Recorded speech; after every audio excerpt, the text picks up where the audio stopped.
Tyler.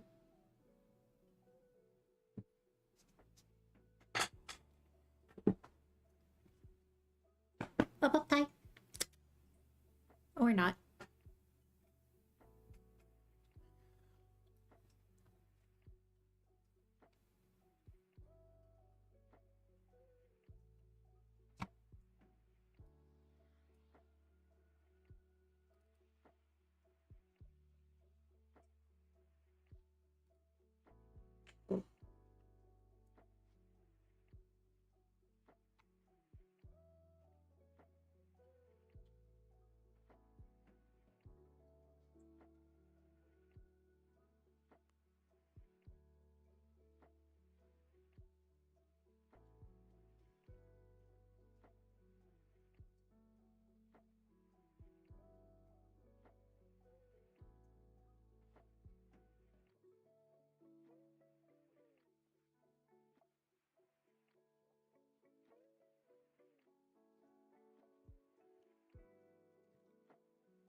Wah.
Oh.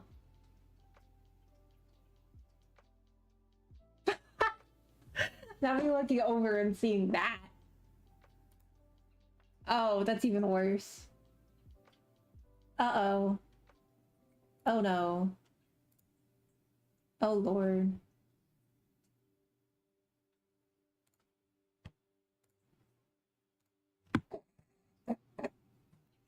We're gonna pretend like that didn't happen.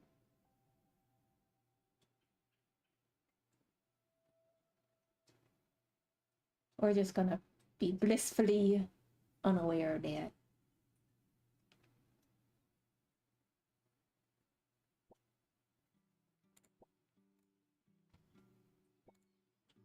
Oh my god. Please.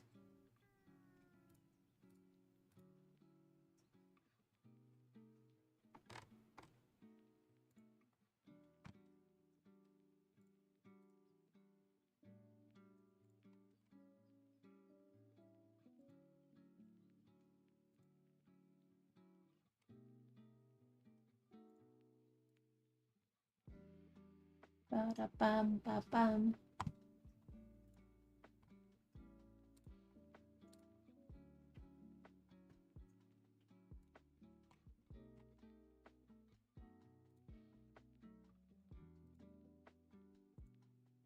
Oh.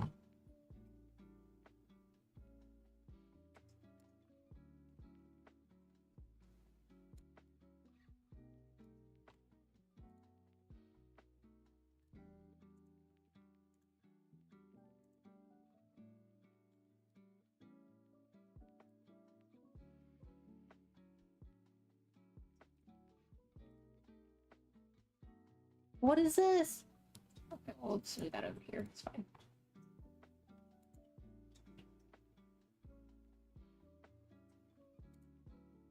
Why are you up early yesterday? Because I had stuff to do at night.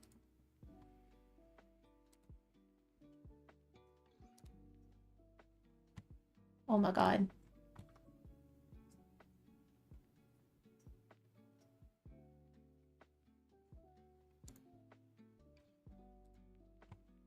Oh my god. But yeah, I had stuff to do yesterday, so that's why I was up early.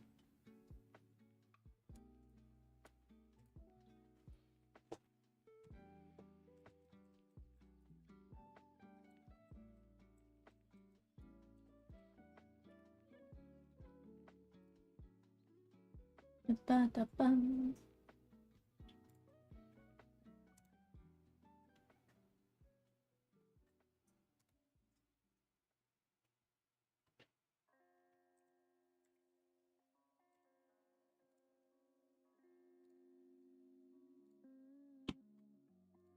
Oh, literally everything is popping up on my screen.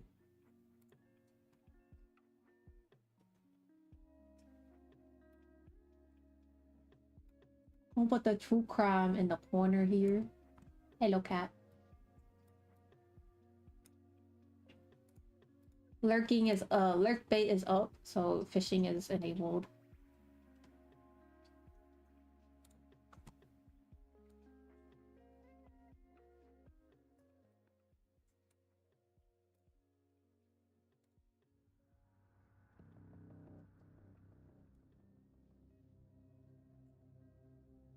Yo. Immediately. 6 hours of unsolved mysteries. Yippee. To begin the video, we're going to take a look at one of the very Oh my first God, why is mysteries that kinda I loud? ever came across on YouTube. The Frog Boys. This entry is about a group of 5 grade school boys Frog Boys. whose names were Choi Won-woo, Hoyeon Jo, Young-gyu Kim, Tanin Park, and John-sig Kim. He They were butchered that. 13, 12, 11, 10, and 9 years old respectively. Oh my God, he The South butchered that. Korean missing persons incident gradually evolves into an infamous ongoing murder case. On March 26, 1991, the kids left home around 8 a.m. in order to hang out with each other for the day. Okay. I was gonna do a bunch of sketches first that need to work on. March 26th was a brief holiday. The day was like any other. I need to and the kids were hanging open. out at one of their homes and just fooling around, making a lot of noise. But eventually, their ruckus got to someone. We'll work on the home, sketches and first, the and then kids we'll were kicked out separate it before the as play could begin. needed. At this point, there were 6 kids in total. One of the 6 kids, named Tae-ryung Kim, couldn't tag along since his mother was calling him back home to eat. He said his farewells and headed back, while the other 5 strolled around town, gathering items to play with like tin cans and sticks. Does everyone have a One lick got the emote? idea Lots of to people visit do, Mount yeah. Arirang to find salamander eggs. And I think this will be a good time to explain that the group of kids got the name Frog Boys because most of the residents in the area weren't familiar with salamanders, so the new staff decided to switch that with frogs. Not long after, Tae-ryung ran back to the group after finishing breakfast. He was able to catch up to them at the base of the mountain before they left onto the hiking trail. When Tae-ryung learned of the group's plans, he lit up a bit, but quickly grew discouraged as his mother had warned him not to play too far away. He decided to listen to his mom and stay behind while the group went off, and this decision ultimately spared him his life. The boys set out for the mountain and stayed there for the entire morning and eventually missed lunch. Their parents were a bit annoyed by this, but didn't pay it too much mind, expecting the kids to come back any moment. But as the hours continued to pass and there was no sign of the boys, everyone began to worry. They immediately decided that it's best to allocate the bulk of their time and people to searching Mount Arirang. So the parents divided up some routes amongst each other and headed out in hopes that they'd find the kids just fooling around somewhere, but no luck. It was nearly 8 p.m. when they accepted that they themselves couldn't do much else, so they had to call the police. The police also suspected that the kids were lost in the mountains somewhere, but after searching until 3 a.m., they too couldn't find any trace of the boys. News outlets Not them not finding any trace of the boys. Before you knew it, all of South Korea was aware of the Frog Boys. One of the many theories, and probably the most obvious one, was that the kids were kidnapped. The boys were known to be pretty playful and sociable, so it wasn't unreasonable to suggest that the boys may have been lured away. There were also rumors that the boys were forced into a business where kidnapped children begged on the streets for money. And some more far-fetched theories included the involvement of spies from North Korea who used the children for government testing and, of course, UFO abductions. As time went along with no updates, the rumors just got weirder and weirder. There was even one that proposed the idea that a victim of leprosy kidnapped and consumed the boys' livers because of some legend suggesting that raw liver would cure his disease. Like with most missing persons cases, this one also faded into obscurity over the years. At one point, there was a phone call made by what was assumed to be a child claiming that the boys were alive and that the caller was with them. The residents in the area lit up with joy after this news, but this happiness was only temporary as the call turned out to be a prank. The fathers of the boys dedicated every hour of their days to finding their kids. All of them quit their jobs and scoured the entire country, searching through all kinds of weather and terrain in hopes of finding them. There weren't many people in positions of authority that were willing to help the parents. They are very similar. Wait, you're subbed to Didi?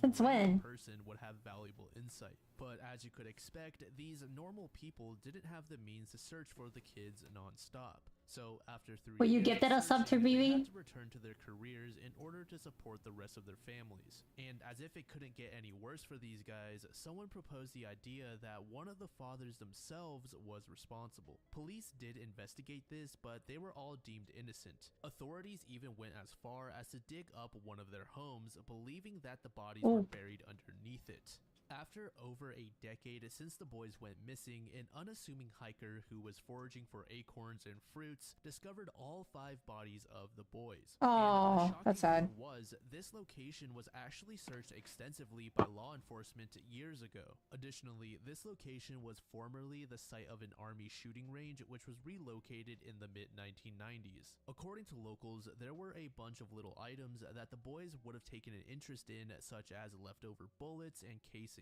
This sparked a new rumor that the boys were accidentally killed by stray bullets fired off by the military personnel. After days of additional investigation post-discovery of the bodies, always gifted, said that the boys died of hypothermia. This caught a lot of people off guard and it triggered some pretty immense outrage in the public. Many residents claimed that the police had destroyed the site where the boys were found and only said that the cause of death was hypothermia as a cop-out. More or less, the public was saying that the cops were being lazy or trying to cover something up. Locals also added that it was impossible for the boys to have died of hypothermia since it would have been tough to get lost in the mountain. It resembled a large hill more than an actual large mountain. But let's just give them the benefit of the doubt and say that the boys did get lost in the wilderness. Well, the mountain was close enough to town that the intense lights that brighten up the buildings at night would have still been visible from far away. So it was very tough to believe that the boys couldn't find their way back home.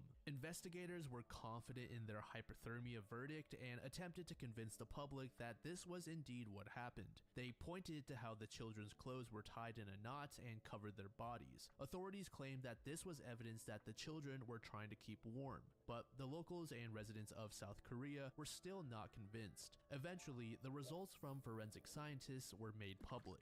According to the results, hypothermia was not the cause of death, nor was it a gun. The scientists determined that the boys had died from a blunt object and blunt object. There were several Hi, sorry, I don't have water next to me. The boys that were still in a decent enough shape for research. So now it's confirmed that foul play was involved. But who exactly did something so heinous? Was it someone that lived within the community, or was it some random nomad? Remember, there were 5 children in total, so many people believe I'll go get water. Murder case can only have been carried out by a disturbed and experienced yeah. Oh, I forgot I poured me one. Let me just go get it from the kitchen. I've been doing good. How are you doing, Spud? That no first-time killer would be daring enough to take 5 lives at once. While the killer was never found, the families could at least rest just a slightly bit easier knowing that their children were found. I bought this new jumper from Bucky's. Basically destroying the evidence found. That's like, but despite going through 3 very cozy. The judge decided that super cozy. Drink my cat. Statute of limitations that came into play around the mid-2000s. Oh, yo, babies. It was removed. So now any new catalyst could reignite the investigation.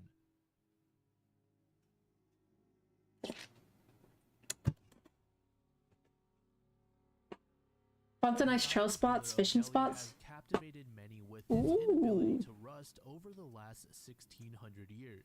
I love hiking. Hiking's fun. Like any other across India. It stands at approximately 24 feet tall. Oh my god, that's not what I want. Weight estimated to be well over 6 tons. On the surface of the pillar, you can see inscriptions in Brahmi which reference King Chandragupta II of the Gupta Empire, which is a common detail on many of the pillars. However, this particular one has no rust. Some people suspect that phosphorus was used during its production, which assisted in its preservation over the centuries. However, historians like to point out that phosphorus was discovered in the late 1660s, while the pillar was created over 1,000 years before that. The pillar has since been categorized as an OOP art, or an out-of-place artifact. This term is used to classify historical objects from around the world that display technological advancement. Yo, I bet your puppers would enjoy that a lot. Chemists determined that the pillar was likely created by heating large pieces of iron, then combining them into one. But something that contradicts this theory is this particular method that was used was said to have only been discovered 200 years ago.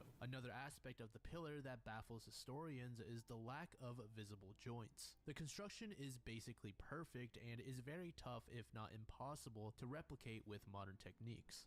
If you're like the millions of people around the world that has caffeine in their daily life, check out partner of the channel, Gamer Subs. They have a wide array of amazing flavors, and each serving is less than 40 cents with my code DLAM, which gives you 10% off your order. Some of my personal favorites are Titty Milk and Guacamole Gamer Farts. It also supports the channel, so Titty if Milk. you're interested, check out the first link in the description. Now, back to the video. Should I try to get my character on a Gamer Subs cup? Would y'all buy that? They're doing small creator shit.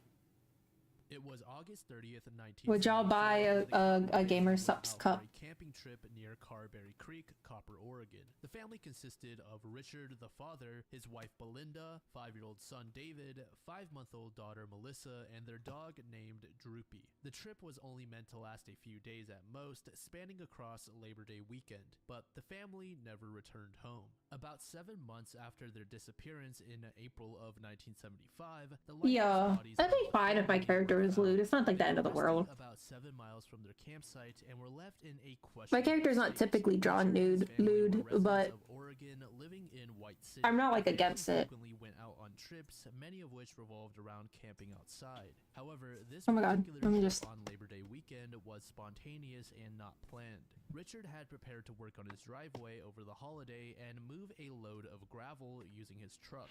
But unfortunately for him, his truck broke down, so he made the impromptu decision for the family to go camping. It's pretty crazy to think that this simple mishap would result in the family's deaths. Who knows, if the truck never broke down, the family may still be alive today. The family decided to visit the Siskiyou Mountains, located in the northwestern region of California or southwestern area of Oregon. After their arrival, Richard brought his 5-year-old son to the Copper General Store on Sunday, September 1st. They were traveling by foot and reached the store at 9 a.m. where they proceeded to buy... I'm sure Seleniva would enjoy it a lot. The final harness for them, so they can probably... Yeah. Richard alive. Another detail that You'd buy the lewd body pillow. The family actually intended on visiting her for dinner, but the family... I've low-key been thinking about making one, just because I think it'd be funny. ...head out to the camping grounds to see if the family was okay. When she arrived, she was shocked to see that the family was nowhere in sight, despite the family's vehicles still being there and the keys resting on a picnic table. Along with the keys, the following items were also found strewn about. There was Belinda's purse, a diaper bag, camp stove, half-finished carton of milk, Richard's expensive watch and wallet, and a pack of cigarettes that matched the brand Belinda was known to smoke. Belinda's mother waited at the campsite for about an hour and roamed around hoping to find Richard and the family, but there was no trace of anyone. She proceeded to call 911 and the officers scoured the vicinity for hours but couldn't find a single clue as to where the family had gone. Lieutenant Mark Kazar later stated, I think it would be kind of funny if, like, in between me and Dan in the bed, it's just my character. Since the search was delayed by a day, That'd be really funny. any signs of violence. The very next morning, on September 2nd, the family's basset hound Droopy was seen in front of the Copper General Store that Richard took David to. The dog was scratching at the front door and barking, so investigators thought that one of the family members was nearby, but yet again, there was no one around. As the investigation went along, scouts, the U.S. Forest Service, the Oregon National Guard, and hundreds of volunteers assisted the police in finding the family. While the Forest Service scavenged over 25 miles of trails, helicopters were deployed over the campsite with infrared equipment. With only the family dog to show for, the search was officially called off on September 7th. Not officially called off. Much evidence, it was tough for investigators to form a plausible explanation as to why the family disappeared. Richard had a very successful career and made more than enough for his family, and the family had very little debt. So, with both of those points in mind, police ruled out the possibility of a voluntary disappearance. The next theory involved foul play, but it didn't seem like a robbery since, as we mentioned earlier, Richard's watch and wallet were still at the campsite. The nearby Make one so you never leave Dungy's side, exactly. No signs of any body. I should make one of Dan's character too. 1975, a pair of gold prospectors were exploring the wilderness. Whether you know it or not, Dan, actually, I do have a VTuber character for Dan. I don't know if I've ever actually shown it or yet. Body tied to a tree. This tree was about But he does have a character. Where the cow dens were set up at. Then, not too far from the tree inside a cave, the bodies of an let me pull it up. female, a child and an infant were also discovered. And the thing about this cave was that it was actually hidden away. Someone had placed large rocks in front of the entrance so that most people would never even see the bodies. Medical officials were able to identify the adult female as Belinda, the child as Yeah, my profile picture is it's middle school Dan. I was making fun of him. as Richard through some dental Here's Unfortunately, it was here's determined that Dan's Belinda character, his Davis VTuber died character. from a .22 caliber Corn dog. firearm, and Melissa Corn dog died from man. severe head trauma. As for Richard, Because his whole theme is like were not corn able to dogs. figure out how he died. Corn dog dude. Some of the authorities Anyway. believe that Richard was actually the one responsible, Yes. but this was promptly ruled My profile out. picture is They thought that Dan after from middle Richard school, I had believe. returned to the campsite, the Let me family look. agreed to go Yeah. swimming. It was around I forgot here about that, yeah. Family was held at gunpoint and That's most Dan when he of the was in children middle were school. found. Once this news made its rounds, a family from LA who actually visited the same camping grounds on September 1st reported seeing 3 suspicious people. 2 of them were men and the third was a woman. This person said they acted like they were waiting for us to leave and frankly they made us nervous, so we moved on. Detective Kazar believed that the person responsible was a local due to the tucked away location where the bodies were left. Then a volunteer who was assisting in the search effort reported that they had gone through that exact same cave in September and did not see anything there. To confirm this claim, police had the man lead them to the cave just to make sure it was genuinely the same one, and indeed it was. In 2020, former Oregon State Police Detective Richard Davis revealed some info as to what it was like working on this case. He said that there were many strange and bizarre tips at the start before the family was found, claiming that they were in Seattle and San Francisco. One of the more notable suspects was a man named Dwayne Lee Little. While there were accusations that he was involved in family murders, he was never charged. On November 2nd, 1964, he raped and murdered a 15-year-old girl. He was put on parole in May of 1974. Authorities were able to confirm that Dwayne was in Copper, Oregon on Labor Day weekend. Dwayne's girlfriend added that she saw him with a .22 caliber gun on the Christmas of the same year when the family went missing. And because of his possession of this firearm, his parole was ended. He was yet again paroled in 1977, and in 1980, he raped and beat a pregnant 23-year-old, but the victim did survive. Dwayne never cooperated with authorities when it came to openly speaking about his murders. Investigators believe that those 3 people that were seen at the campsite by that one family were Dwayne and his parents, but the parents denied being involved. Then, an inmate who was close with Dwayne claimed that he confessed to killing the Cowdens. Furthermore, Dwayne's father committed suicide just months after the bodies were found. And even though that may seem very suspicious, Dwayne's father was cleared of any involvement. So while Dwayne was never formally charged, most people believe that Dwayne is the most likely suspect. I think I made the neck too long. This entry refers to the missing persons case of Dora Ruth Smith, and although there is very little information out there regarding her disappearance, it is still quite an interesting case. Dora was a 47-year-old woman who went missing on April 24th, 1977 in Florence, Alabama. What is poppin', Her baby? life was in danger. Baby! Apparently, Dora left W her name home in the indeed. middle of the night, leaving all of her belongings behind.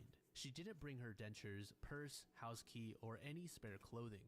Dora's husband stated that he saw her step inside a green Ford LTD, and the case would go quiet like many other missing persons cases with no real leads. But in 2003, the new residents of Dora's home discovered a letter that was signed under her name. The letter was stuffed inside of an envelope along with $200 in cash, and the envelope itself was hidden underneath some wallpaper in her bedroom. The letter inside said, "They are trying to take my food away and kill me.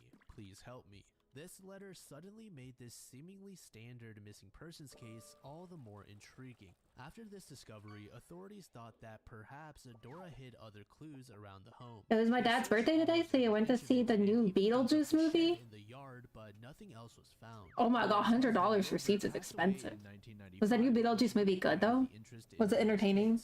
New investigators I'm debating going to see it. solving it, and in turn came upon many rumors that have haunted the neighborhood for decades. One of those rumors suggested that Dora was murdered and buried under the tin roof atop of the shed. Oh, for food as well. Okay, okay. It was solid? Which is true, but I'd like to add that the cadaver dogs that were used in the investigation did give indication that something was there, which is what commenced the dig in the first place. To this day, no one has any idea what happened to Dora and what the letter meant. I think this is a good silhouette. Won't play with it a bit, but series, there was at one time over 150 episodes that were either lost or don't like the eyes, so let me change the eyes. 1960s and mid 1970s. Numerous episodes have been recovered as the years went by, but nearly 100 from the first 6 seasons of the show are still not accounted Oh, this is about the Doctor Who stuff. Still missing episodes. They have Adora. never been seen again since their initial airing. According to some experts that follow the show religiously, there are short clips and audio snippets from those lost episodes out there on the internet. At the time, BBC frequently erased the contents of old master tapes in order to repurpose them for new shows so they could save some money. During the production period of the episodes, both the BBC Film Library and BBC Enterprises were responsible for contributing to the show. But one thing that they disagreed with was who was responsible for archiving the Doctor Who master reels. One would assume that the film library would be the ones that had to take care of this, but they were not obligated to do so. So they ended up destroying all their copies of the episodes that were not recorded on film. I've never watched the show before either. I heard it's really good though. Also erased their own reels since they deemed them as too voluminous. Then later down the line, when one side asked the other about the location of the archived episodes, they realized that neither side had saved them. Over the years, the BBC was able to recover some of the episodes from private collectors who had obtained copies from the film crews.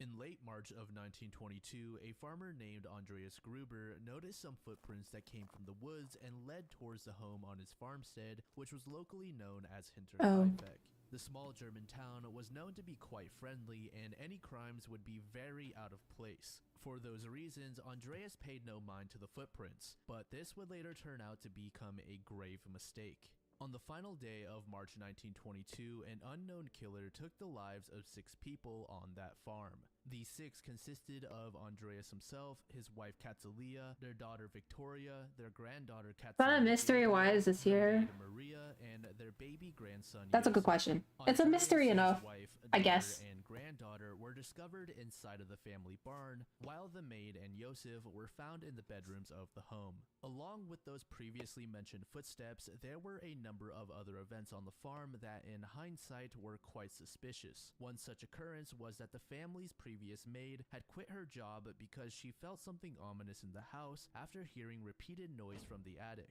Then in that same month, Andreas came across a newspaper on his farmstead that he didn't recall purchasing. Initially, he believed that the newspaper was mistakenly left behind by the postman. However, it later turned out that nobody in town was subscribed to this particular paper. According to other residents, they recalled that Andreas also complained about these noises that resembled footsteps in the attic.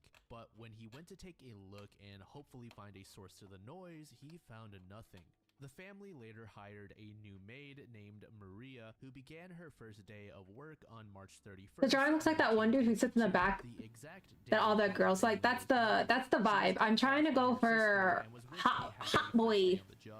On April 1st, hot boy. Residents made their way onto the Hinterkaifeck farm and knocked on the Gruber's home. After the first knock, nobody Smash or pass? so Smash. tried again and still no answer. The locals knew that the Gruber family liked to isolate themselves and Sanji will kill him. So Yeah, thought that the family that's the vibe. was Think I'm making his. issues that would soon be resolved, so they just went ahead and left. I feel like I have his head leaning too far forward. The Daily Mail began to pile up into a small hill, and the school noticed that Just want a little more. shown up. Then, when Sunday rolled around, the frequent churchgoers Yeah, that's a little better. were missing. This was particularly strange as they attended church every single Sunday. Word spread fast about the absence of the family, and by April 4th, a group of 3 men visited the home with the intention It might be of like finding because you the can see family. that. The farm had an eerie atmosphere to it and seemed devoid of life. Blip. They looked through the windows and tried each entrance into the home, but they just couldn't get in. Then one of the men walked over to the barn.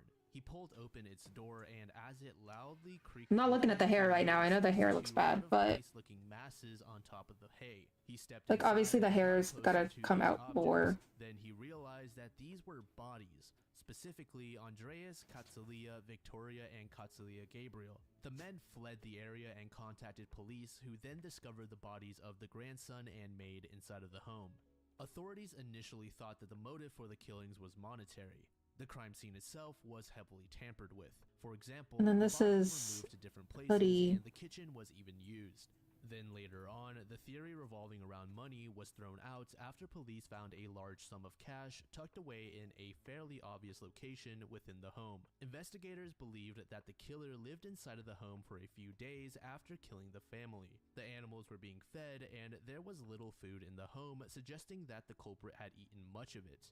To this day, there is very little known about Only job blobs and steak beers, everything looks great to me. W ads, let's go. And the motive behind the crime. One of the primary suspects was Victoria's husband, who is rumored to have died in World War I, which for obvious reasons would make for some interesting theories. After a few decades, new details revolving around the family began to surface, one of which detailed Andreas' prison sentence in 1914 for having sex with his own daughter. Ew. Victoria was sentenced to 1 month in prison for this, and Andreas was sentenced to a year. 1914 was also the same year that Victoria's husband was rumored to have died. Katsulia Gabriel was born in 1915 and Josef in 1919. So more rumors began to make their rounds that these children were a result of an incestuous relationship between the father and daughter. And this is when Victoria's late husband comes back into play. I think the head's too big, maybe? That her husband never actually died in war, and so when he returned and learned about this relationship that Victoria had with her father, he went on a rampage which resulted in these murders. Other people suggest that something to this extent may have very well played out, but not with Victoria's husband. Instead, the culprit was a secret lover that Victoria was seeing. But Yeah, the head was today, too big. there is Okay. nothing to confirm this theory.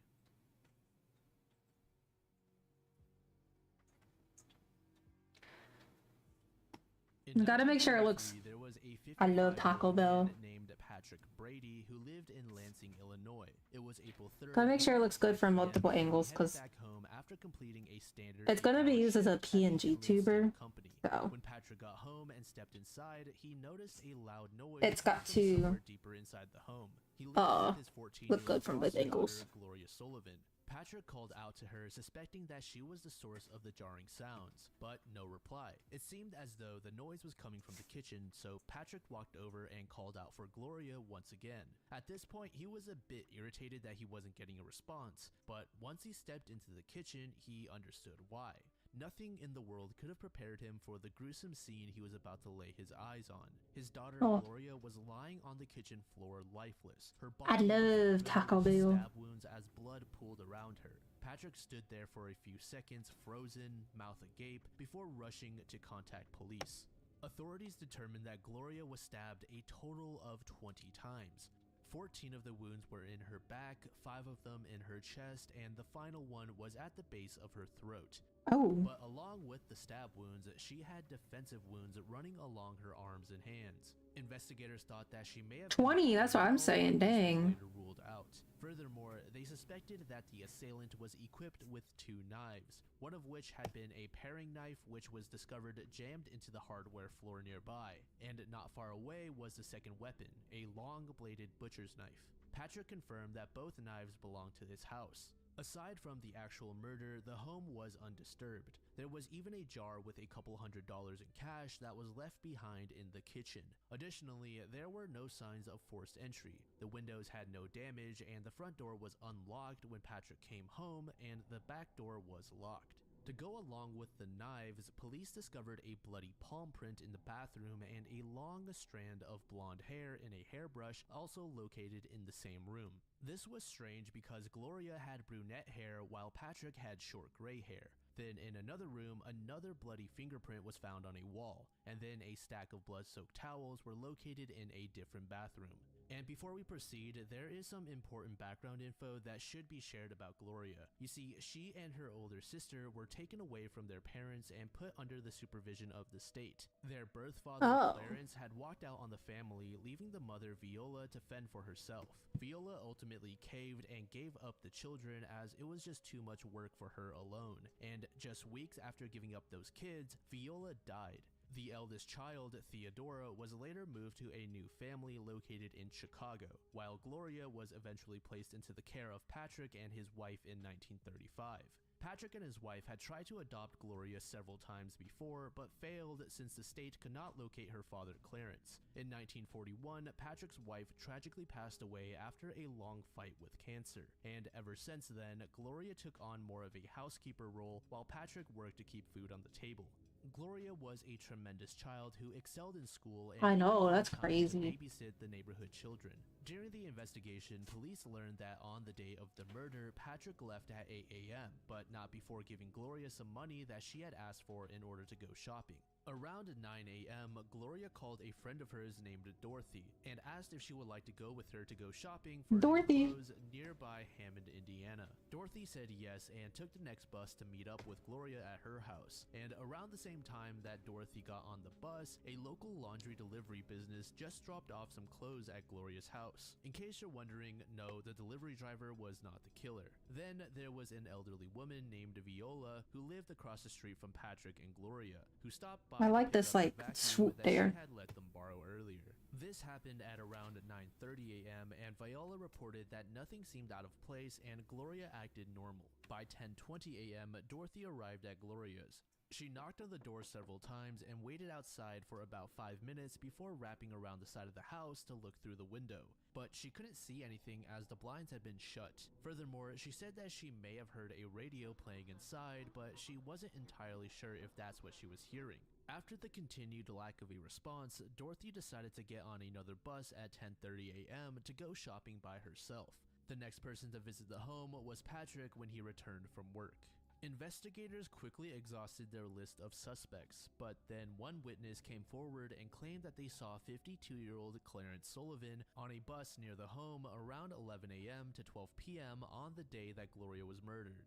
And remember, Clarence is Gloria's biological father.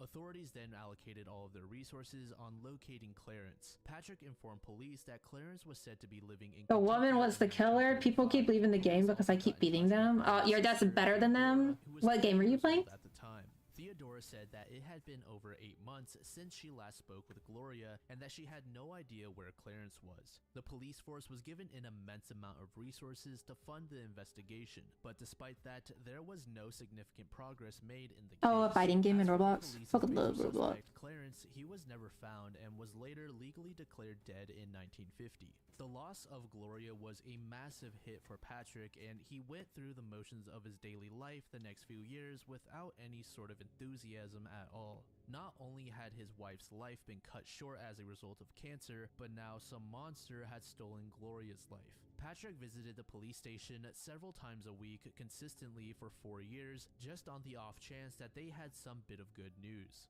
And 4 years after Gloria's murder, Patrick died of a heart attack at work. On Gloria's tombstone, Patrick requested that a particular word must go on it, that being daughter.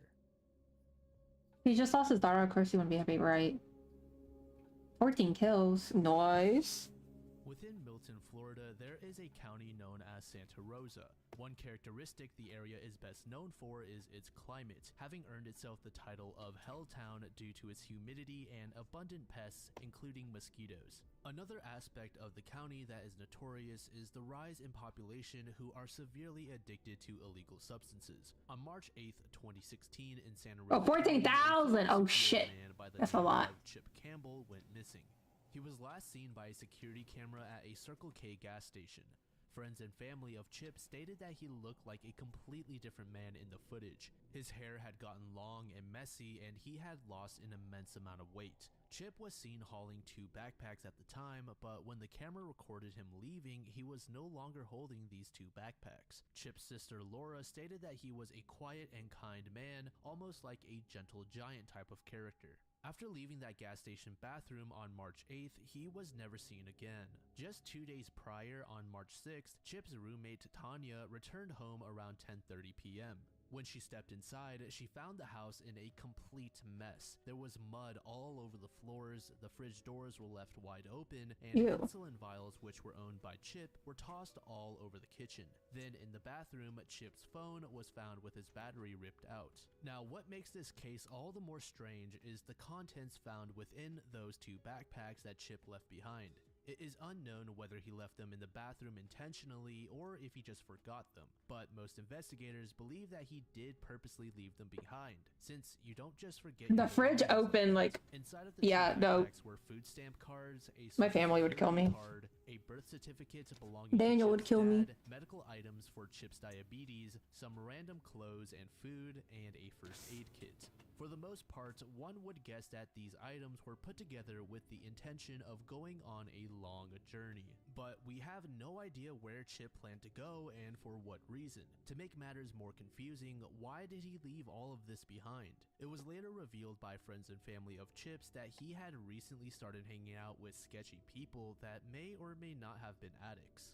One of the first suspects on police's radar was Tanya, Chip's roommate. Upon meeting, the two had great chemistry, and it didn't take long before they decided that they should live together.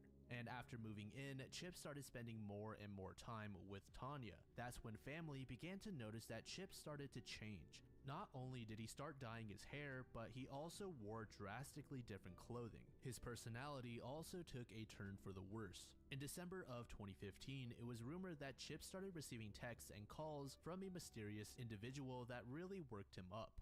Chip feared for his life and said that he needed protection, so he went out and purchased a gun. Apparently, Chip owed someone a lot of money, but it should be noted that this money may have been a collective sum accrued by both Chip and Tanya. 1 month later, in January of 2016, Chip was involved in a car accident at the exact same Circle K that he later disappeared at.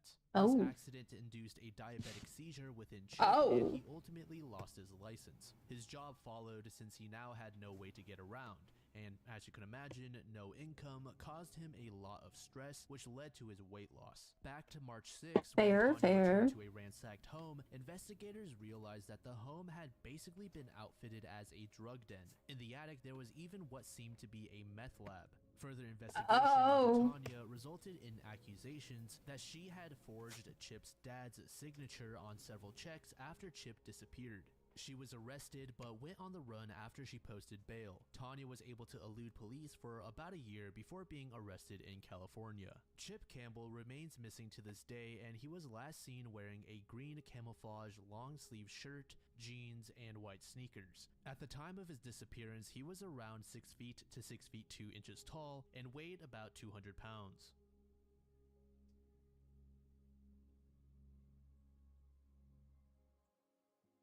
The Angel of the Meadow is the title given to an unidentified murder victim who was discovered in Angel Meadow, Manchester on January 25th, 2010. The body was discovered at a site that was formerly a car park and had been nicknamed Hell on Earth due to the poor conditions. Good guy died, I guess. The site was actually he wasn't a bad guy. And it was planned to be developed into he was just unfortunate. Called the Cooperative. That's your 4th year? Don't say that. Twitch is gonna ban you. Well, I guess you're TOS, but still. Discovery of an entire skeleton which was buried underneath a blue carpet.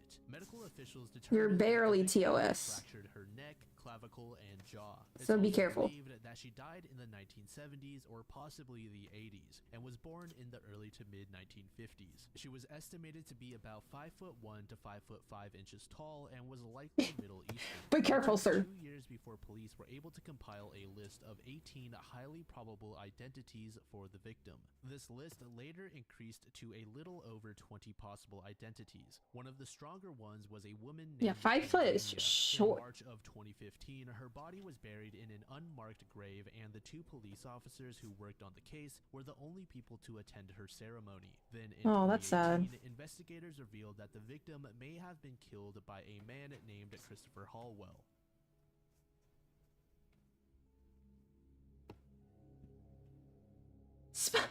2010 I think might be alpha. Occurred on March 3rd, okay. 1986, between 11 a.m. and 12 p.m., were pieces of I don't really know where the sky it starts and stops. in Bath County, Kentucky. The wife of a farmer, referred to as Mrs. Sponge, you're Couch, both was old. on her I'm the porch making oldest. soap when she heard a loud thud. She turned her head towards the direction where the sound came from, and she saw a large chunk of meat. Mrs. Couch looked around but had no idea where it came from. Then, not long after, another piece fell right in front of her. This Small meat was coming gens. from the sky. The majority of the pieces were Zoomers. not I'm all a that big, zoomer. about Gen Z 2 boomer. inches by 2 inches. Some samples of the meat was taken to Ew. be tested, and the Newark Scientific Association shared that the meat was lung tissue from either a horse or human infant. There were other pieces of meat determined to be muscle and cartilage as well. There are several theories. What do you mean, a regarding horse how, or infant? ranging from a plane accidentally dropping cargo to vultures dropping their food. But Hello, it seems that Hockey. people cannot come to an agreement on what type of meat it actually was. Some said it was a cow, horse, bear, deer, or lamb, while others suggested it was human. Ew.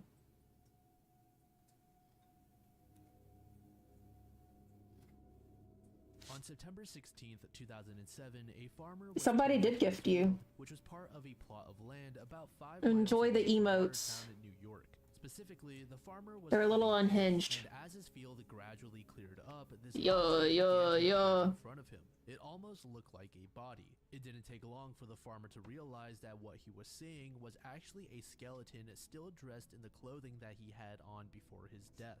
Law enforcement was promptly on the scene, and they pretty quickly found out the identity of the Nah, individual. babe, don't even worry about it. You'll get gifted eventually. Went missing 6 months ago. He was a 24-year-old Army sergeant. Follow, stationed yeah, at it's Fort free. Drum named Patrick Rust. Patrick was born on June 3rd, 1982 in Ogdensburg, New York.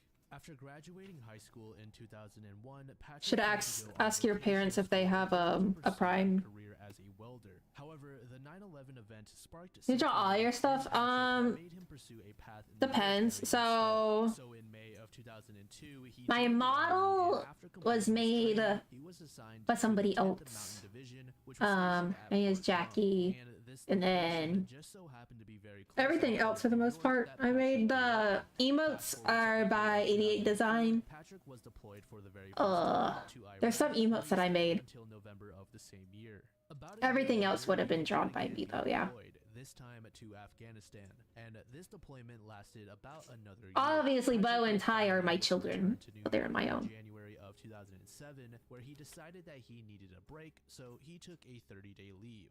Now, Patrick wasn't facing PTSD or anything, he just wanted some time to enjoy his life a bit and explore.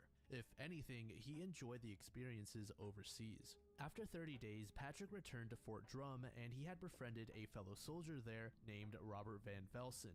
The two eventually came up with the idea of moving Trying to get a Drew to different draw you area some of stuff New for York stream? as roommates, I don't since think they I've lived less ever than 1 watched hour you stream from before. Let me Washington. follow you so I They can decided watch on your a stuff. particular Hold on. location and moved in Beep on boop. March 14th. Boop beep. Everything Beep seemed to be boop. going as planned, and just as a reminder, this is currently in the year 2007, and if you recall, Patrick's body was discovered in September of this year.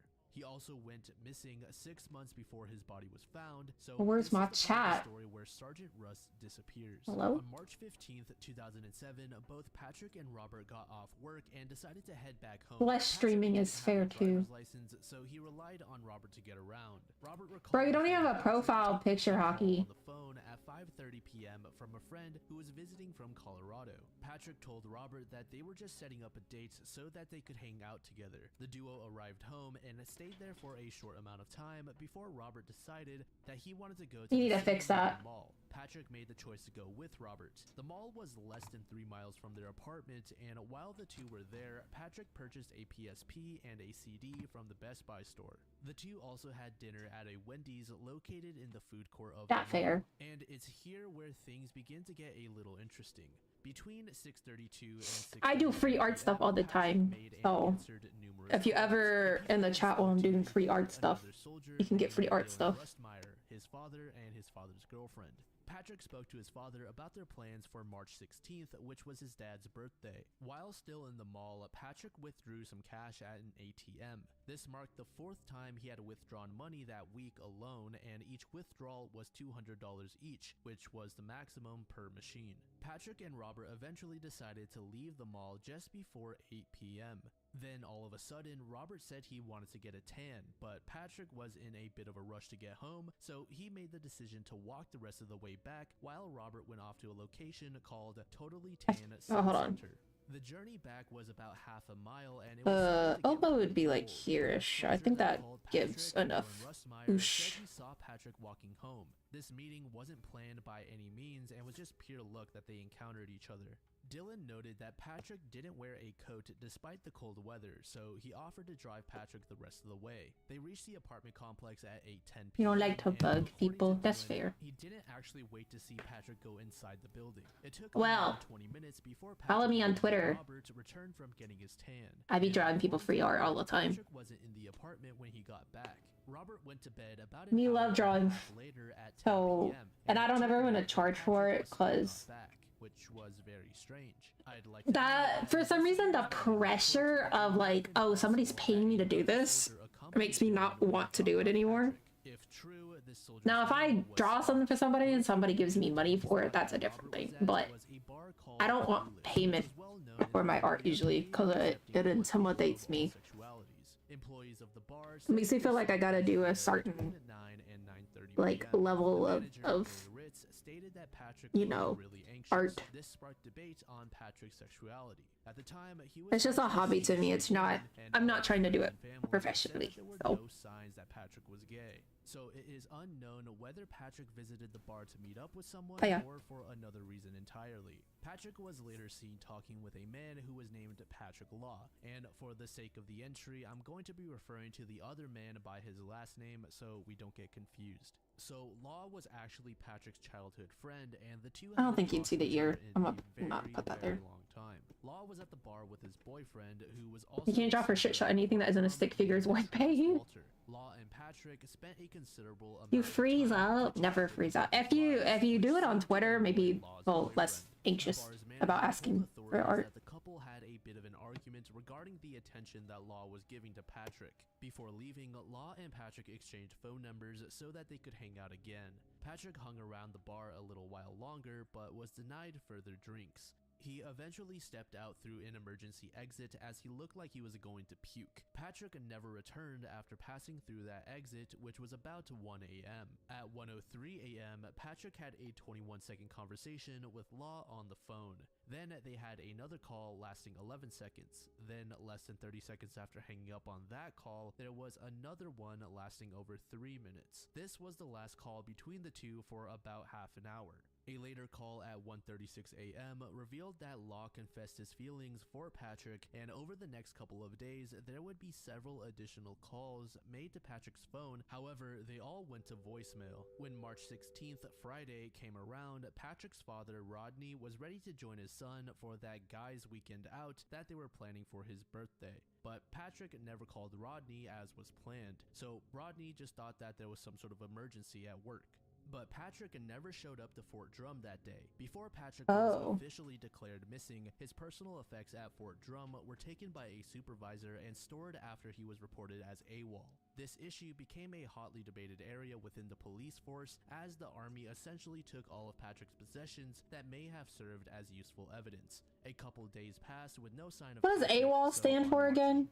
Patrick's superiors contacted the police to inform them that Patrick had not shown up to work. AWOL, Patrick's squad away to the apartment with no sign of Patrick. But the search for Patrick didn't officially start with Ernest. Fuck, what does it stand for? Parents went to the police department to file missing persons reports, and by the time they did that, it was already March 20th. Several different people. Twitch.tv/_Ripley is me. I just made this new account to start over my streaming journey. I never want to use Twitter. That's fair. I'm using it for my VTuber friends. I like to support them. Absent without. Leave absent. Often. Oh. This comment alarmed everyone. Oh, is it WOL without? Patrick may not be alive was proposed. The investigation continued, but as the months passed, the police really didn't make much more progress. Got it. Okay. There was one Fort Drum soldier who told police that he saw someone who looked very similar to Patrick Rush, and that it may have been him. The witness said, "I rolled my window down and called out his name. The person that I thought looked like Sergeant Rust then fled down Coffeen Street. The witness said that the person who appeared to look like Patrick stared at him for about 15 seconds before running off. On March 30th, someone attempted to log into one of Patrick's financial accounts to no avail.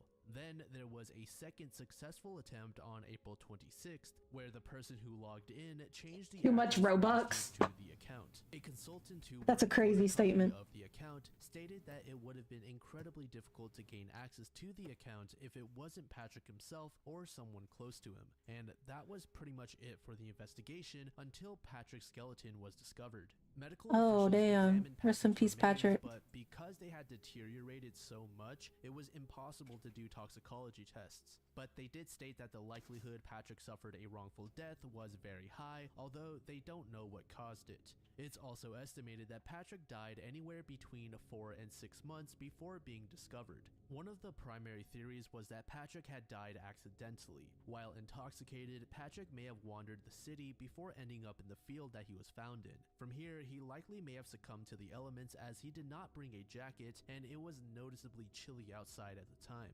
However, there are some holes with this theory, one being that the field was exceptionally far from the bar if Patrick traveled on foot, and factoring in the weather, many thought that it was unlikely that Patrick actually walked all the way there. They But found then him, again, he but didn't was check. young, so it's Oh. possible that he 2K had just no right now. I idea spent what he was 700 doing, gifting which a kit to allowed my him to make such a journey. Jesus. By fall of 2008, investigators essentially exhausted their entire list of leads.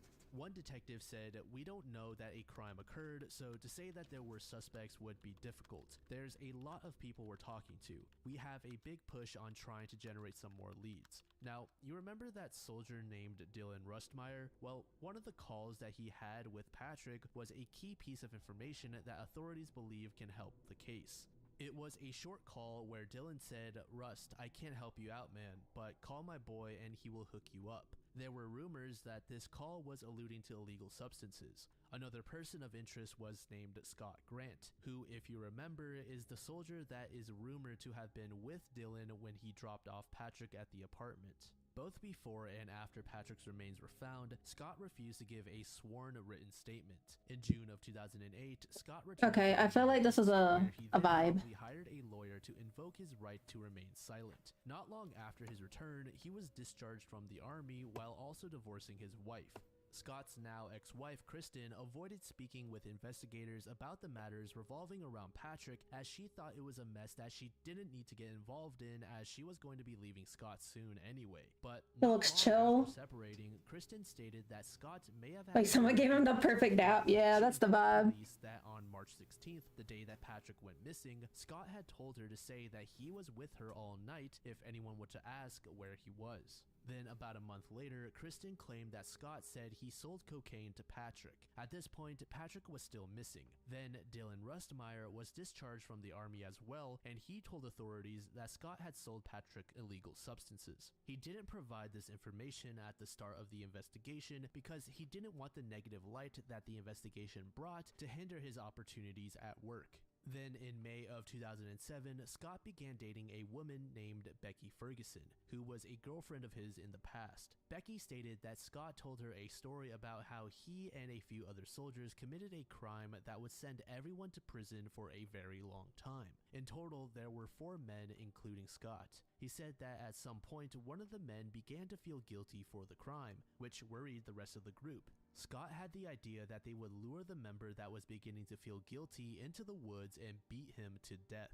Becky didn't take Scott seriously at first, but once she heard of the news that Patrick Rust was found on a farm in September, she started to think that maybe Scott was telling the truth. Scott was arrested in March of 2013 in Augusta, Maine for a domestic violence assault. Right, who would say that? Like, admit that. 3 years in prison in January of 2015. That shit's crazy. He was released in November of 2017, and to this day, police have never questioned Scott. If I commit a crime, I ain't admit it to nobody. There are surprisingly a ton of additional details in this case, but I don't think I've ever seen this event covered at all online. So for the sake of the video, I will cut this entry off here, but let me know what you guys think in the comments.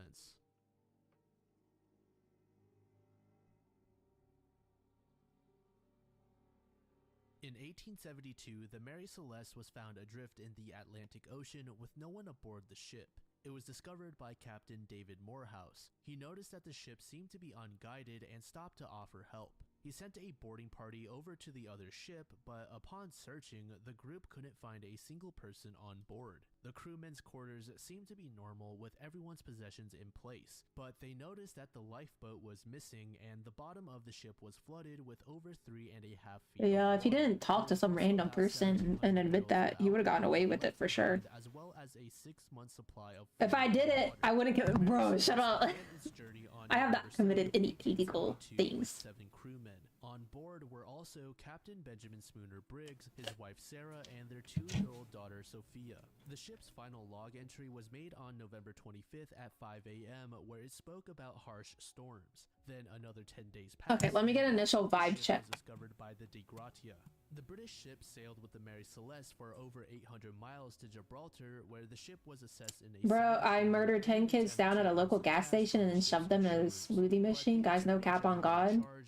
That's crazy. To be very suspicious and thought that this was part of some sort of scam. The investigation took over 3 months long, but the court officially determined that there was no evidence of foul play and the salvagers received a payment of $46,000, or at least they were supposed to. You see, the salvagers only got about a sixth of that amount since the court was still iffy on whether or not the De Gratia crew was trying to pull a fast one or not. But we still have no clue as to what had happened to the crew on board the Mary Celeste. Despite the court's ruling, the idea of foul play lingered. One theory suggested that Captain Briggs and Captain Morehouse conspired to share the money obtained from the salvage payment, but there was no indication of any sort of friendship between the two men. Plus, if Briggs intended disappearing after agile. why did he leave behind his son, Arthur? A different theory proposed that the crew abandoned the ship believing that it was going to sink or even explode, which may explain the missing lifeboat. A rope fastened between the boat and the ship was found to be cut and not untied, which may indicate a sense of urgency within the crew.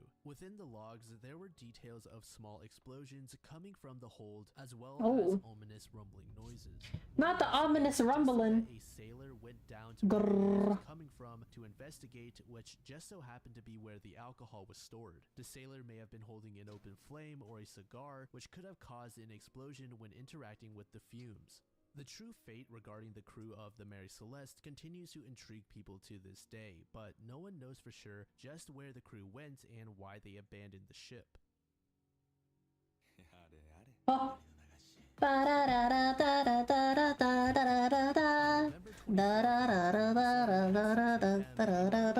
Marlene Eisenberg made her way to the kitchen. Yo, Anonymous, thank you for the tier 1 sub to Bubba.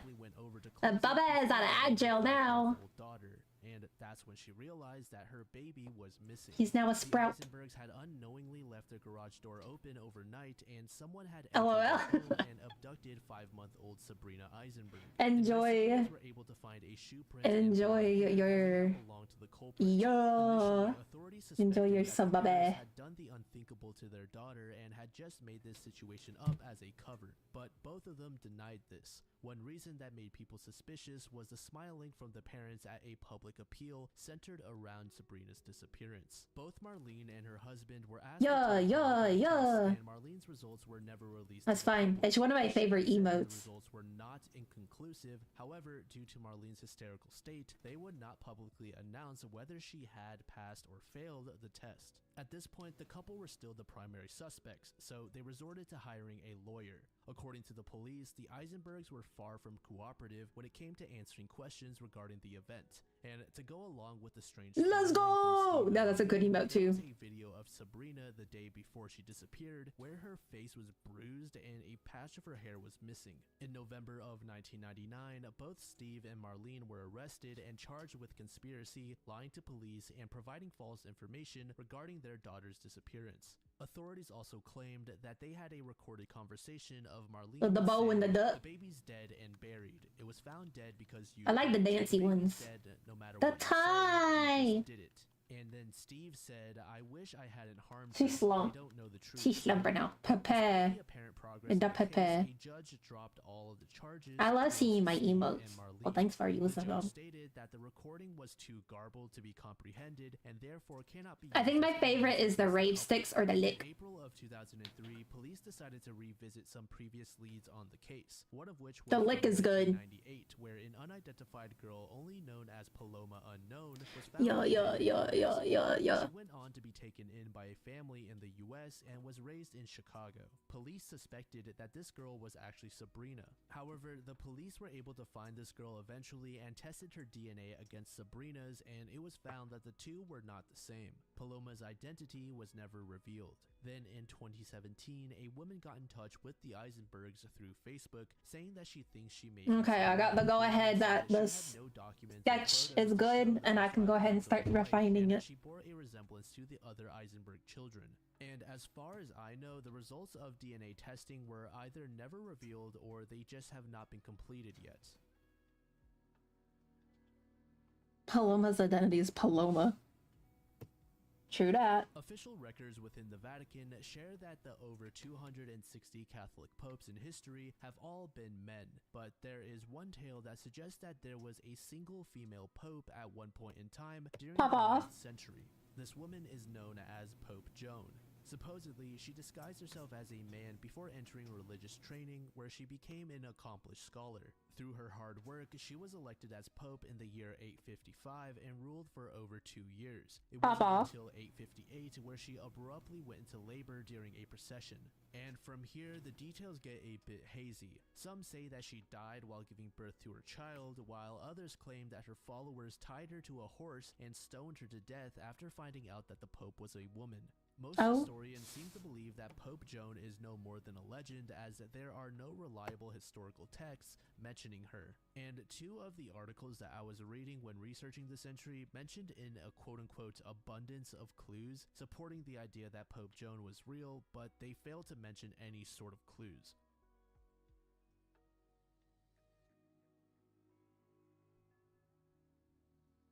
In Arlington, Virginia in 2016, over the course of several months, an unidentified individual was defecating at the Fort Bernard Park. Am I gonna ask you to draw one of my characters? Yeah. It was inside the little stall over there as she gestured towards some playground equipment. Authorities notified the public that whoever was defecating in the area was hiding the poop under something like a shirt or leaves, and any curious children who went to pick up said shirt would get a handful of feces. Another parent said That's pretty funny. Outside is one thing, but then in a kid's park where kids can easily fall into it, that shocks me. Authorities have had little success in figuring out just who is responsible for this disgusting act. It's basically sick for how do you get so much done? To the park after midnight when nobody is around. Lots of hard work. Looking for whoever the man or woman is, and once caught, they will be charged with a misdemeanor.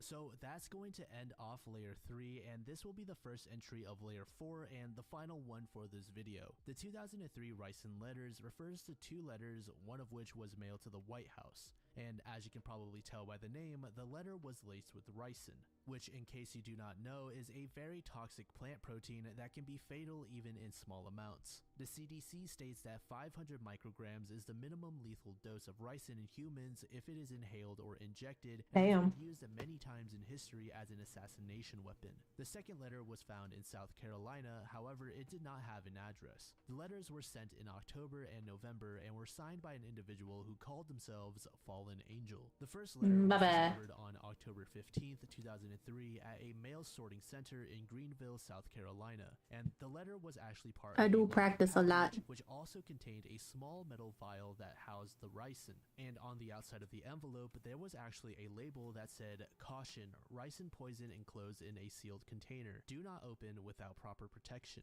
As for the actual letter, it was typed up using a typewriter and said, "To the Department of Transportation, I am a fleet owner of a tanker company. I have easy access to castor pulp. If my demand is dismissed, I am capable of making ricin. My demand is simple. January 4th, 2004 starts the new hours of service for trucks, which include a ridiculous 10 hours in the sleeper berth. Keep at 8 or I will start dumping. You have been warned. This is the only letter that will be sent by me, Fallen Angel. As I previously mentioned, this particular letter had no delivery address posted on it. The second letter was received on November 6th, 2003 and was addressed to the White House. The White House Mail Processing Facility encountered a small vial of white powder which tested negative for ricin initially, but later tests came back positive for ricin contamination. And despite being addressed to the White House, this letter yet again was meant to be written for the U.S. Department of Transportation. It read, Department of Transportation, if you change the hours of service on January 4th, 2004, I will turn D.C. into a ghost town. The powder on the letter is ricin. Have a nice day, Fallen Angel. The Secret Service took until November 12th to alert other agencies that the ricin tests came back positive, but fortunately nobody died. There was a third letter that was discovered on February 2nd, 2004 in the mailroom in the Dirksen Senate office building, but it isn't 100% confirmed whether or not this third letter was sent by the exact same person. And that is all for part 17. The next installment of the series is going to be diving into layer 4 and the same thing goes try new hobbies and other things. Yo. All the way to the end. Drop an envelope. Yeah, same with cars. You just gotta get in there. Thank you so much for making it to the end, and a very special thank you to all of You'll eventually get better. members for supporting me. Thank you to Greg, 4L60E, Adventure Ted, Coalescent Carnage, Chaz It Up, Cody Grandman, Courtney Von Schriltz, Emma, Flannery Rose, John Thomas, Maui, Owl Yoop, Saucy Sofa, Schmapton Schmerica, Steve Sharofsky, Schmapton Schmerica? Baphomet, Beck Walls, Wait. Bennett Malillo, I'm gonna say, like, there's no way we're done with the 6 hour, like, Felony Feline, Coy Jones, Coyote Lord, video. Waterbury, David Veltman, Dim Resin, Dip Shizzle, Dip Shizzle. Evil Dead Dip Shizzle. Gary, No, it's Shapton Schmerica. Sweet Moncour, Glitter Flesh Gum, Grace, Halo Fan 234, Harley Deadman, Dip Schnizzle is funny. W, Jacob Adams, Jacoby Gilbert, McLover. 22, Jay Huds, Joseph Mulligan, Joseph Virgin, Josh Falls, Kent, Kiana, King Mog, Lady Fang, Len, Liss Electro, Main Adam, Marco Espinoza, McLover, Me4, Michael Myers, Morgan Smith. It's a 6 hour video. Nathan Flack, We're probably not gonna watch all of it. Okami Fan 1 Productions, Pedro Elliott, Okami Fan 1. Ray, Roanch, Roto, Sally Bunce, Samili Moody, Sarah Kruger, The Sarah Puff Wilson, Lord. Shane Whitehead, Skylar Morris, Sophie Livingstone, Stuxinator, Subtle Spell, Taylor Stone King, The Puff Lord, The Hidden Eye, Teresa Headlam, Tony Swanevelt, Typical Ethan, Victor Chamil, Wilder Than Mild, -5 stars. Wilder Sasha Than Mild. Wise, Jerome Reuter, Synth Runner, Astrid Yessing, Blasphemous Baphomet, Neve, Mam Shiva 101, Alan Amaro, Randvar, Aphotic Cthulhu, Emma Chacho, and Barely Living Dead Girl. Thank you. Barely all Living so Dead much for Girl. your support every month. If any of you are still watching and are interested in supporting the channel, He's not cracking once. I would have shited myself. Patreon and the memberships. If you do become either one, you get early access, but if you become a patron, you get exclusive videos that are not available on YouTube. Studying or no studying? That is the question. Making a pretty big video for should be up at the very end of the month, but there may or may not be a couple fewer uploads this month because of that, because it's like 6 hours, 5 hours, something crazy. So anyways, that's gonna be it for today. Thank you all so much for sticking through to the end, and I'll talk to you guys all again next time. Maybe like the swoop that I drew on his hoodie. Draw like a swoop on his ear. The Heidelberg Project is described as an outdoor art environment That kinda eats. created by Detroit artist Y Tyler muchacho. Guyton that has been subject to a series of fires. Despite a $45,000 reward, This guy and making you feel footage something? capturing a suspect, the case revolving around these fires remains unsolved. The fires, which began in 2013, have destroyed several of Guyton's works. One of the incidents occurred on November 23rd, 2015, when a person was caught on camera starting a fire. Despite the substantial reward, extensive media coverage, and the presence of security cameras, investigators are making Your feelings are mixed. solving the 12 arson cases that You have got plagued this. the Heidelberg Project. Head of Detroit Fire Department's arson squad, Charles Sims, said, "We're at a standstill. Without eyewitness accounts or a clear pattern with an evident motive, it's an uphill battle." An arson investigator named Patrick McNuddy said the following: McNuddy. "The evidence I want that as my last name. We don't have the luxury of finding easy clues like bloodstains or bullet casings. So investigators McNuddy. spend much more time meticulously combing through charred remains of the crime scene. Well, that's what I'm saying. Any evidence I do know those Krabby Patty gummies. A special agent with the Federal Bureau of Alcohol, Tobacco, Firearms, and Explosives named Donald Dawkins said, "Without eyewitnesses, arsons are notoriously difficult to solve." The Detroit ATF branch has joined the Heidelberg Project investigation. Studies have shown that Like Dan, of arson cases are ever solved. Choi, not happening. McNuddy, happening. Offenses. Over the past 3 decades, Guyton Donald Duckings. adorned a 2-block area with hundreds of I had mixed feelings about the gummies. dolls, record albums, rusty I don't remember liking them. and car hoods. The entire neighborhood's streets have essentially been transformed into a canvas of colorful polka dots. In an effort to combat the ongoing arson attacks, the Heidelberg Project launched a crowdfunding campaign and sought assistance from foundations. They were able to successfully raise approximately $72,000 to fund the installation of surveillance cameras and security patrols. The newly installed cameras captured fleeting images of a suspect.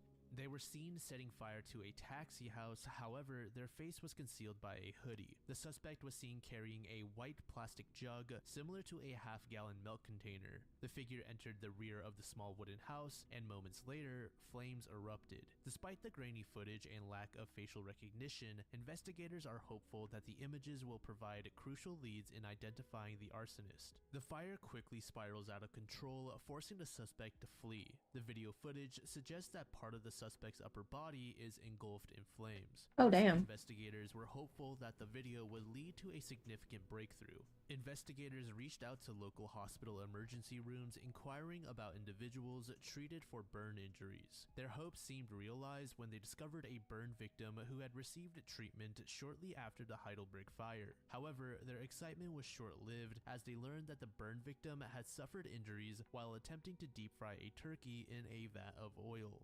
If you're like the millions of people around the world that has caffeine in their daily life, check out partner of the channel, Gamersupps. They have a wide array of amazing flavors, and each serving is less than 40 cents with my code DLAM, which gives you 10% off your order. How do I become a Gamersupps person? Guacamole Gamer Farts. It also supports the channel, so if you're interested, check out the first link in the description. Now, back to the video. How do I think you have to apply, yeah. Alonzo Brooks's body was discovered in La Senia, Kansas on May 1st, 2004, approximately a month after he was reported missing following his last known whereabouts on April 3rd, 2004. On the day that he went missing, Alonzo Brooks and 3 friends attended a party in La Senia. I'm looking it up. Party, Brooks reportedly faced racial slurs, which may have created tension between him and the other guests. As the night progressed, Brooks's friends left the party at different times, inadvertently leaving Alonzo behind due to a misunderstanding about his arrangements for returning home. When Alonzo failed to return home the next day, he was reported missing by his family. The Lynn County Police Department couldn't find Brooks, so they gave the case to the Kansas Bureau of Investigation. I've never tried Gamersupps before either. Locating him. On May 1st, 2004, the Brooks family was allowed to look for Brooks on the property where the party was held. On the first day of their search, they found Brooks's body on the bank of Middle Creek, next to the house where he was last seen a month before. An examination of his body showed that he didn't have any broken bones, signs of being hit, or signs of drowning in his lungs. So the doctor couldn't figure out how he died. On June 11th, 2020, the FBI reopened the case and offered a $100,000 reward for information about Brooks's death. In July of that same year, Alonzo Brooks's body was exhumed and taken to Dover Air Force Base for a thorough autopsy and additional investigation by the Armed Forces Medical Examiner. The examiner's findings were conclusive. Oh, yeah, you can apply without any U.S. Attorney I was trying to get a stomach flu and threw up for. Oh, damn. Foul play in Brooks's death, the I still kind of want to cup though. evidence. He emphasized the FBI's Honey! unwavering commitment to pursuing justice for Come here. Brooks and bringing the perpetrators to justice. Come here, my The love. autopsy report revealed injuries that could not be attributed to decomposition, further solidifying the conclusion that Brooks's death was a deliberate act. However, no one has been Oi. charged with his death just yet. Oi! Oi! Come here. On a scorching summer day in late July, Japanese authorities stumbled I upon know you're a the little preserved weird, remains but- of Sogen Kato. He was still resting in Bye. bed where he had passed away 3 decades earlier. At 111 years old, he held the title of Japan's oldest man.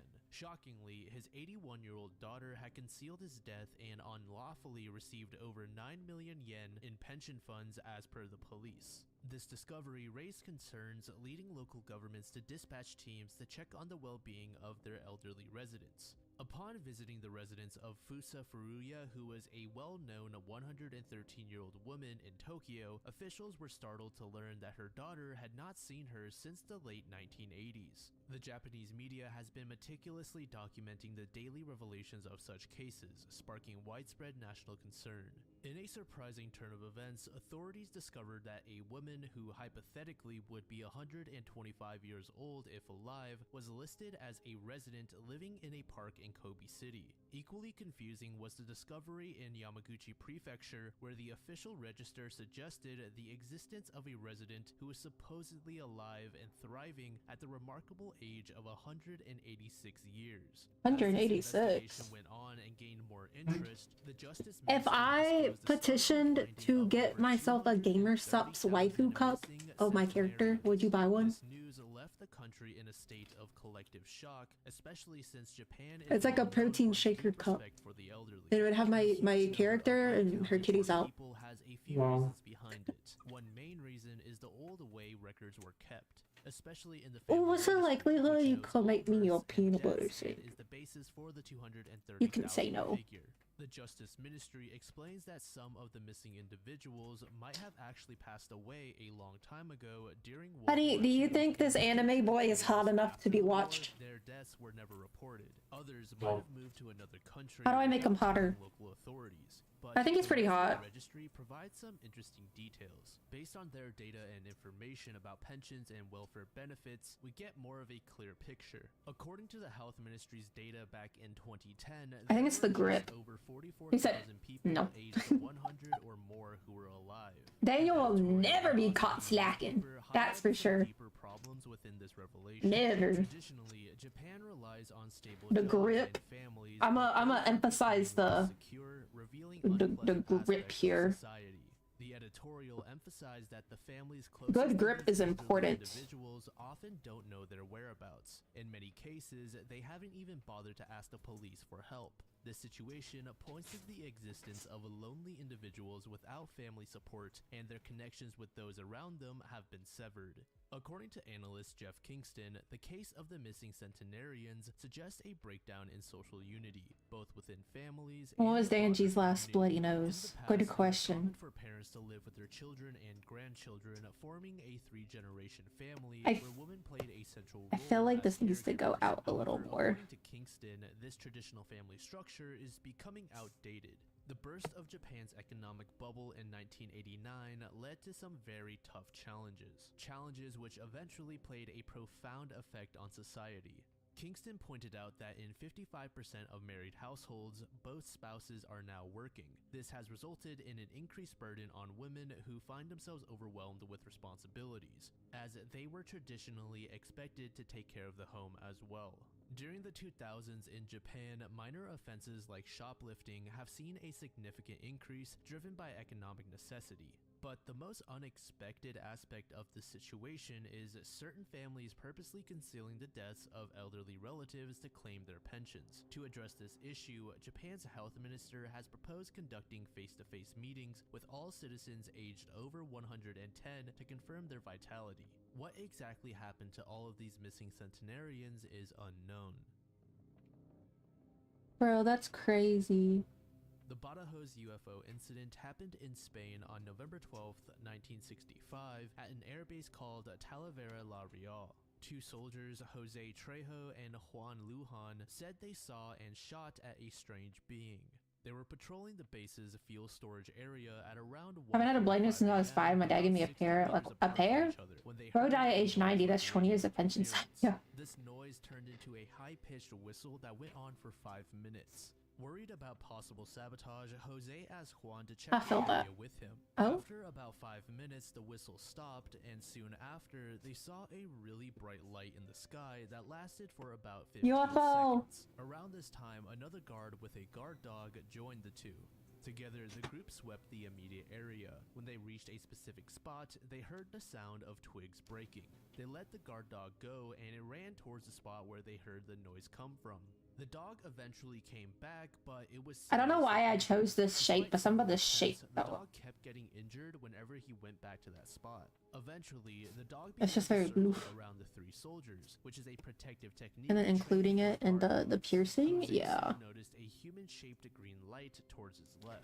Oh The figure no. was very tall, around 3 meters. It appeared to be made up of small points of light, with the brightness being more intense along its edges. I think I The like head was this small and covered with sketch. something that resembled a helmet. Its arms were also extremely long, but it had no visible hands or feet. Jose fell to his knees and fainted. His friends took the opportunity to shoot at the creature, firing between 40 and 50 bullets. As the being was hit, its brightness intensified and it 3 meters is While huge. Jose received assistance, the same sound as before was heard, lasting about 10 to 15 seconds. The following morning, around 50 men thoroughly searched the area. Surprisingly, there were no I think I'm gonna casings leave from the this shots as like a fired, white. and no holes were found where Like, bullets were supposed to have hit the wall behind the creature. Despite this, the Air Force concluded that the machine guns were indeed fired. Even today, there is no explanation for what the soldiers encountered, leading many to believe that this was entirely made up.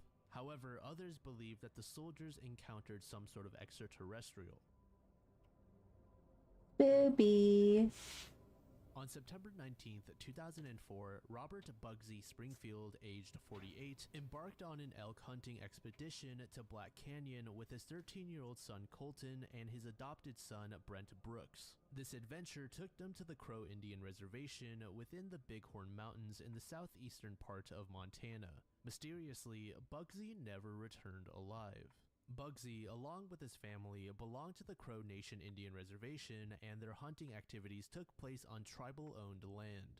Bugsy had roots deeply embedded within his community. His upbringing unfolded in the areas of Lodge Grass and Wyola. At 17, Bugsy joined the U.S. Marine Corps and served in different locations such as California, North Carolina, Australia, Japan, and the Philippines. After leaving the military in the late 1970s, Bugsy worked at the Sarpy coal mine as a diesel mechanic for 3 years. He even took on occasional jobs that involved heavy equipment operation and even firefighting. He got married to a woman named Veronica Burden Ground in July of 1979, and they settled in Lodge Grass. So on the day that the trio went hunting, Bugsy's 2 sons returned to the agreed-upon meeting spot late in the afternoon, expecting to find their father. As night fell without any sign of him, the concerned children reached out to both the Bighorn 11 County feet Sheriff's is Office fucking and tribal crazy. members for help. On the day he went missing, Bugsy was clad in thick winter attire and carried a bow and arrows. Despite an extensive search effort, including helicopters and search dogs and horseback searchers organized by the family and the Bureau of Indian Affairs, there was no discovery of any equipment, body, bones, or blood. A little over a year into the future, in October of 2005, a hunter exploring the Black Canyon region heard the persistent screeching of a crow. The bird's loud cries led the hunter to a tree where, to their surprise, they discovered human remains below. What made the discovery even more unusual was the peculiar arrangement near the tree. A partial skull, a femur, a neatly rolled up men's belt positioned next to the skull, and a pair of boots. Additionally, a men's coat with a small tear in the back was lying on the ground, accompanied by a wallet containing money at the scene. However, noticeably absent from the location were the bow and arrows, which could not be located. Law enforcement was quickly contacted as foul play was suspected.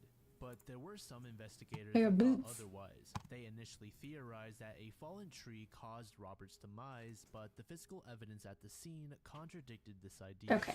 The family speculated on the possibility of foul play, considering Robert's background as an ex-Marine and Special Forces. I like the sketch. I think I'm gonna do all the sketch today, and then I'm gonna do line arts another day.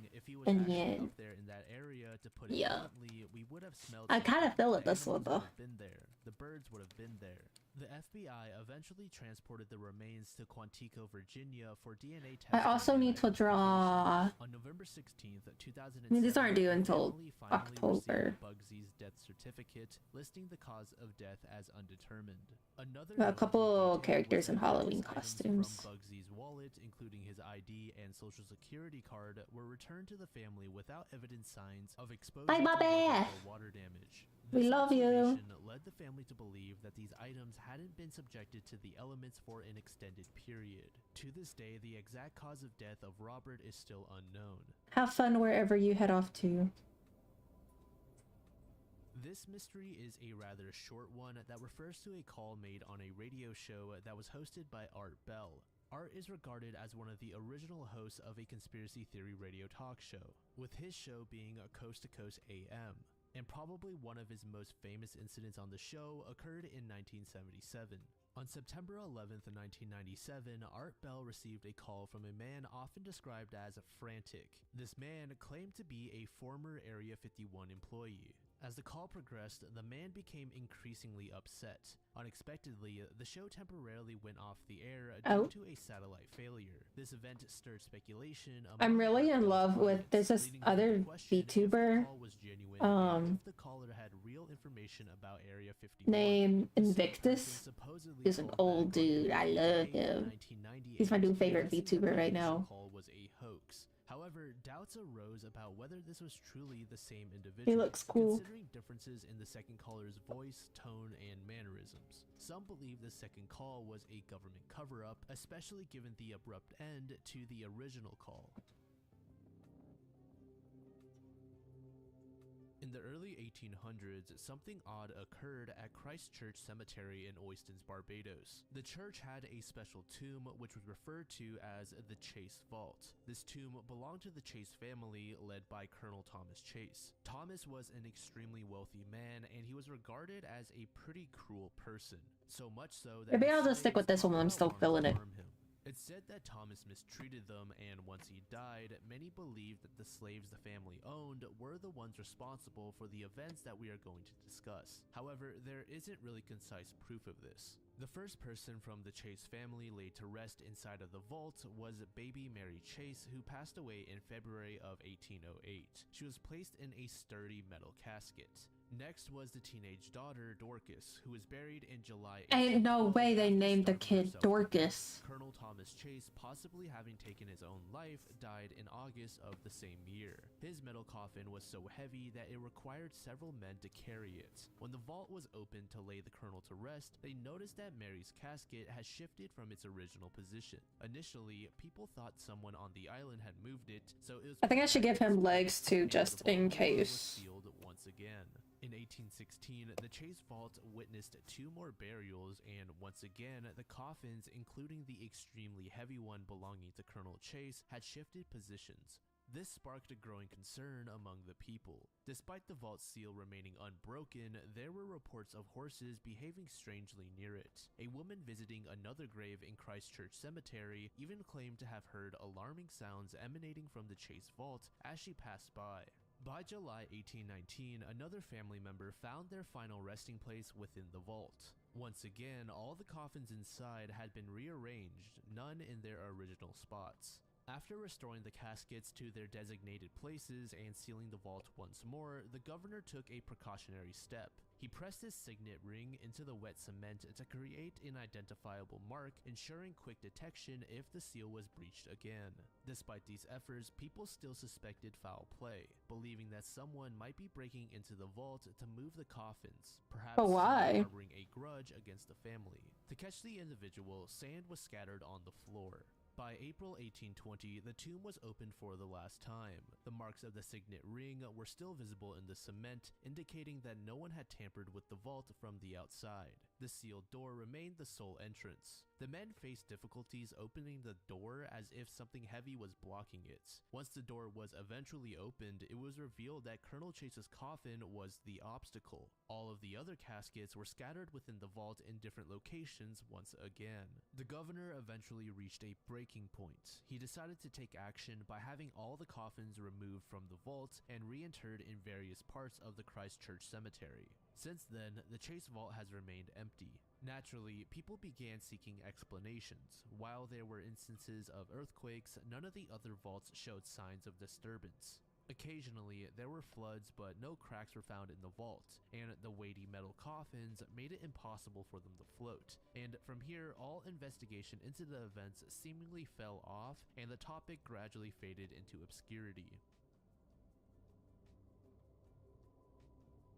In Indonesia, a group of bikers came across a strange scene. A half-naked person running along a dirt track near Banda Aceh on Sumatra Island.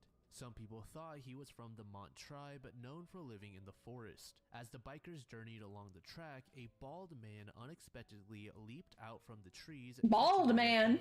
The recorded footage captures one of the bikers losing balance and falling to the ground while the figure swiftly dashes away from the group. Unfazed, another biker pursues this man down the track. Actually, I'm pretty sure this would However, promptly dives into the tall grass at the roadside. The group stopped at the spot where the man disappeared and diligently scanned the area in an attempt to locate him. A couple of bikers go into the grass to find out where the man went and discover a big stick that he was carrying. Some believe that this person might be from a lost pygmy tribe in Indonesia. There's a story about the Yeah, it would go way further down. Smaller than usual and running away when they see people from the outside world. The only known story about this supposed tribe goes back to the 17th century, where two Mont tribesmen were said to be captured and shown to the Sultan. However, there are many people that believe that the Mont people are just a legend. Banksy is the name of a street artist based in England whose identity is still unknown. Banksy became famous as a graffiti artist in the late 1990s, I know Banksy. but he's kept his identity a secret.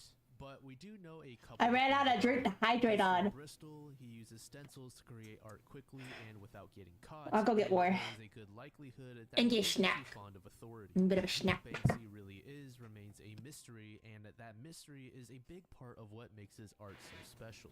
As Banksy's identity continues to be a secret, more and more guesses and theories have come up about who he really is. Some of these theories seem believable, while others are kind of funny, but none of them have been proven to be true. These are just some of the names who people have suspected to be Banksy: Neil Buchanan, Robert Del Naja, Robin Gunningham, and Paul Go. Of course, there are a number of other people suspected of being Banksy, but most conversations typically involve this group of names. One of the more likely suspects is Robin Gunningham. In the search for Banksy's identity, some criminologists from London's Queen Mary University pointed to Robin as a possible candidate. The university used geographic profiling, but he was never proven to be Banksy.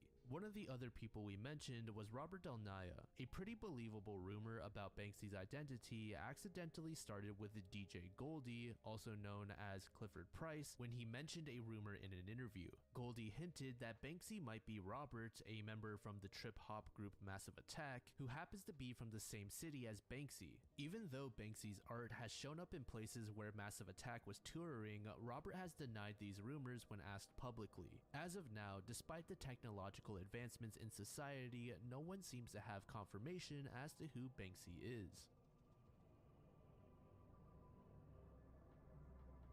On April 6, 1986, 9-year-old Antoinette Cayedito went missing. Her mother Penny and two sisters were surprised to find that she wasn't at home when they woke up that morning.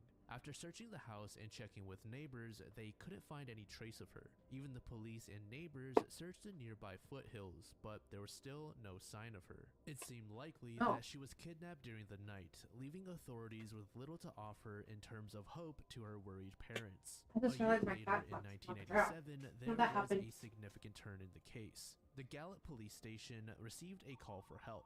A female voice on the phone claimed to be Antoinette, saying she was in Albuquerque. Before she could provide her exact location, an unknown male voice interrupted, saying, "Who said you could use the phone?" She screamed and the call abruptly ended. When the police played the recorded call for Penny, she was certain it was Antoinette's voice. She particularly recognized the way the girl said her name. However, she couldn't identify the man's voice. Some people thought that the call might be a prank because the girl said she was in Albuquerque, but the call actually went to the Gallup Police Department. Despite the police's attempts to trace the call, they were unsuccessful. But nevertheless, this gave Antoinette's family a glimmer of hope that she might still be alive. In 1991, 5 years after Antoinette went missing, when age-progressed photos of her were released, a waitress came forward. She believed she had seen Antoinette at her restaurant serving a table with a man, woman, and a girl who seemed to be around 14 or 15. The waitress noted that they looked somewhat disheveled, possibly indicating a struggle. The girl deliberately dropped her utensils on the floor, and when the waitress tried to help, the girl grabbed her hand. However, the waitress didn't think much of it and continued with her work. The man, woman, and girl later left the restaurant. The waitress went over to their table to clean it up, and that's when she discovered a napkin under the girl's plate with a message. It said, "Please help me, call the police." A month later, investigators decided to re-interview people involved in the case. They spoke to Antoinette's sister, Wendy, who was 5 at the time of the incident. Now 10, Wendy revealed to investigators that she had witnessed Antoinette's abduction. According to Wendy, around 3 a.m., there was a knock at the door, and when Antoinette answered, the person claimed to be Uncle Joe. 2 men then grabbed her and took off. When asked why she hadn't spoken up earlier, Wendy explained that she was scared and afraid of getting in trouble. Investigators checked and found out that this quote-unquote Uncle Joe, who was married to Penny's sister back then, was not involved. But this made them wonder if the people who took Antoinette knew her family. In 1992, Penny visited a Navajo medicine woman to try and find out where Antoinette might be. The medicine woman did a special ceremony to connect with the spirit of the missing person. According to her, Antoinette might be alive, possibly with a child, and being kept somewhere in the southwest of the United States against her will. Investigators now indicate that Antoinette's survival is unlikely due to the amount of time that has since passed. Penny's life concluded on April 18, 1999. Before her death, law enforcement had aimed to inquire further about Antoinette's disappearance, but her death complicated the investigation. There was a theory that was going around that Penny may have sold off Antoinette into human trafficking. Towards the latter bits of her life, authorities suspected that Penny may have harbored some more information about Antoinette's abduction than she revealed. The failure of a lie detector test and significant purchases following Antoinette's disappearance heightened suspicions. There were also unverified claims of her involvement in illicit drug-related activities. If Antoinette is still alive, she would be in her 40s by now. Unfortunately, Antoinette's father, Anthony, also passed away in 2012. So this entry kind of confused me a little bit, and I'm not entirely sure why this is regarded as a mystery, but to my understanding, it seems that scientists heavily debate whether the Anthropocene is different from the Holocene, since the former is still not recognized as an official geological unit of time. Scientists have agreed that I don't know what either of those words mean. A massive impact on Earth that they should declare a new geological epoch, that being the Anthropocene. They presented this idea to the International Geological Congress in Cape Town. The scientists say that the Anthropocene should start around 1950, when nuclear testing began to spread radioactive elements all around the world. But they are also looking at other possible signs of Anthropocene, such as plastic pollution, soot from power plants, concrete, and even chicken bones, which show how much chicken farming has grown around the world. The Anthropocene would officially recognize that humans are now a major force shaping Earth's geology and ecosystems. It would mean that human activities are leaving a lasting mark on the planet's history. So again, I'm not quite understanding why this is considered a mystery. It seems just more like a debate that scientists have amongst each other. So if you guys do understand why, go ahead and let me know in the comments, because now at this point I am curious why this is even on. If you're like the millions of people around the world that has caffeine in their daily life, check out partner of the channel, Gamer Subs. They have a wide array of amazing flavors, and each serving is less than 40 cents with my code DLAM, which gives you 10% off your order. Some of my personal favorites are Titty Milk and Guacamole Gamer Farts. It also supports the channel, so if Titty you're Milk is interested, crazy. check out the first link in the description. Now back to the video.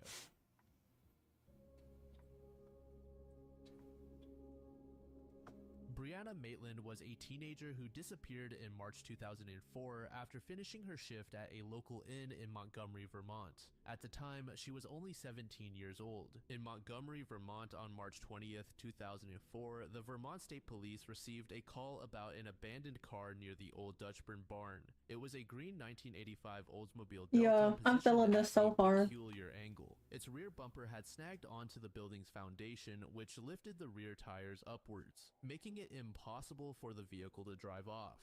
When law enforcement arrived, they discovered equally strange details. There were no signs that the vehicle had veered wildly off-road before it collided with the building. Additionally, the vehicle was unlocked with no signs of the keys. There were also no signs of people in the immediate area, whether in the barn or just in the wilderness. When investigators took a look inside the vehicle, they were equally confused. There were 2 unopened paychecks from Brianna's place of employment, Black Lantern Inn, and obviously both of them were written out to Brianna Maitland. Police immediately determined that the vehicle belonged to Brianna and set out to locate her. The first stop was Black Lantern Inn, but when investigators arrived at the business, it was closed, so they had to return at a later point. Meanwhile, Brianna's Oldsmobile was being relocated to a tow yard. Brianna and her mother, Kelly, went on a shopping trip the day prior to her disappearance in St. Albans. The outing didn't last long, as Brianna had to return home and get ready for her shift at the inn. Before she left that day, the people who last saw her reported that she seemed normal, if not even happier than usual. This may have been a result of her anticipation to get to work.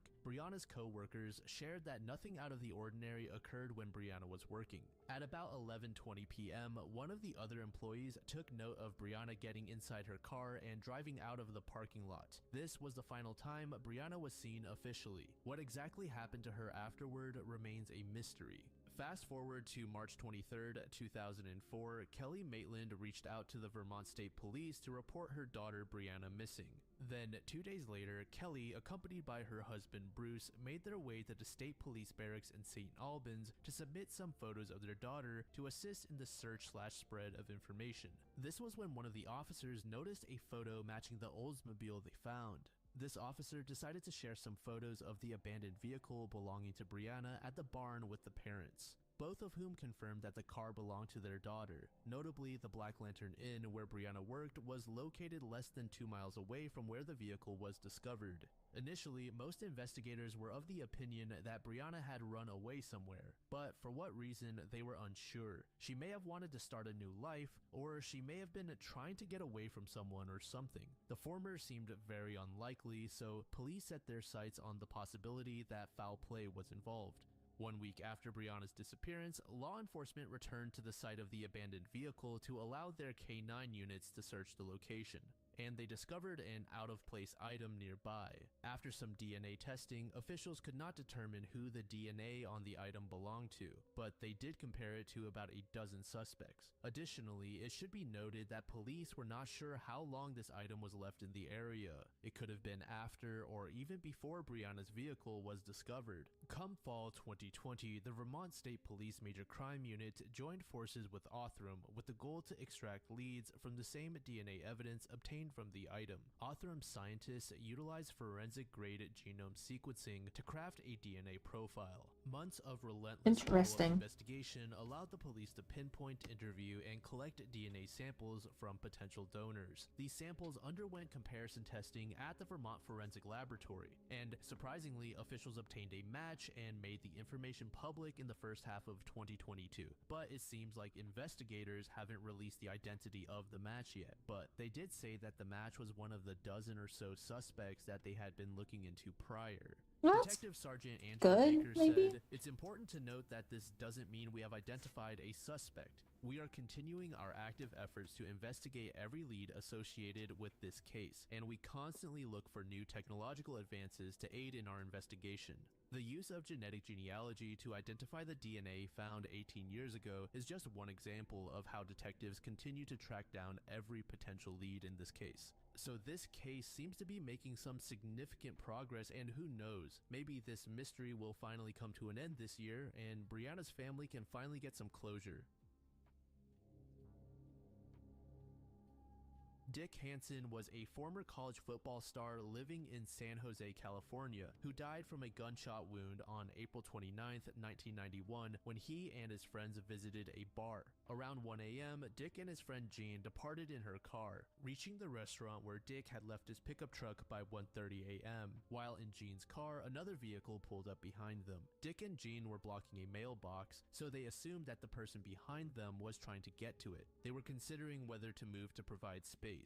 Despite Jean's desire to move, Dick felt there was sufficient room and remained in his car during their conversation. When they were ready to leave, Jean agreed to follow Dick as she was unfamiliar with the area. As they set out in their separate vehicles, the unknown man also started his engine and seemed to be following them. The driver would make the same turns at lights and swap lanes when either Jean or Dick did so as well. Dick took note of this first and signaled for Jean to follow him onto the freeway, hoping that would throw off the vehicle. Unfazed, the man continued tailing them for over 10 miles, persisting even as they merged onto the freeway. There, the driver continued to mirror Jean's moves. Jean attempted to get the man off their trail by swapping lanes sporadically and even brake checking him, but nothing worked. At this point, John was freaking out, so she pulled up to Dick and urged him to get the police. However, he couldn't hear her and instructed her to follow him to the next exit. Despite nearly missing the exit, Jean reported that the man continued following them off the freeway. Upon pulling over, Jean pointed out the man in his car, almost as if to tell Dick to do something. So Dick walked up to the vehicle, tailing them, and asked what was going on. Dick then stepped back and raised his voice, at which point the man shot him twice. In a panicked state, Jean rushed back in an attempt to assist, but found herself frozen in fear, staring at the man. The man glanced back at Jean before pulling off into the night. By the time paramedics arrived, Dick was dead. From the beginning, investigators have struggled with identifying a suspect and motive in this case. Some, including Jean, speculate that the killer's build, which was similar to a football player, and the license plate number 49R Hugs, which was a nod to the San Francisco 49ers, might have played a role in Dick's death, potentially at the hands of a fanatical fan from a rival team. Despite efforts, the killer remains unidentified and the case remains unsolved. Police released a composite sketch of the killer and described him as a white male with a dark complexion. At the time of the crime, the killer could have been in his late 30s to mid-40s. He had on glasses with thick black frames, and while there wasn't a concise description, bro, that guy looks creepy. It is believed to be a 1970 Pontiac GTO Le Mans. The vehicle also had a faded light gray / blue paint job. In 2014 in Ohio, mother Nicole Allen purchased a gift for her 2-year-old daughter 1 week after Halloween at a dollar store. The toy was a princess wand. Oh, it's the wand thingy, yeah. The cardboard packaging showed off a sort of a female hero. The toy was recommended for ages 3 and up. To 99% of people, the toy seemed like nothing more than just some cheap plastic, the type of item you would glance at for 2 seconds and either buy it or forget about it. What Nicole Allen didn't realize was that the toy's lighthearted appearance masked a somewhat malevolent name. At the top, in a childlike font, read the official product name, Evil Stick. Nicole only understood why it was given the name when she got home. Opposite of the promise of playing beautiful music, pushing a button on the wand's handle triggered a maniacal laugh, which was made even creepier due to the cheap and tiny speaker within the toy. Simultaneously, pressing the button caused the flower top to illuminate, revealing a piece of foil showing a horrifying image of a woman with pupilless eyes mimicking the act of harming herself. Just why was there such a horrifying image in a child's toy? Not to mention the creepy audio that the toy played. Nicole made a complaint that quickly caught the attention of local news, leading to the story spreading across the nation. But no matter who learned of the toy, nobody knew who the manufacturer was. Was this some sort of bootleg, or was it holding some sinister secret? Many people believe the toy was some obscure Chinese import. For example, one Reddit user made the following comment under a post asking about the toy. "Ah, the infamous evil stick. I know these odd toys first came to public attention around the early 2010s with that clickbait article you mentioned, but I have proof that their history in the US goes back at least 6 years earlier than that." Bruh. I'm sure this comment is going to get buried, but my best friend Trevor and I stumbled upon these things while shopping at a dollar store in Nyack, New York in September of 2008. I uploaded 2 pictures of him holding the toy in the dollar store to my Flickr photo stream. In the first 2 photos, if you look in the background, you can see the rest of the Evil Stick toys hanging up Oh, yeah. on the wall behind him. We thought they were just quirky, funny toys at the time. We didn't realize the horrifying truth of what was laying beneath the foil flower-shaped cutout. Perhaps it is worth noting that the dollar store where we found the Evil Stick was owned by a Chinese family, and most of the toys and products sold in the store were Chinese imports. After further investigation, several internet sleuths discovered that these sticks had different variations. A YouTube video showing off the toy would go viral, eventually leading to the identification of the person who took the photo of the image. The photographer was named Butcher Ludwig. According to Butcher, the photo was taken Oh, in there's a bunch. 2002, and it was part of a series called Macabre Muses. The series of photos was focused around a vampire theme where they feasted on blood. Furthermore, the model in that particular photo was 20 years old when it was taken, and it gets interesting when Butcher says that he never gave anyone permission to use the photo in the toy. He was surprised and a bit angry that someone had taken his photo and altered it with the demonic eyes. So it's likely that someone had come across his photo on the internet and just swiped it for themselves. Yoink. But that begs the question, just who did it? Internet sleuths were able to track down the origin of the toy to a factory in China via the barcode. After contacting the manufacturer through Alibaba, they confirmed they created the toy. But as far as I know, the investigation sort of meets a dead end here, and no further information was obtained about the toy. That's because the manufacturer, for whatever reason, stopped responding to emails inquiring about the toy. And it seems that the name of this factory has also faded into obscurity. I doubt they want that, like, This entry refers to a video to be of the carefully first thing recorded that back in the shows mid-1980s. when you look It up their depicts a company. martial arts instructor named Bobby Joe Blythe sparring with someone who is apparently mentally ill. Now, I cannot show you the entire video, but it is available on Reddit. This session quickly turns into a one-sided beating where Bobby beats the man to the point where he is gasping for air. Drag him out the back door. Drag him out the back door.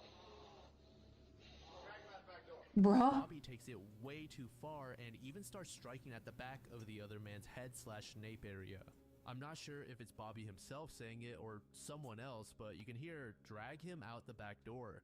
And apparently, the man was tossed into the dumpster. Some people Bruh. believe that this man ultimately died, but there isn't exactly proof of this. But Bobby himself claimed that the man survived. So the mystery lies within whether or not the man died and his identity, because it doesn't seem like anyone knows who he is, besides maybe Bobby himself. There is a Reddit post that attempts to debunk the mystery, stating that it isn't unresolved. It was created by user Shinny Meggy and said the following: "To me, this isn't a unresolved mystery. It's only unresolved in far as why the police haven't taken steps to apprehend the man involved in the video. And obviously who Kung Fu Guy is also unresolved as far as being named is concerned. But maybe I've grown more soft over the years and this video is actually a well-crafted hoax. In a video claiming to be recorded in December 1984, a young black man approached 2 other men in a dojo. The man, unidentified to this day, was nicknamed Kung Fu Guy. He claimed Jesus taught him karate and wanted simply to demonstrate this to the leader of the dojo, Bobby Joe Blythe.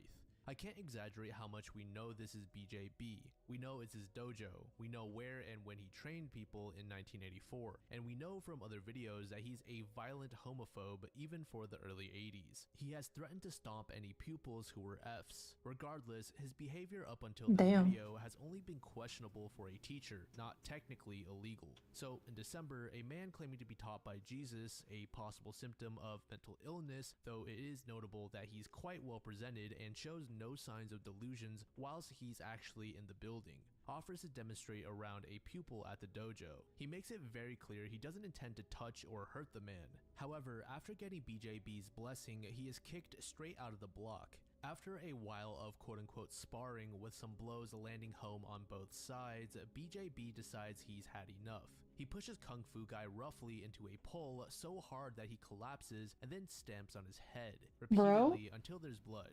I'm someone who can watch gore without flinching. It doesn't bother me. It's why I trained to be a social worker. It's why I'm training to be a mortician. But in even the censored video, it's the breathing that gets to me. It's a breathing that some people believe is a death rattle. Once he's on the floor and BJB has been talked down from his mindless attack by some of his students, he tells them to drag the guy out back. They do so, leaving a thin trail of blood in their wake.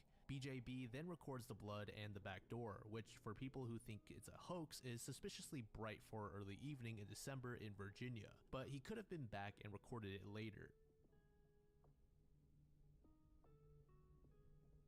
Cup of Idiocy is a piece of lost media created by Doug Walker, aka Nostalgia Critic. It was essentially a compilation of sorts. The film contained a random assortment of shorts and skits. It was first shown in one of Nostalgia Critic's reviews, then it was shown again when he reviewed it himself.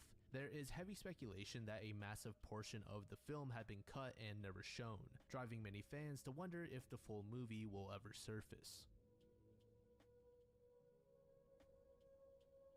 In 1991, Christopher Case, a 35-year-old from Raleigh, North Carolina, moved to Seattle after a stint as a radio broadcaster. Christopher was described as eccentric and adventurous. He went on a trip to San Francisco in April 1991 for a work conference. During the conference, Christopher met a woman who shared his interest in ancient music. This unidentified woman took a romantic interest in Christopher, but he declined her advancements. The rejection didn't sit well with her, leading to a rather strange subsequent event. The woman claimed to be a witch and cursed Christopher. With this curse, Chris was to die within a week.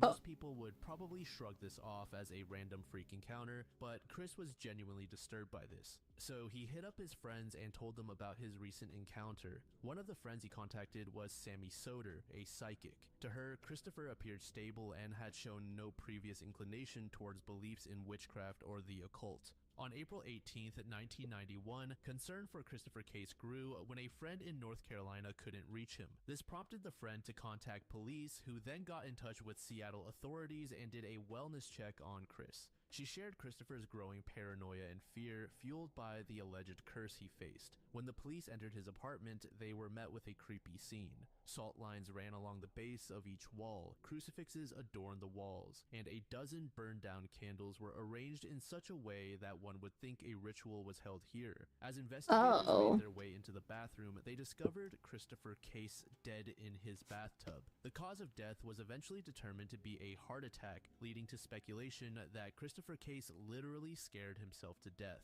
Investigators, especially amateurs from the internet, like to throw out wild, fantastical theories. But when you look at the situation objectively, there really aren't many possibilities to explain Chris's death.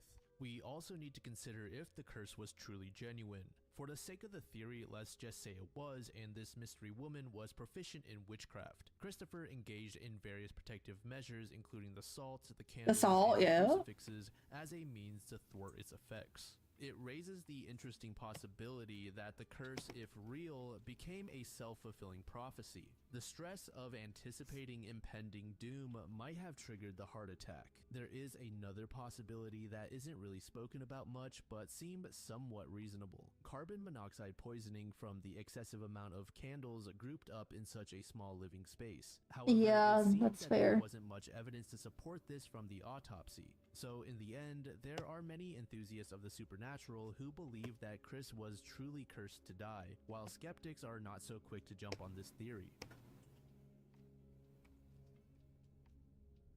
In Alexandria, Virginia, there is a local legend about a young couple who sailed to the city in 1816. They decided to spend time at Gadsby's Tavern and got a room there. Around this time, the woman fell ill, prompting the husband to seek out a doctor. He would find one. However, the husband had a strange request. He shared that he had a strict condition where the doctor could not ask about the couple's identity. The woman's health rapidly declined, leading to her eventual death on October 14, 1816.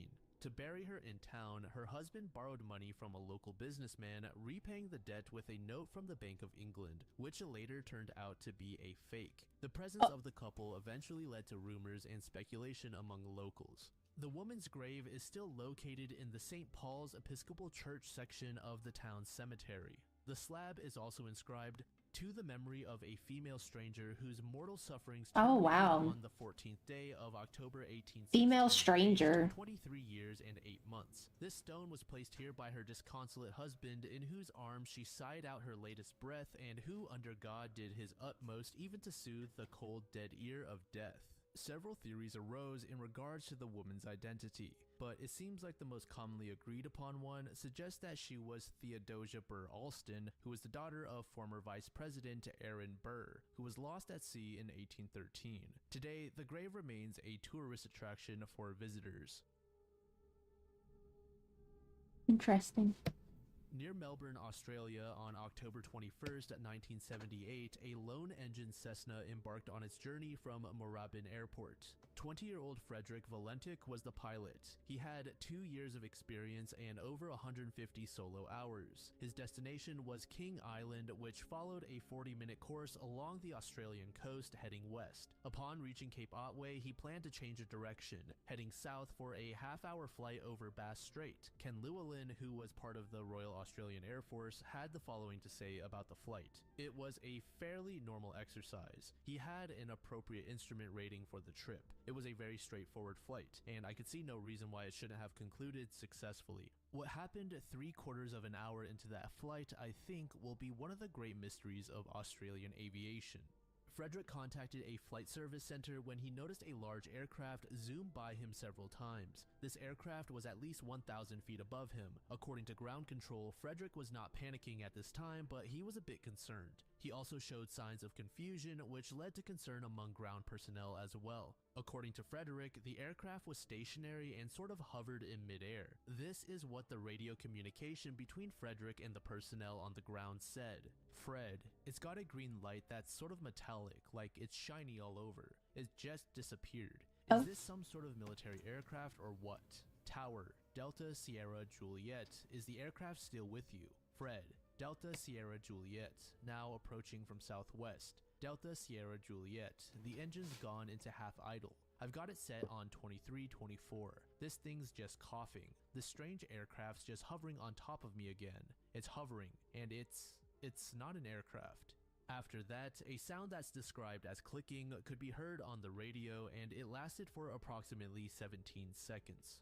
A search party was sent out to investigate the area, and after 4 days, they returned with no results. Frederick was now missing, and there were no signs of another aircraft. There were also no signs that a collision had occurred. Then one day, an alleged witness came forward and said, "I looked up and saw this long green light about 1,000 or 2,000 feet above the aircraft. So we sat there and watched it for a few seconds, and the green light crept closer to the plane. That plane is coming down pretty steep. It's at a 45-degree angle. I think it's going to crash." At this point, rumors of an alien UFO were spreading. Not the This UFO. witness requested to remain anonymous, but they said that they never actually saw a crash. Then, about 2 months after, an amateur photographer came forward with additional information. His name was Roy Manifold, and he claimed to have taken a photo of the UFO Frederick had reported. After he developed the photo, he said, "I observed this mark on the print that looked like a developing error or something. They messed it up. Just a minute. That night I took that is exactly the night that this guy disappeared." After further inspection, Right, how can you I have no idea. I guess, did not like, have any dirt or the damage that aviation, could explain the mark. UFO intelligence. researchers claimed that the mark was actually metallic. To this day, Frederick's fate remains unknown, and just what he saw is also shrouded in mystery. Welcome back, baby.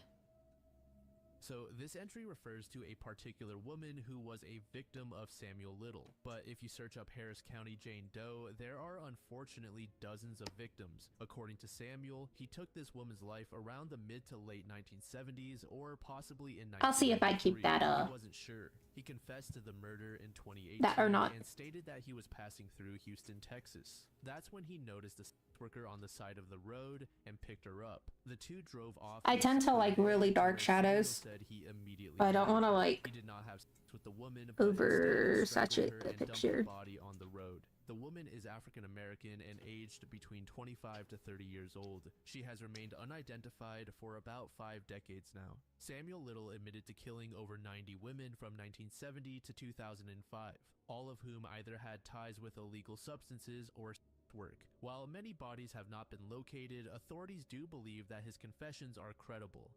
Damn.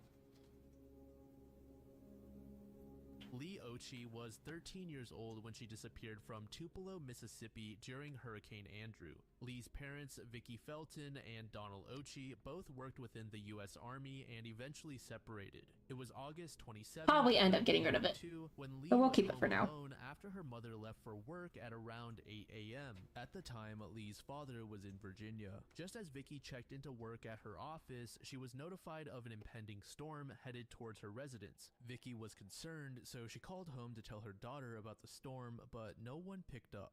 Vicki requested to return home, which was granted, and after making the 1.5-mile trip back, she found her garage door left wide open.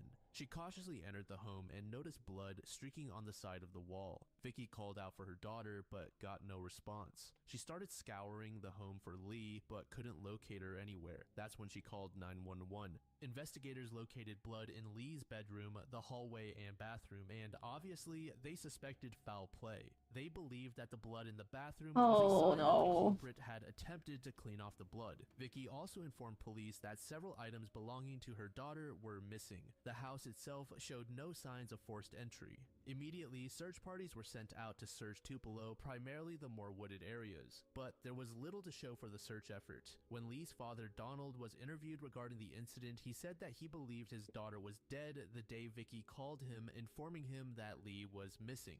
Donald added that during his own search in Tupelo, locals would tell him to look into his ex-wife, which Donald was already secretly doing, but in the end, he did not believe she was responsible. There was also a theory that Vicki's ex-boyfriend, who she had recently split from, named Barney Yarborough, may have had a hand in Lee's disappearance. It was rumored that Barney was abusive towards her, but police ruled him out as a possible suspect after he provided a solid alibi. Fast forward to September 4th, 1992, about a week since the girl's disappearance, an employee at a McDonald's in Boonville contacted police and told them that a girl had come in that looked like Lee. This sparked a bit of hope in the public, but the girl was quickly ruled out to be someone else entirely. Another 5 days later, an intriguing package The guy was said mailed to she Vicki's had address. a It period was a problem, but box then that there's some blood in contained her room in the glasses bathroom. Yeah, belonging to there's Lee too with much the blood same everywhere. address coming from Boonville. There was another development with a skull being found in a soybean field believed to be Lee. A Monroe County coroner even confirmed that it was Lee. However, they retracted that statement shortly after making it. Instead, it was confirmed that the skull belonged to a 27-year-old missing woman named Pollyanna Sue Keith. Earlier, I mentioned that some suspected that Vicki herself was involved in Lee's disappearance. Well, law enforcement did 3 separate examinations into her, and after they were done, one investigator said, "You still can't eliminate her. There are still too many unanswered questions for Vicki, and I don't know if it is unusual for somebody to go off to work and say, well, I just left Lee, but I'm going to call and check on her. Why check on her that soon after she just left her?" Of course, Vicki denies being involved and stated that she believed a man named Oscar McKinley Kearns was responsible. Who the fuck is that? Oscar was convicted of kidnapping a couple and a woman. Then, after Lee's disappearance, he was caught kidnapping a 9th grade girl in Memphis, Tennessee. In Sioux Falls, South Dakota, a 55-year-old woman named Marlis Janice Thomas, who was in declining health, came to a haunting revelation. More than 3 decades ago, she thought she had laid her infant daughter to rest in a Minnesota graveyard. Now, she believes that her long-lost daughter might still be alive. In 1962, at the age of 20, while being 7 months pregnant, Marlis moved to Bigelow, Minnesota after separating from her husband, Leighton Gross. Marlis was to give birth on June 12th at Worthington Hospital, but due to being heavily sedated, she had a tough time recalling the day in detail. Marlis's recollection is hazy. She remembers waking up and glimpsing at her daughter, Mary Agnes Gross, for the first time. Drifting back to sleep, she later awoke and realized that her newborn was missing. She asked the nurse where Mary was, and she was told that the doctor would be in shortly to explain the situation.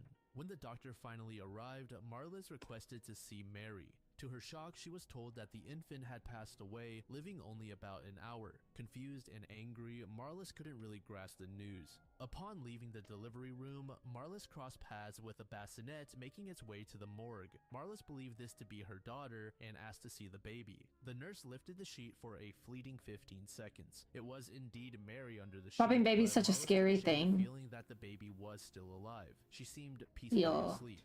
Marlis distinctly recalled Mary having abundant long my dark biggest brown fear. hair and noticed marks on her forehead. Interestingly, medical staff never disclosed the circumstances of the girl's death. Additionally, when Marlis requested an autopsy report, she was told that it was too late. During her hospital stay, Too Marlis' late? friend Judy Vogus, accompanied by Marlis' mother Clara, visited the funeral home. Judy asserted that the baby she saw differed from Marlis' description. There were no marks on the forehead, the hair was light brown or blonde, not dark brown, and there was only a sparse amount of it on the baby's head. Adding to the mystery, when Clara attempted to photograph the baby, the funeral director refused, insisting she could do so at the cemetery after the casket was closed. Later in the day, Clara managed to capture images of the casket just before the burial. However, They won't let a her take a certain picture of it? detail My made parents the say I'm not situation adopted by a even question. I feel like I should have nothing in stranger. common with them. Clara encountered I another look family at absolutely the nothing like gravesite my mourning the loss of parents. a child. Neither But have been Marlis nor confirmed to be Clara related. identified It just be the happening like family that. or discerned their connection to the burial site.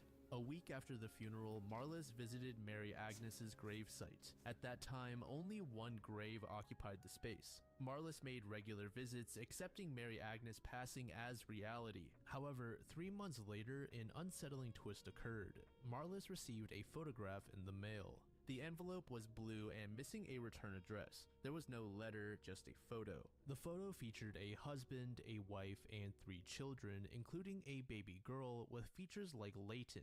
Strangely, Marlis failed to recognize anyone in the picture, and her family shared the same sentiment. Despite the unfamiliar faces, they all noted the uncanny resemblance of the baby to Leighton. It would take nearly 3 decades for Marlis to come to the realization that this child was possibly Mary herself.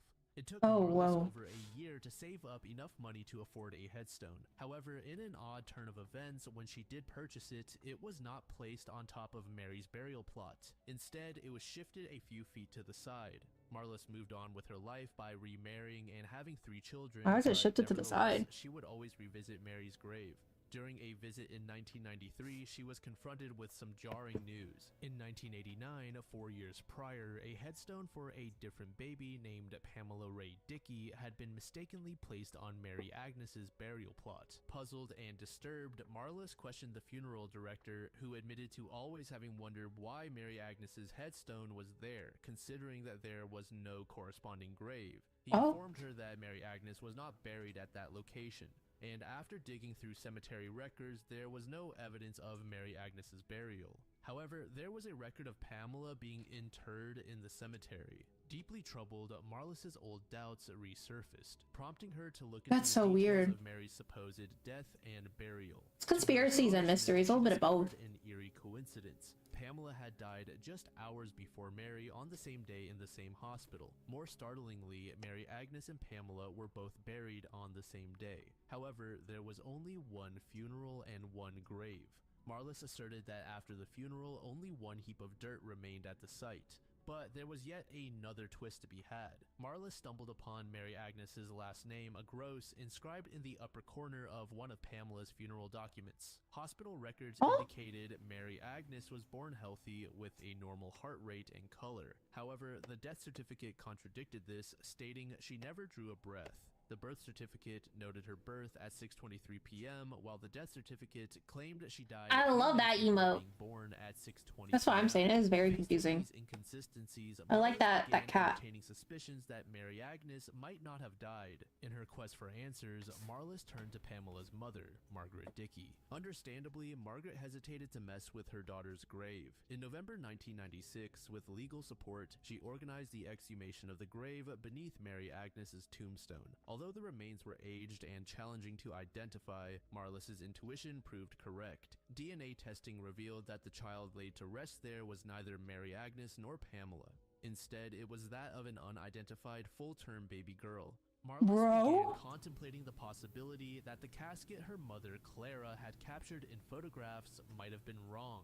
Upon showing the images of the casket to Margaret, who had been hospitalized during Pamela's burial and never witnessed the casket, Margaret confirmed it as Pamela's, purchased by her husband. Marlis proceeded to question the attendees at Pamela's This is so funeral. confusing. Margaret mentioned her in-laws and husband attending, yet none of With them the ditto. recalled encountering any strangers at the Hello, gravesite. Galaxy. Despite this, How are Marlis now you? entertains the possibility that Clara attended Pamela's funeral and Pamela was properly interred beneath her tombstone. She also suggests that the baby discovered in the grave beneath Mary Agnes's tombstone was buried years before 1962. If Marlis's hypothesis holds true and Pamela is buried where she believed her own daughter was laid to rest, the mystery surrounding Mary Agnes deepens. Currently, Marlis thinks there's only one conceivable explanation. She argues that Nothing much going on. she received over We love to 30 hear years that. We ago love was her firstborn normalcy. daughter. We love Marlis theorizes that the chilling. family depicted in the picture adopted Mary Agnes, and someone intended to convey that her daughter was part of a loving family. Marlis shared that she believed that because she was young, 23 years old, when she had Mary, the hospital staff did not think that she was capable of caring for the child, leading them to 23 is place not the that baby young. in another family's care. Marlis is tormented with the thoughts of just what happened to Mary, clinging to the hope that she will one day relocate her and reconnect. If you're like the millions of people around the world that has caffeine in their daily life, check out partner of the channel, GamerSupps. They have a wide array of amazing Nice, flavors, shark. and each serving This is is not less than 40 helping cents, with my not code convince me to get a GamerSupps thing. 10% off your order. Some of my personal favorites are I realize I Chicken haven't had my and YouTube Gamer Farts. comments It also up. supports the channel, so if you're interested, check out the first link in the description. Now back to the video. Oops. In January 1959, a 23-year-old hiker named Igor Ohatlov embarked on a journey to reach the peak of a mountain in the northern Oh Urals my of god. Soviet Russia Hi, Lee. called Hi. Otorten. Hi, With them was a Mirochi. team of I'm 8 sorry, I didn't see that experienced until students just from the now. Yale Polytechnical Institute. Before their departure, Ohatlov assured Oops. his sports club that he and That his just team dawned would on send a me. telegram upon their return. However, that telegram was never sent, and the hikers of the Ohatlov Pass incident were never seen Oopsies. alive again. In the following weeks, when their bodies were discovered, investigators were confronted with strange and gruesome injuries that left them both confused and disgusted. Some hikers were missing parts, Oopsie including poopsies. eyes, and one even lost their tongue.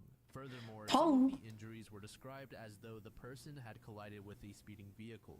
The Soviet government I was feel like I quick to remember close hearing the about this one. Ohatlov Pass case. They provided vague explanations and asserted that the hikers simply died of hypothermia as a result of their Why is their inexperience. tongue Additionally, missing? an avalanche may have played a role too. Obviously, nobody really accepted this answer to the incident, and decades later, there are still investigators, whether professional or amateur, still trying to solve this case. In 2019, the Russian government decided to reopen the case, only to close it once again shortly afterward. 2 years later, Swiss scientists entered the scene, claiming to have unraveled the Ohatlov Pass mystery with their own theory, but it also isn't regarded as a concise answer. After taking a look at the recovered cameras and diaries found at the site, investigators were able to somewhat reconstruct the events when the team began their journey. Conditions were harsh, but the group pressed forward toward the mountain's base, only to be met by snowstorms tearing through the narrow pass. Declining visibility led to the team losing their sense of direction. Instead of progressing toward Otorten, an inadvertent detour occurred, taking them westward Not a onto the slope detour. of a neighboring mountain. This particular mountain goes by the name Kolatsiakl, aka Dead Mountain, in the language of That's the indigenous Mansi people inhabiting the region. not In a an effort to good maintain the altitude they had theme. achieved, Ohatlov wanted to start up camp on this mountainside. That's But not little that's did not they know, good. This camp was also going to serve as the setting for the group's demise. By February 20th, with no updates from the hikers, a search party was issued. The volunteer rescue team, venturing through the Ohatlov Pass, located the campsite, but found no trace of the hikers. Subsequently, military and police investigators were dispatched, hoping they would have better luck in locating the missing hikers. Upon reaching the mountain, investigators were far from optimistic. While the hikers were seasoned, the chosen route posed considerable challenges, and accidents on such demanding trails were a significant concern. Given the extended duration of the hiker's disappearance, investigators assumed that the group had met their end in a tragic accident. Their expectations would turn out to be half true. The bodies were found, but the state in which they were found only raised more questions. That is At the kind of campsite, weird. Investigators immediately observed that the tent had been cut open from the inside. Moreover, the tent was more or less completely destroyed. Oddly, items belonging to the group, including shoes, were left behind at the camp. Following that, investigators came across 8 or 9 sets of footprints left by the team. And these footprints were strange because some of them were from people barefoot or with only a single shoe. These footprints led to the outskirts of the nearby woods, nearly a mile away from the camp. At the edge of the forest, investigators dug up the scraps of a small fire alongside the first 2 bodies, Yuri Krivonashenko, 23, and Yuri Doroshenko, 21. Oh. Despite facing temperatures ranging from -13 to -22 degrees Fahrenheit on the night of their deaths, both men were found without shoes, clad only in underwear. Not long after the bodies of Ohatlov, Zinaida Kolmogorova, 22, and Rustam Slobodin, 23, were also found. While the circumstances in which the bodies were found raised eyebrows, investigators asserted that the causes of death were pretty mundane.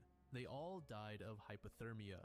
Their bodies exhibited no They were signs naked, of obviously they died of significant external hypothermia. trauma beyond that inflicted by the harsh conditions. However, this straightforward explanation failed to account for a number of oddities. Doroshenko was described as having a brown-purple complexion with gray foam emanating from his right cheek and gray liquid from his mouth. Ew. Furthermore, the discovery of scraped hands The on devil's first 2 tango, hikers, maybe. along with torn branches above them, hinted at desperate attempts to seek shelter from an unknown threat in a tree. Then Slobodin exhibited head injuries consistent with repeated falls, and Kolmogorova bore a baton-shaped bruise on her side. These 2, along That's with a the little weird, others too. discovered by this point, were suspiciously underdressed.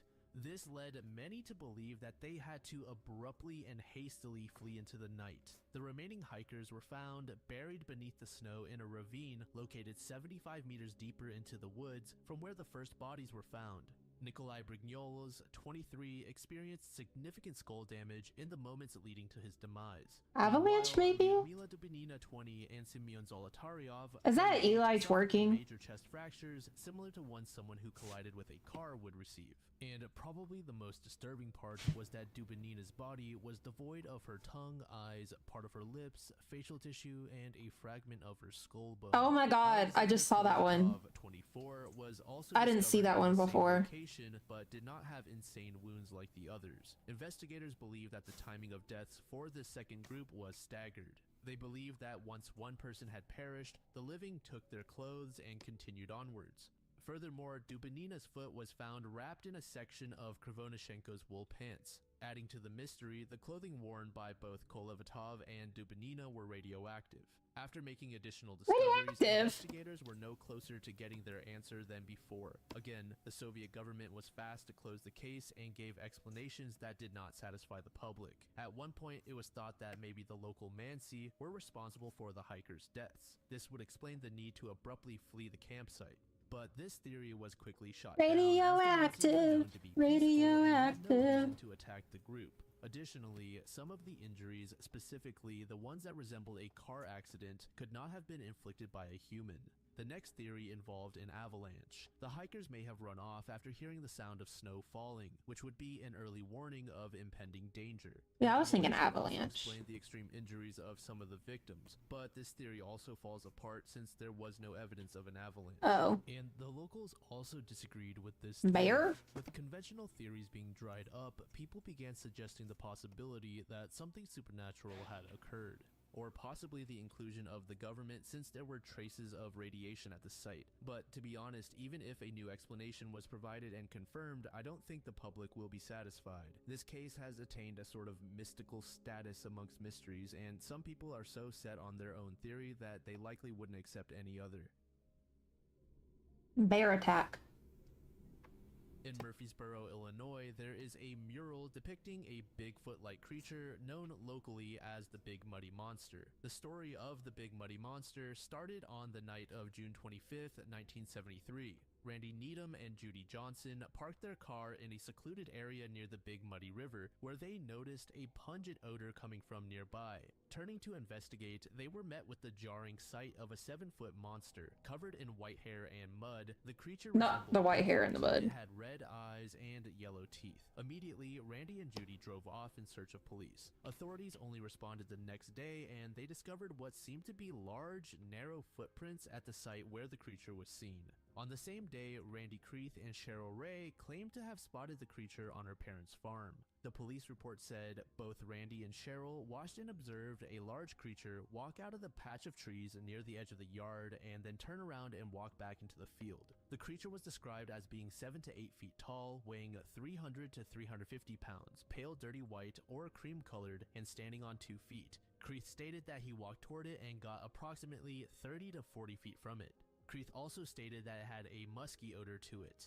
These reports were enough for Police Chief Toby Berger to make the decision to hunt down this beast. Guiding a group of men accompanied by search dogs, he followed the monster's trail to an abandoned barn. Yet, upon reaching the vicinity of the barn, the dogs suddenly fell silent and refused to venture further. Even after That's the never a good investigators look. entered the barn, they could not find the creature or any signs suggesting it was there. Over time, the reported sightings diminished until 1988 when a salvage yard proprietor, his employee, his wife, and his mother experienced a terrifying encounter at the yard. The owner recounted how he and his employee came face to face with the creature, firing shots at it, only to have it retaliate. Seeking refuge in the yard's metallic office space, they endured over half an hour of the creature banging on the exterior walls in response. Films have been made involving the creature and going over various theories and even the possibility that the entire thing is a hoax. In the Bighorn Mountains in the southeast of Montana, Robert Bugsy Springfield, aged 48, went on a hunting expedition to Black Canyon on September 19, 2004. Accompanying him were his 13-year-old son Colton and his adopted son Brent Brooks. Unfortunately, this was the final time Bugsy was seen alive.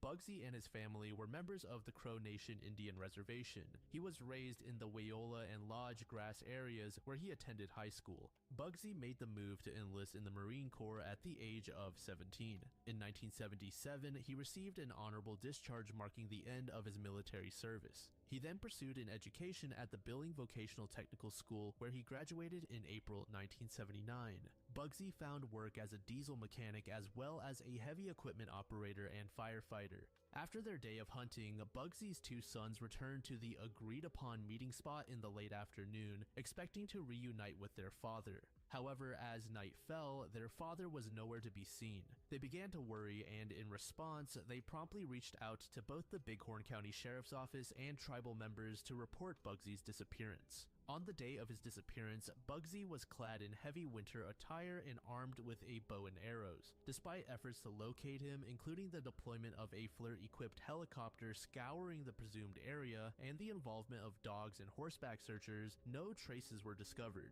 No equipment, That's not body, good. bones, or blood were found.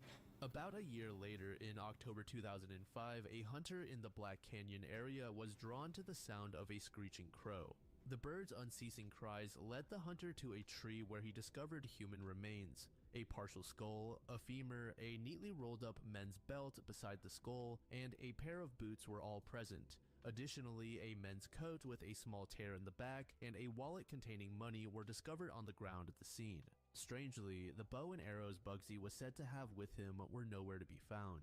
The FBI was promptly involved since foul play was suspected. It's believed that the money was left in the wallet to try and mislead investigators into thinking that this incident was not foul play. The FBI dispatched the remains to Quantico, Virginia for DNA testing and identification. Throughout the 2 years it took for testing, the FBI maintained no communication with the family during this period. Myra Ventry, Bugsby's sister, That's kinda shitty. expressed her frustration with the situation, saying that their family went through hell. The family received Bugsy's death certificate on November 16, 2007, with the cause of That death does marked suck. as undetermined. Notably, various items from his wallet, such as his ID and social security card, were returned without visible signs of weathering or water damage. This detail has fueled the family's belief that these items were not subjected to prolonged exposure to nature and thus were housed by someone. Interesting. So this entry I actually missed from the previous layer, and after I was completely done writing it, it was solved. So I'm still going to include this one at the very end, and unfortunately I cannot play the song for you all since I've gotten mixed information saying that someone is wrongfully copywriting people's videos playing the song when they're not the owner. So just on the off chance this is happening, I'm gonna avoid playing it. The investigation of the song starts with a Reddit post by Nono Seacrest that says the following. Hey Lost Wave, I am quite active in these subs and you've probably seen me around here. Still number one. Let's go, Thomas. Radio.ca, which I'll link below. It's only a 30-second Bobby's still number two. Quite a bit of attention when it was originally posted. Bobby, are you going for Thomas's spot? 80s, but it could be from the 90s too. I really like how the vocalist sings and the overall tone of the song. I'm not 100% sure if the first lyric is nowhere to run, but that's what I think I hear. The lyrics are not easy to make out.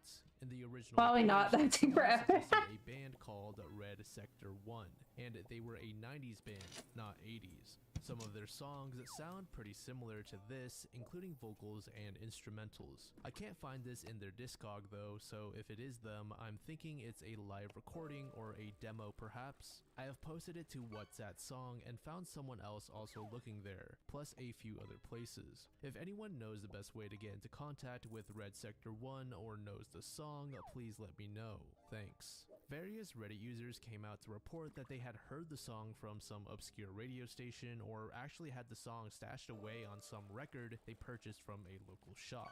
But all these leads would turn out to be fake or proven wrong at some point. On December 13th, 2023, Reddit user GeoToday made the following post titled Fond My Mind. Wait, Thomas, was that you? Hello members of our Or is that Bobby? Wave. Boy, do I Who have caught some man? good news for you. One of the most It was Bobby, wasn't it? wave tracks with many placeholder titles. Is that Bobby's the most man now? well-known of which being Who Fond caught My man? Mind has been identified. Station K feels like a wish. Hey!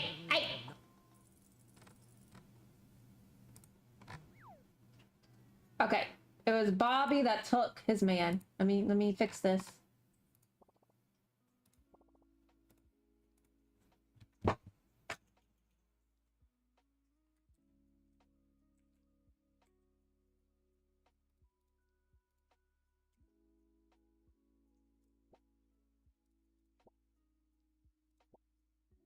Continue on.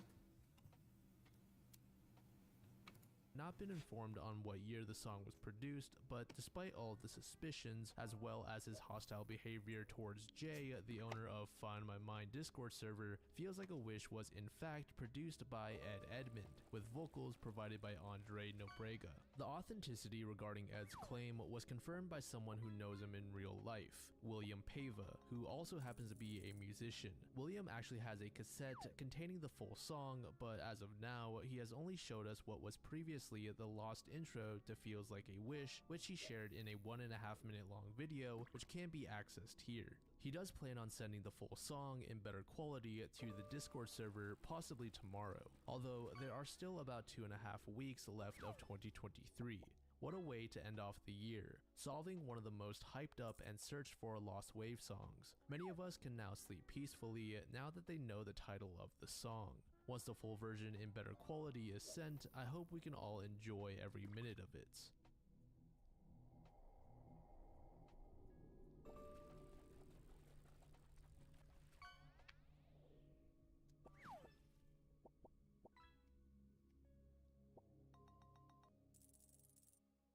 I'm still debating how much of this I actually want to leave.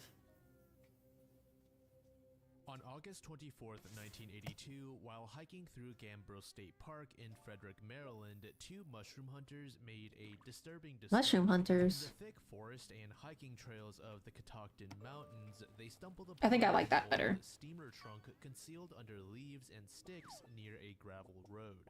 Upon opening it, they were met with a horrifying sight: skeletonized human remains and long brown hair. They immediately notified authorities, and the remains were transported to the local coroner for further examination.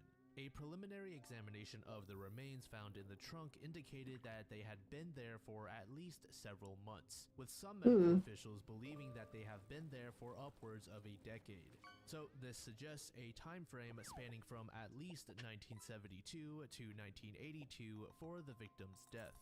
Officials were able to determine that the victim was a white female standing between 5'2" and 5'6" tall. The victim also had a shoulder-length, slightly wavy dark brown hair. However, there were indications that her hair might have been artificially dyed this color. No clothing or personal items were found with the remains, except for a dark red towel that may have been used to wrap her body. Initial age estimates provided a wide range, suggesting the victim could have been anywhere between 17 and 45 years old. This led to composite sketches depicting her with a more mature appearance. This Jane Doe's dental history revealed a series of extensive and costly procedures. There were indications of multiple fillings, a root canal, and the placement of 2 gold crowns. Interestingly, she retained 2 wisdom teeth that were misaligned, potentially causing discomfort in her jaw. With all of this dental information, investigators were optimistic about a quick identification.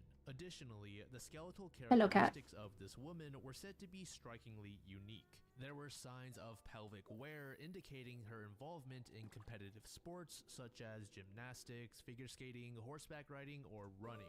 Moreover, she displayed signs of spondylolysis. This condition was identified by the small fractures in her spine, which are commonly observed in those that engage in strenuous physical activities. Now, it is possible that people with this condition are symptom-free or only have a mild back pain, but with the severity of this victim's condition in particular, she probably experienced chronic back discomfort throughout her entire life. It's quite possible Bobby just opened the floodgates, lol. with this condition. When medical officials examined the woman's feet, they also uncovered evidence of frequent high heel usage, alongside traces of a past toe fracture. They weren't able to determine a cause of death for her though, but they were leaning towards the possibility of strangulation. The bones around the base of her skull were broken, and a vertebrae towards the upper part of her neck had also been stained by blood.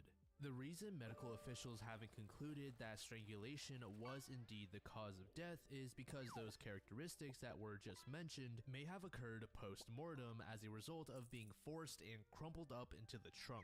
But it was clear that this was a homicide case. In 2012, authorities unveiled a revised composite of the woman discovered in the trunk, portraying her as a younger individual in her mid-20s. Investigators were hoping that this new composite sketch would bring in new leads, but nothing really came in to help the case. Over the decades, many theories have arisen as to the woman's identity, one of which suggested that she was some sort of accomplished athlete due to the wear on her body. Many people think that she is an equestrian, but those that disagree state that horseback riding would have the opposite effect on a rider's heels compared to wearing high heels. If you recall, we said that it seemed like this woman frequently wore high heels, which can alter the bone structure of a foot since heels can shorten the Achilles tendon. Oh, that's interesting. I never knew that. Do the opposite as they have to put their heels Hello, downward sir. into the stirrups. Hello, hello. Typically have longer Achilles tendons. Nevertheless, many believe that this theory is still possible and the victim had simply been an avid athlete earlier in her life. It's also often suggested that the woman was killed by a trucker. Frederick, Maryland is host to an abundance of various trucking routes and stops which serve as popular places for illegal activities. It is possible that this woman was abducted prior to reaching Maryland and was simply dumped there after being murdered. Oh, damn. End of. This entry is going to be a pretty quick one and is rather obscure. It's regarded as a sort of reverse Mandela effect. It revolves around an exchange in a movie. What does it do? That's the beauty of it. It doesn't do anything. Apparently, this quote is from a Oh, hi, well-known Ty. movie that people can't seem to recall the name of. Many mention how it gives off Back to the Future vibes. A show that may have had this exchange that is commonly brought up is Burke's Law. There's a conversation between two characters in the episode titled Who Killed 7-Eleven that is strikingly similar to the one in question, but those that do recall hearing the original quotes say that it is not from Burke's Law. They believe that it was from some form of media that is much more modern. Another rabbit hole led to a play from the late 1800s called Apocalyptic Butterflies. This particular exchange goes like this. What is it? It's a butterfly. What does it do? Doesn't do anything. That's the beauty of it. You nail them to your house, your mailbox, makes it distinctive.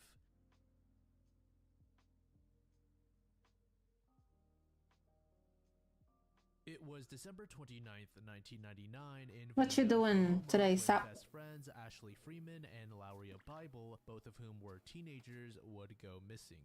It was actually Lauria's birthday as well. Sometime late on the 29th or early on the 30th, the Freeman residence had been set on fire. A neighbor rushed to call firefighters after seeing the home in flames. Lauria had told her parents that she was going to hang out with Ashley that day at her house, so by the time they were contacted and they arrived, the building had been reduced to ashes. The parents feared the worst for their daughter as Lauria's car was parked near the driveway. Assuming that Lauria had met a terrible end within the flames, they were shocked that her body was not found. Oh. In fact, the only remains that were discovered belonged to Kathy Freeman, Ashley's mom.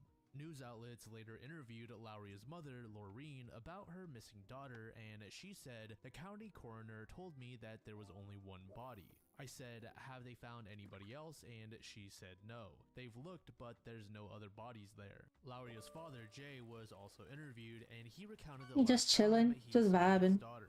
Lauria said to me, "Daddy, is it alright if I spend the night with Ashley in the Freeman's home?" I said, "Well, just make sure you're home by noon tomorrow." And noon tomorrow didn't happen the way it should have. It's obviously very strange that Kathy was the only person to be located in what remained of the home. But to make matters even more interesting, Kathy was determined to have died from a shotgun wound. What the fuck? Specifically to her head.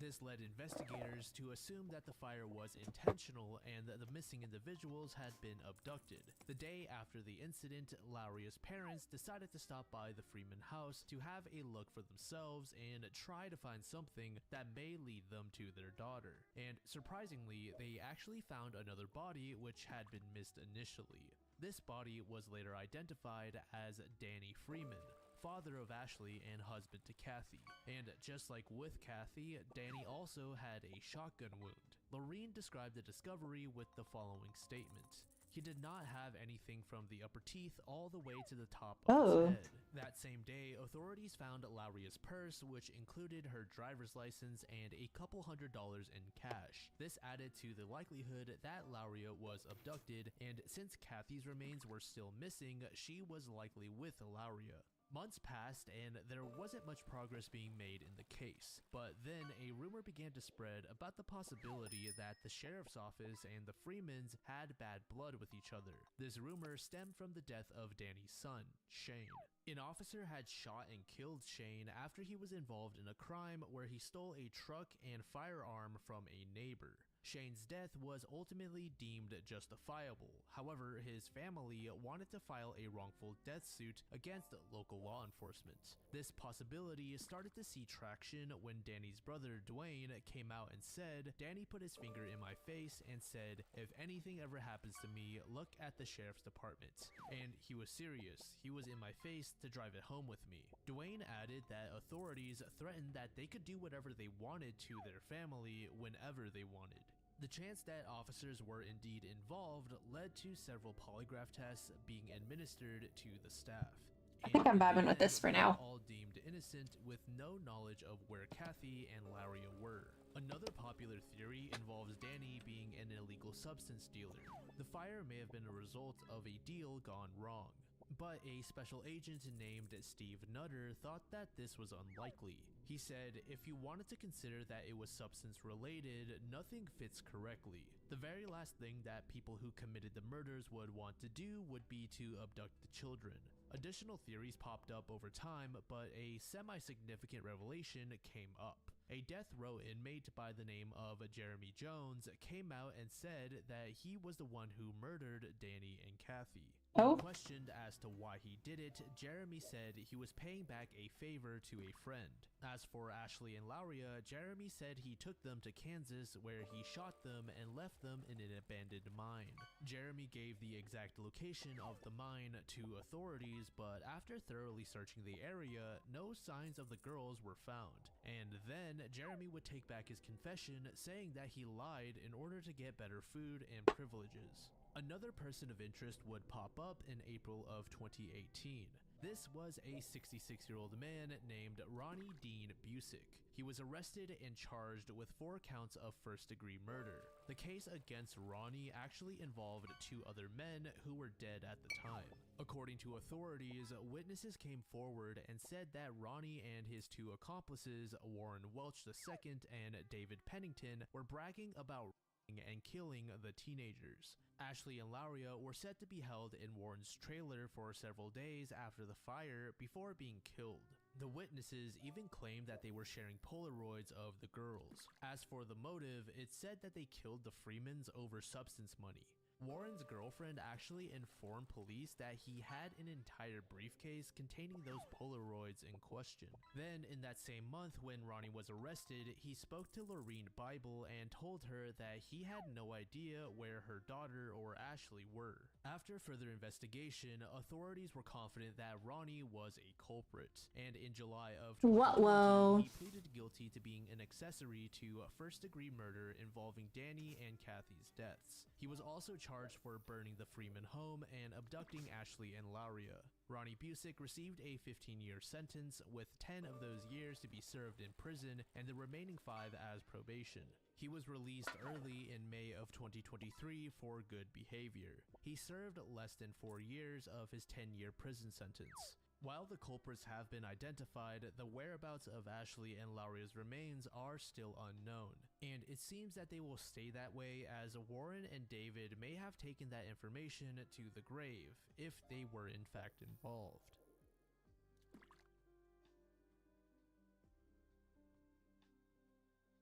Rutger Hale is the name of a 22-year-old man who lost his life in October of 2013. The cause of death was decapitation. Rutger was driving with his girlfriend in the passenger seat in Wanaka, New Zealand, when all of a sudden an object traveling at immense speed broke the windscreen, collided with Rutger, then continued through the back window of the vehicle. When questioned by authorities as to what the object was, Rutger's girlfriend couldn't say with certainty what she saw. She described it as beige-colored and box-shaped. The hole left behind by the object was no larger than a fist. Investigators spent months trying to figure out just what the object was that struck Rutger, but they couldn't come to a concise answer. At one point, even the US Army and Defense Force was contacted for their opinion on the situation.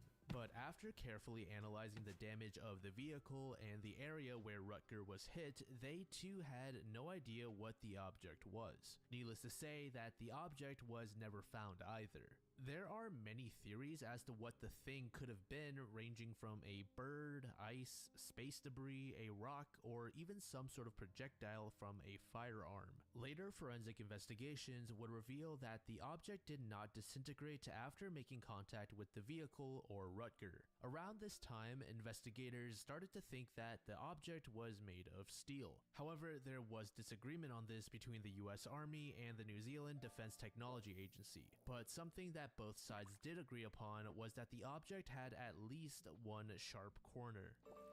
Bro, what does that even mean? At least one sharp corner. Back in 2016, there was an American student named Colin Madsen who visited Siberia to study, specifically Irkutsk, which is a city east of Moscow. Colin had spent a couple of years in Irkutsk and one day decided to go on a trip that would take him west. About a week after the start of this trip, Colin's lifeless body was discovered. Oh shit. To this day, there is much debate revolving around Colin's death, with many believing that it was a cover-up. Being that Colin was studying abroad, you could probably guess that he was someone who liked to go out and explore new locations. His family and friends described him as a friendly and adventurous young man who also knew how to speak several different languages, including Russian, Spanish, Japanese, and more. On March 27th, 2016, Colin and a few friends decided to go out on a hiking trip. Including Colin, the group consisted of 4 men. Their final destination was the top of a mountain called Love Peak, which by all intents and purposes was a pretty challenging task even for more experienced hikers. The group spent the night at a cabin with plans to get up at 5 a.m. and begin their journey. So everyone fell asleep around 2 a.m., but when the group awoke, they realized that Colin had gone missing. Initially, they did not think this to be too strange, as they thought he had simply gone out to use the restroom or just make some last-minute preparations. Colin even left his backpack behind, so the group was sure that he'd return shortly. But after some time had passed and Colin was still missing, the others grew concerned. They stepped out and started yelling out for Colin, but he never showed up. After asking locals and scouring the nearby vicinity, Colin's friends still couldn't find him. Again, Colin was an experienced adventurer. He's gone on lots of trips to foreign countries and explored the wilderness, so it's strange that he would get lost in this location, which is a pretty popular destination and well-traveled. Surely, Colin was safe and just up to some sort of antics. Another odd detail about Colin's disappearance occurs when his friends call police. According to the group, they spent several hours trying to call the police so they could help find Colin, but they kept pushing them off. When the police realized that the calls weren't going to stop, they actually accused the friends of being responsible for Colin's disappearance. Authorities shared a theory that the group had murdered Colin before having sex with his body. Then the group buried him out in the forest. Obviously, the friends denied having any involvement in the actual disappearance. Eventually, search parties consisting of officials as well as other friends of Colin were formed. Even Colin's own mother flew over in order to help with the search efforts. It took 8 days for Colin to be found, but when he was, he had already died. From the get-go, there were several odd details about his death. Colin was found lying on his Oh my god, back why is my with his character limbs squinting? outstretched and fists balled up. It didn't exactly look like the position someone who was lost would die in. His socks were also removed, with his boots being untied. Furthermore, his boots were oddly clean. Colin's eyes and mouth were also open when he was discovered. His wallet and passport were also found in his possession. As far as his clothing goes, some of it was also torn up. Immediately, news outlets shared that Colin's death was simply accidental. Some medical officials even agreed with this conclusion, stating that Colin was inexperienced and was not prepared for the elements. But like we already went over, this didn't make much sense given Colin's experience. Colin's own mother said the following after hearing these conclusions. He would never have walked to a place in the pitch dark with his shoes unlaced, no socks, and when he was leaving for a climb in just a few hours that he was so excited about. Colin had bilateral ankle surgery the year before and could not hike or walk very far without socks. The boots rubbed on the scars without socks and it really bothered him. On the topic of this being a cover-up, Colin was known to be a supporter of this group called Greenpeace. Greenpeace is basically an advocate for protecting nature. They're a global network of independent campaigning organizations that use peaceful protest and creative confrontation to expose global environmental problems and promote solutions that are essential to a green, just, and joyful future. Now, around the time Colin died, Greenpeace was active in the Irkutsk region. There was illegal logging going on in the forested areas that were being covered up by fires. So Greenpeace went out and tried to stop the logging altogether. Police were not fond of what the group was trying to do, leading them to threatening them. Colin himself even participated with these groups at the time. When authorities realized that protesters weren't going to step aside, they got very aggressive. It's believed that because Colin was an avid Greenpeace supporter, local authorities hated him and actually went out of their way to kill him. Apparently, the university that Colin was attending at the time of his death sent a translator in an attempt to assist in the investigation. But as soon as the translator informed police of her business in the area, they literally spat in her face and said that Colin was gay and he was in the forest to have an orgy with his friends. Colin's friends also later revealed that during their questioning, police urged them to confess to his murder. One member of the group even fled Russia shortly after Colin's body was found, fearing that he was going to be in much more danger by local authorities if he stayed. And one final detail about the theory of authorities being responsible before we move on. Before Colin was found, his friends shared that he was wearing this pendant around his neck. It was basically a circular mess of snakes. When Colin's body was located, this pendant was nowhere to be found. But when authorities gave Colin's mother all of his belongings, the pendant was part of those items. It is possible that the necklace was found later on in the investigation elsewhere, but there are many people who point to this particular detail as a clear sign that police were responsible. While Colin's case has been officially closed, the lawyer representing Colin's family, Ivan Pavlov, said the following. We contend that the investigation's finding of Madsen's non-violent death are not based on factual circumstances. Ivan pointed to the detail that there was little decomposition to Colin's body when he was found, 8 days after his disappearance, hinting at the possibility that he was being held captive elsewhere. Colin's mother personally thinks that the case was a cover-up. She thought that this was done in order to avoid the possibility of any drama occurring. I forgot to do eyebrows. Died on Russian soil. If you're like the millions of people around the world that has caffeine in their daily life, check out partner of the channel, GamerSupps. They have a wide array of amazing flavors, and each serving is less than 40 cents with my code DLAM, which gives you 10% off your order. Some of my personal favorites are Titty Milk and Guacamole Gamer Farts. It also supports the channel, so if you're interested, check out the first link in the description. Now, back to the video.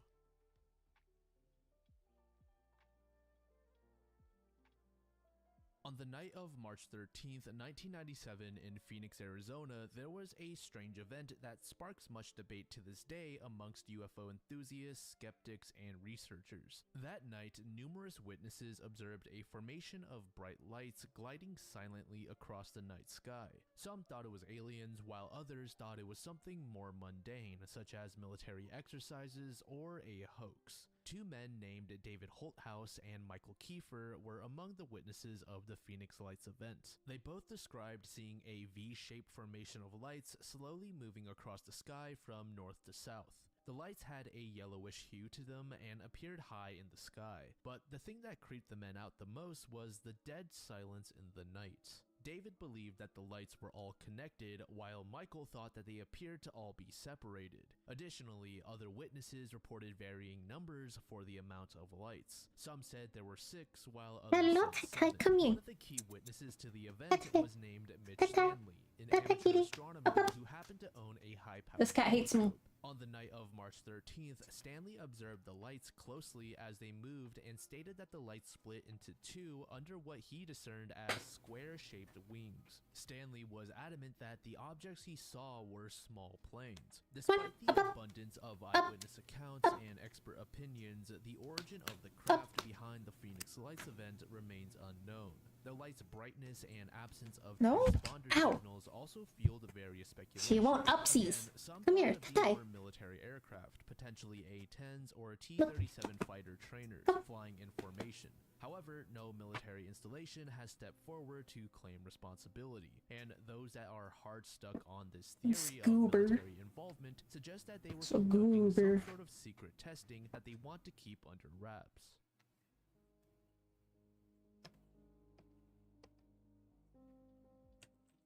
During her winter break from Mesa Junior College in San Diego, California, 19-year-old Rachel Cook returned to her family's home in Hi, Georgetown, Jory. Okay. Texas, to spend the holidays Same with issue. her parents That's and younger sister. Okay, Each come on. morning, Up, Rachel up. would embark on a 6-mile run Up, through up. the neighborhood, which was a Girl. routine that she Come had on. followed ever since she was a child. She took the exact route hundreds of times. I can so see you every want detail upsies, of but then I try to her grab was you and you deeply don't want the ingrained into upsies. her mind. On Thursday, January 10th, 2002, Rachel woke up to an empty house. Around Treat 9:15 viewers. a.m., Rachel's boyfriend, Greg West, Come on, called her Ty. from San Diego. It was during this Sweet call where Rachel darling. mentioned that she was Child going to head out for baby. a run soon. She Come. promised to call him back when she returned, but this call never took place. Rachel left the house after their conversation. Somewhere I got along you. her usual route, Rachel disappeared Ugh, without a trace, heavy-ass and cat. no one has seen her since. That afternoon, Rachel's father, There. Robert Cook, returned home Better, early from right? work to take Rachel shopping Better? for her cousin's upcoming Is wedding. what you wanted? But he was surprised to find the house It's not what empty you and wanted. quiet, with no sign of Rachel. Concerned, Robert noticed that Rachel's purse Yeah, and yeah, cell so phone were baby. still at home, which Yes, was so unusual baby. as she typically carried them everywhere. This discovery made Robert extremely uneasy. While home during this winter break, Rachel would sometimes take on shifts as a waitress at a local restaurant in Georgetown. When Robert notified his wife Janet about their missing daughter, she called the restaurant to check if she was there. To her relief, the restaurant informed her that Rachel was indeed working that night. Janet and her husband went to sleep that night, expecting to see their daughter the next morning. But once the next day rolled around, they still never saw Rachel. As the hours passed with no sign of her, Janet's anxiety returned. She decided to call the restaurant once more to find out what happened to Rachel. To her dismay, Janet discovered that there had been a mix-up.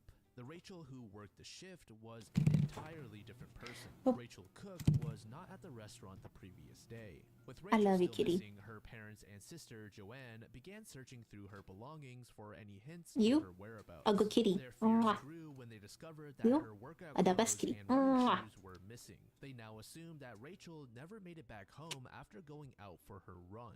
In their minds, this could I'm giving my mean cat that something smooches. terrible had happened. So they went out searching for Rachel. Over Mwah. 24 hours had passed since anyone had heard All the from Rachel. smoochies. Okay, In an I gotta attempt to finish my find her, drawing. The family finally Off. contacted authorities. Law enforcement tried to calm the family down by saying that Rachel was more Girl. likely just out with friends. But instead of easing their minds, Yeah, these I words am your had mother. the opposite effect. The Cooks felt as though they were not being heard and grew frustrated. Rachel's parents highly doubted that Rachel would have stayed overnight Hi. at someone else's Mwah. residence, let alone without her purse or cell phone.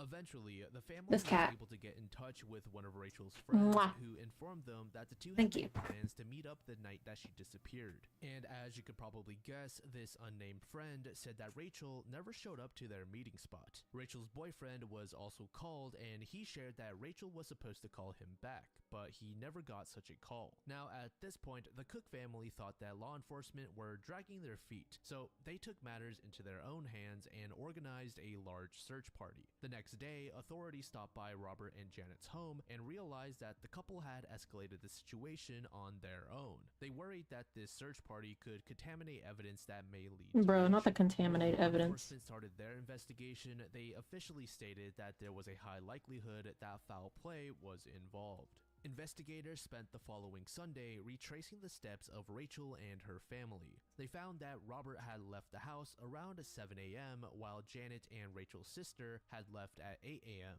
During that time, Rachel was still asleep on the family couch in the living room. Then around 9 to 9:15 a.m., Rachel had that call with her boyfriend, who again is named Greg. As soon as Greg learned about Rachel's disappearance, he got on a plane to Texas from San Diego. And as soon as he landed, investigators wanted to question him, but he was later determined to not be a suspect. A witness that learned about the case told authorities that they saw Rachel on her run at about 10:45 a.m. She was running towards her parents' house. This observation was made about 200 yards from the Cook residence. Then, the family gave authorities an interesting detail. They told them that the entire household had a knack for leaving the front door unlocked. The possibility of an intruder now arose, but there was no evidence to Not leaving the suggest that door a stranger unlocked. had entered the home. Another witness stated that they saw a white Camaro in the neighborhood around 11 a.m. This neighbor took note of the vehicle since it seemed as though it was driving around aimlessly without a destination. There were two men inside of the car that were estimated to be about 18 to 25 years old. Authorities promptly tracked down the car and identified the two men who were teenagers. The pair had skipped school that day, and after extensive questioning, they too were ruled out as suspects. About a week after Rachel's disappearance, police released a sketch of a new person of interest. He was a white male, described as being in his early to mid-20s with black hair Why and they all a look broad build. so The man was weird. seen driving two different vehicles at different points. One was a white Nissan and the other being a Toyota pickup truck. No significant leads came in as a result of this sketch though. The case gradually faded into obscurity as clues were exhausted. Not a single piece of physical evidence had been obtained during the investigation, despite having a search party of well over 200 and interviewing several hundred people. Then in January of 2021, authorities stated that they were trying to identify a person of interest that lived in Georgetown at the time of Rachel's disappearance. They stated that the man lived in a number of different cities in Texas through the years, with his current whereabouts being unknown. This individual was never found. And afterwards, Rachel's case just went cold yet again. Dang. She was last seen in 2002. At the time, she was about 5 foot 2 inches tall and weighed about 110 pounds. When she disappeared, she was wearing a green sports bra, gray shorts, white shoes, and had a great shirt tied to her waist.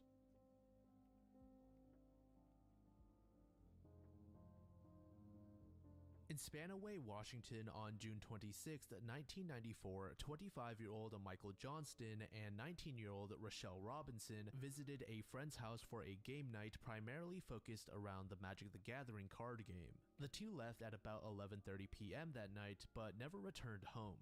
Instead, they were both found dead on the 26th, damn.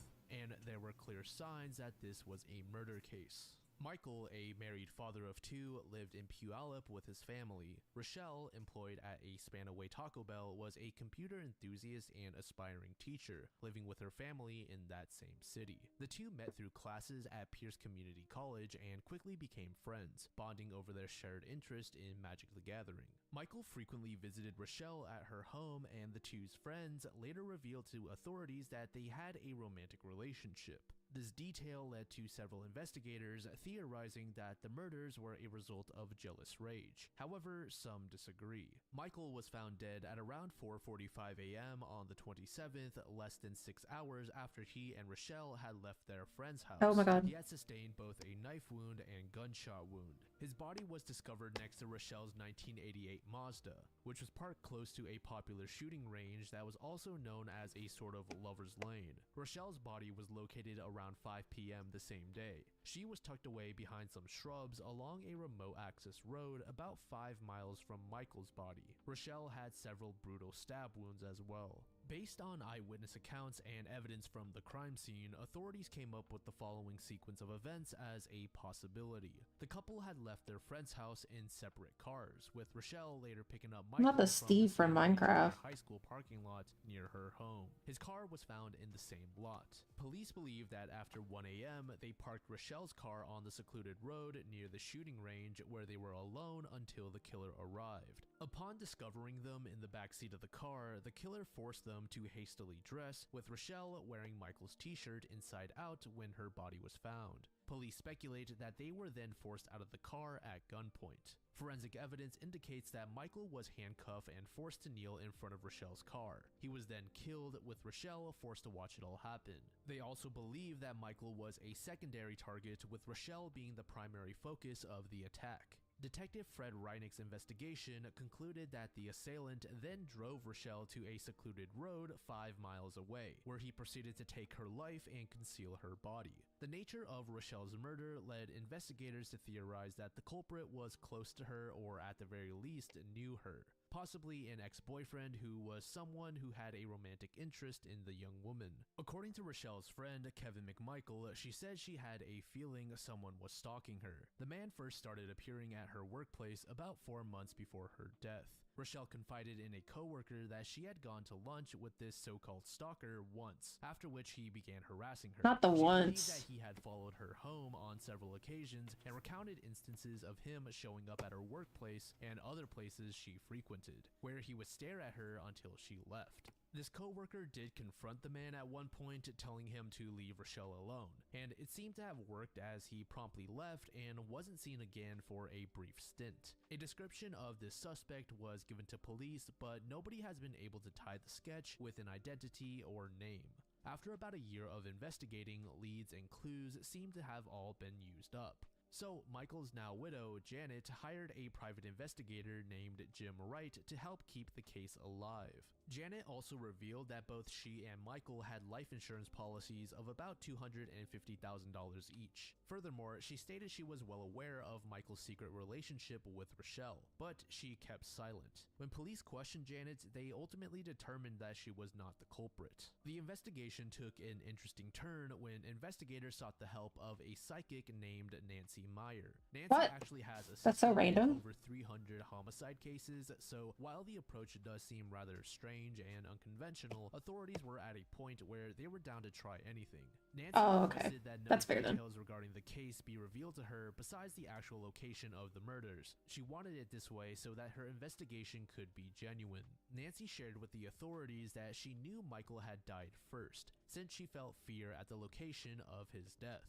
Nancy also stated that at least 2 accomplices were involved as well. They accused Michael of breaking some sort of rule relating to some sort of occult ritual/events. Furthermore, Nancy believed that the man calling the shots was employed at a nearby teaching facility, possibly a community college or university. As for those accomplices, they were aged somewhere in their mid to late 20s. Nancy was Like a not able to fraternity provide thing, enough maybe? details for officials to come up with sketches of the culprits. Now, some investigators did not agree with Nancy's findings. As I shared earlier, the police seemed to be of the opinion that the person responsible was close to Rochelle, while Nancy believes that the culprits were closer to Michael. Nancy described the main culprit as being 5 foot 10 inches tall, 170 pounds with brown/blonde hair and acne. And one more detail that I left out from earlier. Kevin McMichael, the friend of Rochelle's who saw her stalker, said the guy was also driving a vehicle carrying panes of glass, which led investigators to believe that he was employed at a glass company. But looking into that rabbit hole never really resulted in anything major.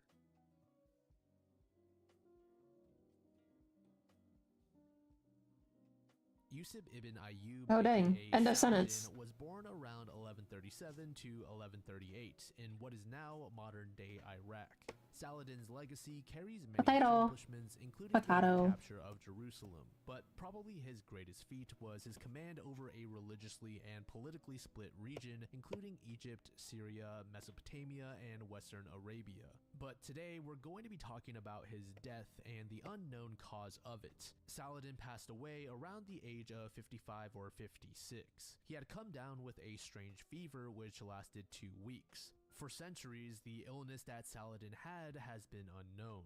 Some suspected the plague or smallpox, while others disagreed, saying that those two would have killed him much faster. Tuberculosis and malaria were other diseases that were frequently thrown into the conversation as well. But the thing about this entry is it seems like it's one of those mysteries that is more than likely solved, but it is impossible to confirm since so much time has passed. Dr. Stephen Gluckman, who is a professor of medicine at the University of Pennsylvania School of Medicine, states that he believes Saladin's cause of death was typhoid. Dr. Gluckman did say that a definitive diagnosis is likely impossible, given Saladin lived before modern diagnostic tools, but to him, he believes typhoid fits the best. And this disease was fairly common at the time in Saladin's location. In case you are not aware, typhoid is a bacterial disease that is often spread via food, water, or direct contact. Its symptoms include fatigue, stomach pain, headache, loss of appetite, and much more. Now, in the past, typhoid was actually ruled out as a possibility since Saladin was said to not have stomach pain leading up to his death. Gluckman was quoted saying, "It is really based on what the common diseases were at the time, and of those which were fatal, and of those which were fatal in a time period of around 2 weeks."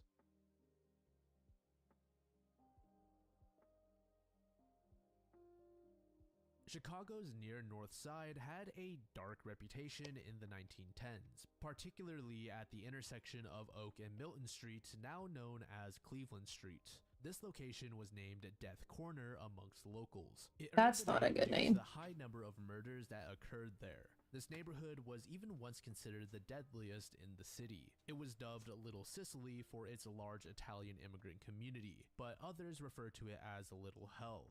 This Little latter title Hell. was a reflection of the high volume of crime in the area. While there were many immigrants that grinded through their days to make an honest living to support their families, there were also evil extortion groups also composed Hello, of Baba. immigrants looking for opportunities to exploit the weak. These groups were known as the Black Hand. And one may think that the victim should simply go out and seek help from police, and you may be right in most cases, but these immigrants had absolutely no trust in law enforcement, which made it easy for the Black Hand to continue their work knowing that nobody was going to step in and interfere. And it is within the Black Hand where we meet the subject of this entry. He's better the now because shotgun I'm man. still There are working on him. no actual images of the guy, so you guys are just gonna have to put up with whatever diabolical image I have thrown up on screen. The Shotgun Man is recognized as an assassin that worked closely with the Black Hand and is rumored to have killed over a dozen people from 1910 to 1911. 4 of which occurred within 3 days of each other. There are a few accounts of people seeing the Shotgun Man in public committing crimes. However, no one has ever come forward to report the guy, probably for the same reason why the extortion groups were never reported. It became a situation where people believed that it would be in their best interest if they just ignored the killer and went about their day. As a result, the identity of this assassin faded away with the residents of that era. Nowadays, some even suggest that the Shotgun Man was nothing more than an urban legend.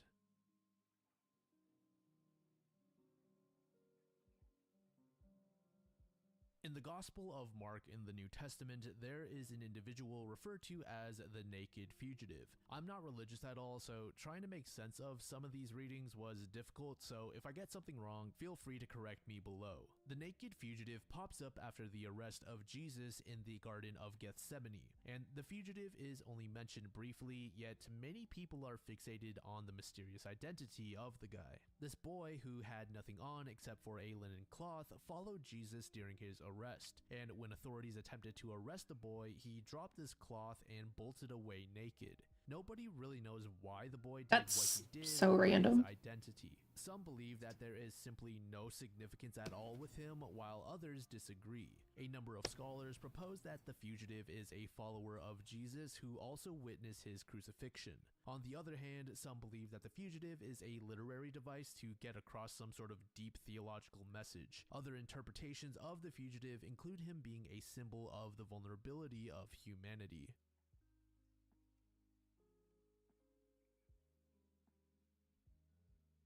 Tucked away within Alaska is a small town called Tok in North Star County with a population of around 1,200 residents. Being such a quiet town where nothing really happened, nobody expected to stumble upon skeletal remains that painted a picture of murder. On August 20th, 1979, a resident had encountered the remains of a man as well as strands of long brown hair along a deserted road. Police were called, and upon their arrival, they found a slew of evidence right in front of them. However, the specifics regarding most of it has never been revealed. What has been revealed is that the victim had met a violent end approximately a year earlier at the hands of another person. His remains indicated stab wounds as well as a missing left eye, hence the name One-Eyed Jack.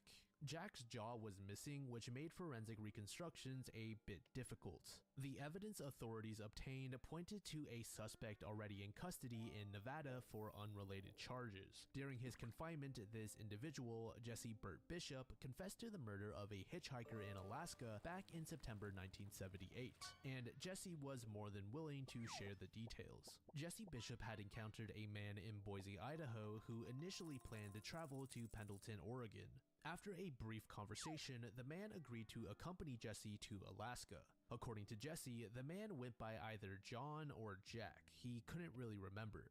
Jesse took note that Jack was exactly 32 years old when he pulled out his Oregon State driver's license. Jesse described him as a tall man with long brown hair and a beard. He was also a smoker and was missing his left eye. Jesse shared that the man had worked as a logger in Oregon and his injury was a result of an accident. Jack had also mentioned working at a Lincoln car dealership in Colorado or Utah and had been married at some point as well. But oddly, Jesse said that he had the feeling that the guy was telling lies at times. Anyway, deep into the drive, Jesse attacked Jack. When authorities questioned him as to why he did this, Jesse simply said that Jack was getting on his nerves. Jesse then Damn, just getting on his nerves. I'ma kill him now. Alaska.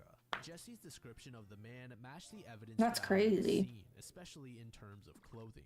One-Eyed Jack was found wearing a size large Mervyn's Mark jacket with green and brown plaid, blue jeans containing 15 Canadian cents, and an orange and white marble believed to have served as a false eye. He also had on a green and white plaid shirt, a blue bandana, a white t-shirt, brown ankle lace boots with blue socks, a headband, and a black leather eye patch. Additionally, Jack carried a broken yellow pencil, 3 packs of matches, and 2 packs of Winston cigarettes. And you might be asking yourself right now, what about that driver's license? Well, it was actually never found. Jesse Bishop was later convicted for the murder of One-Eyed Jack. He pleaded guilty in court and died in 2003. Based on Jesse's information, it is widely believed that Jack led a transient lifestyle and thus may have never been registered as missing. Some of Jack's friends and relatives may have believed that he had started a new life elsewhere far away after they had lost touch with him. Around the 60s and 70s, the transient hippie lifestyle was pretty popular. Individuals often disappeared and were believed to have just wandered around. It is likely that Jack falls into the category of people who passed away without anyone being aware of his absence. There might not be anyone actively seeking information about this man at all. Over the years, several different identities have been proposed that may be Jack, one of which was a man named Stephen Chait. Stephen was a 20-year-old student at Columbia University in New York in 1972. He disappeared on March 13th after leaving his dorm room without informing his roommate. And a strange detail was that Stephen left behind some items that most people would deem important, such as his passport and several paychecks that have not been cashed yet. It was said that Stephen had been battling with depression, which led some to believe that he may have resorted to suicide. Despite extensive efforts to locate him, he remains missing. Apparently, Damn. leading up to his disappearance, Stephen had changed his major as a result of his struggles with school. Stephen felt as though his academic shortcomings as well as his poor mood put in unnecessary weight on his loved ones. At the time of One-Eyed Jack's discovery, Stephen would be in his mid to late 20s, which does fit the age range medical officials gave for the victim. Stephen's physical appearance was also very similar to Jack's. Furthermore, Stephen had several scars near his left eye. This led some investigators to believe that Stephen had aggravated an old injury, which led to his eye needing to be removed. But the similarities seemingly drop off there. Stephen was a man with skills in the fine arts, while Jesse stated that Jack was more of a manual laborer. Another possible identity is a man named Franklin Harder who disappeared in Grangeville, Idaho in April of 1978 at the age of 25. However, nobody noticed that Franklin was missing until a week later, since he liked to keep to himself and was described as a loner. And just like with Stephen, Franklin also had similar features to Jack. Now, a lot of people seem to lean towards the possibility of Franklin being Jack since he went missing in Idaho, and Jesse stated that he picked up Jack in the same state. The few images of Franklin available also show the man in clothing similar to what Jack wore.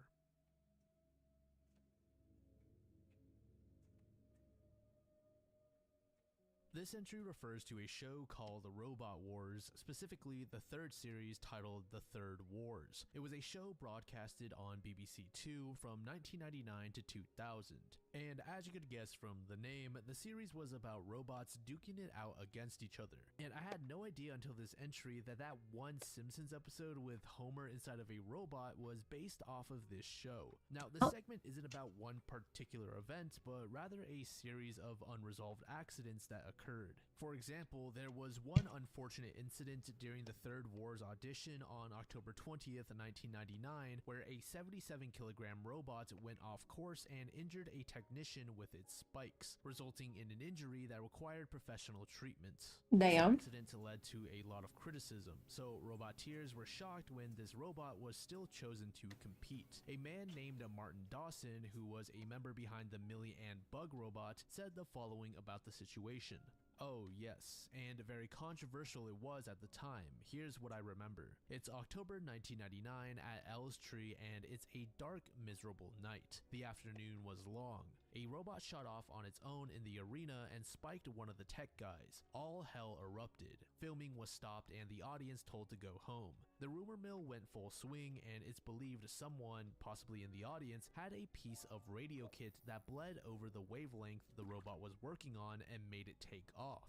An ambulance took the tech guy away. I slowly packed our tools and kit and loaded my car up as Millie had gone out to Bumblebot. The particular robot that was responsible for the injury is unknown, but many thought it to be more Pandemonium, which was a robot prepped for Series 3 and also wielded a spike. However, Team Panda, the group that made this robot, stated that during the filming for More Pandemonium's audition, nothing bad had happened. This led to further investigation into other possible robots that could have caused the injury. One of these other robots was named Roadkill. Roadkill weighed in at just about 77 kilograms and was said to have several spikes on it, making it appear almost like a hedgehog. And from what I could find, there are apparently no images or videos available to the public of this robot. There are actually a lot of other events from this season that sparked controversy in the same way that this spike incident did. One of these other events was called the Saw Blade incident, where a robot equipped with a saw blade suddenly turned on when a crew member was inspecting it, leading to an injury. There were also disagreements within certain matches, albeit these aren't mysteries, but they just further highlight how much controversy surrounded the Third Wars. For example, in a match involving the Big Cheese, Roger Plant, one of the people who built Big Cheese, stated that his machine was beaten up an unfair amount, leading to expensive and time-consuming Big repairs. Cheese! Now, at first this complaint might sound sort of dumb since the whole point of the show is to see these robots destroy each other. However, during this particular segment, Big Cheese was going up against what were called house robots, which were basically just throwaways that were meant to add a little bit more interaction. So what was supposed to be an easy task ended up causing Big Cheese unnecessary repairs.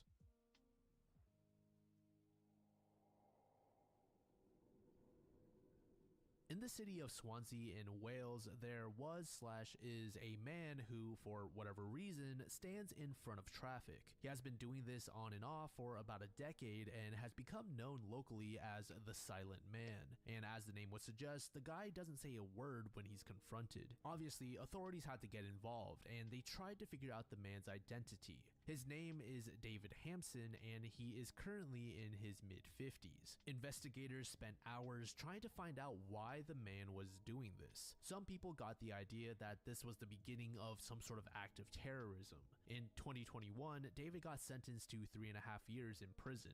The jury determined that he was mute of malice, but after being released early, he continued with his antics and went back to blocking traffic on 3 different occasions. For this, he I love was that for him. sent to jail. The man doesn't even talk to his lawyers. It was later found that David's odd actions can be traced back to 2014 when he was charged for 4 counts of willfully obstructing free passage along the highway.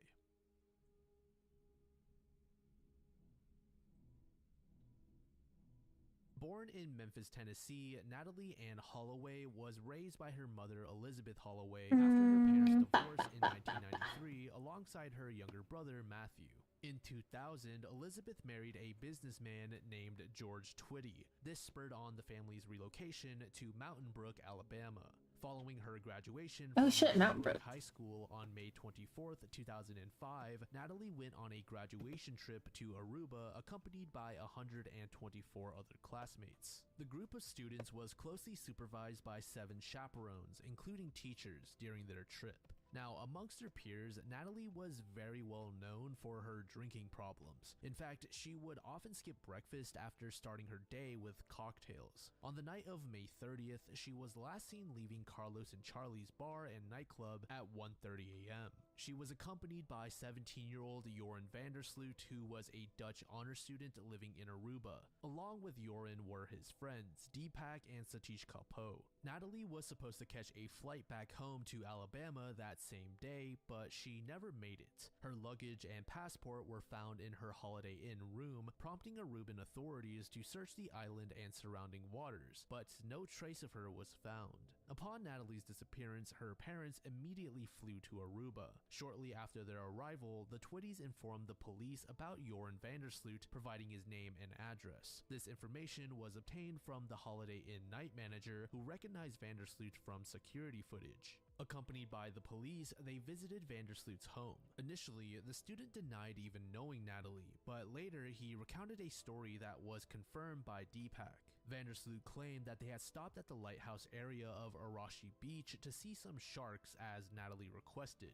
Afterwards, the group went back to the Holiday Inn around 2 a.m. to drop off Natalie. Right as Natalie stepped out of the car, she tripped but refused help when getting up. As they drove away, Vandersloot said he thought he saw a dark man in dark clothing approaching Natalie. The man almost looked like a fake security guard. A large search party was organized and the security cameras of the hotel were combed through with no sign of Natalie anywhere. Interestingly, there were also some reports that the cameras were not working the night when Natalie disappeared. During the search, many false leads were obtained, one of which was a blood sample in Deepak's car, which wasn't even blood. Fast forward to June 5th, 2005, former Allegra Hotel security guards Abraham Jones and Nick John were arrested on suspicion of kidnapping and murder in connection with the disappearance of Natalie. The arrest came after statements from Joran Vandersloot and the Kalpoe brothers, who were also later arrested. Jones and John were released on June 13th when all charges against them were dropped. According to Police Commissioner Gerald Dompig, Vandersloot and the Kalpoes were prime suspects from the beginning, and surveillance tactics were used to monitor them before their arrests. One of the suspects reportedly admitted to police that something bad had happened when they took Natalie to the beach, but this allegation was not confirmed by the prosecution spokesperson. Less than a week later, Joran Vandersloot's father was also arrested after questioning. It was around this time when Joran and the Kalpoes changed their stories. This time, the Kalpoes said that they dropped off Natalie and Joran at the Marriott Hotel Beach, but Joran said that the Kalpoes dropped him off at home and left with Natalie. Investigators were leaning towards the Kalpoe story as they were thinking that Joran was trying to flip the narrative back on them before it was too late. So the Kalpoes were released in July while Joran remained locked up for an additional 2 months. But Joran would also be released later on. Fast forward to 2006 and 2007, both Joran and the Kalpoe brothers were rearrested on the suspicion of manslaughter and bodily harm leading to Natalie's death. And yet again, everyone was released on November 30th as a result of a lack of evidence being filed. However, in a shocking turn of events, Beth Twitty, Natalie's mother, received a phone call from her lawyer in the year 2010.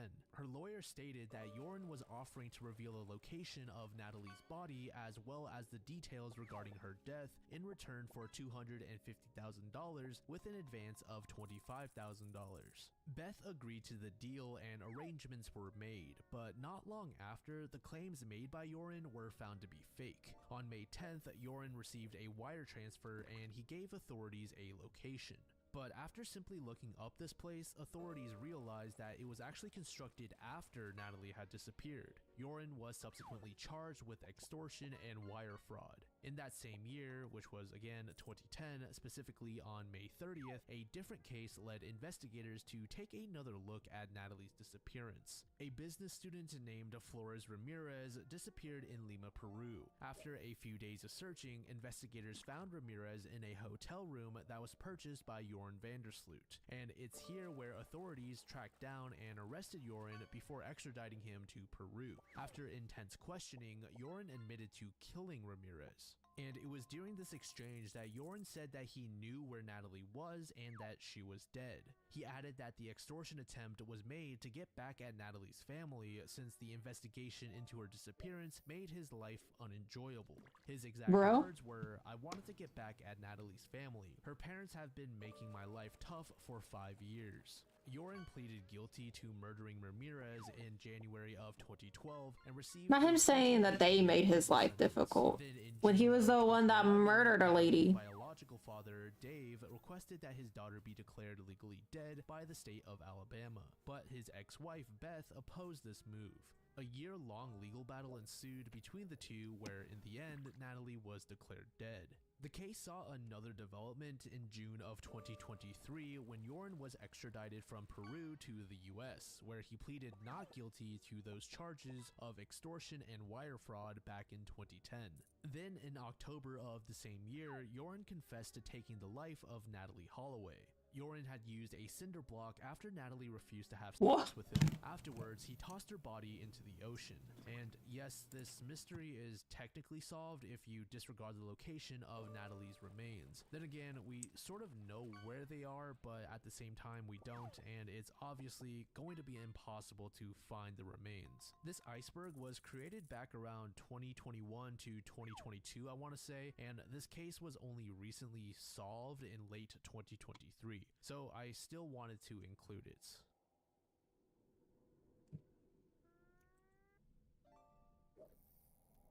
Discovered in 1908 by Italian archaeologist Luigi Pernier at Phaistos is the Phaistos disc. Take this. It's a clay disc measuring approximately 16 centimeters in diameter. Its surface is to give some with texture a series of ancient symbols arranged in a spiral pattern from the center. Despite decades of study, the writing on the Phaistos disc remains undeciphered, leading to numerous theories about its nature. While some researchers believe it represents a form of writing, others suggest it could be an artistic creation or a religious object, possibly even a game board. Composed of 61 groups of symbols, the Phaistos disc depicts a bunch of different things, including animals, plants, body parts, and other random objects. Researchers can't pinpoint an exact date as to when this disc was made, but they typically agree that it can be dated to the 2nd millennium BCE. But due to the lack of archaeological context, it's tough to tie the object with a specific culture or period.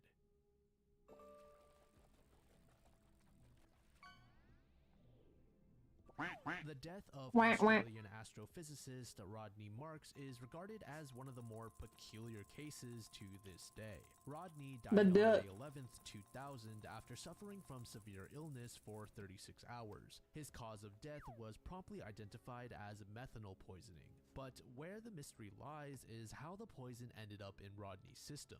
One investigator suggested the possibility that Rodney had intentionally consumed the substance. At the time, Rodney was in a station in Antarctica, so after his death, his body was kept at the station for 6 months since flights had been paused at that moment. It was during the post-mortem in Christchurch where elevated levels of methanol had been discovered in Rodney's body. Initially, it was thought that Rodney had died of natural causes, so this revelation shocked everyone at the facility. There were also these tiny needle marks along Rodney's arms, but no traces of illegal substances in his body.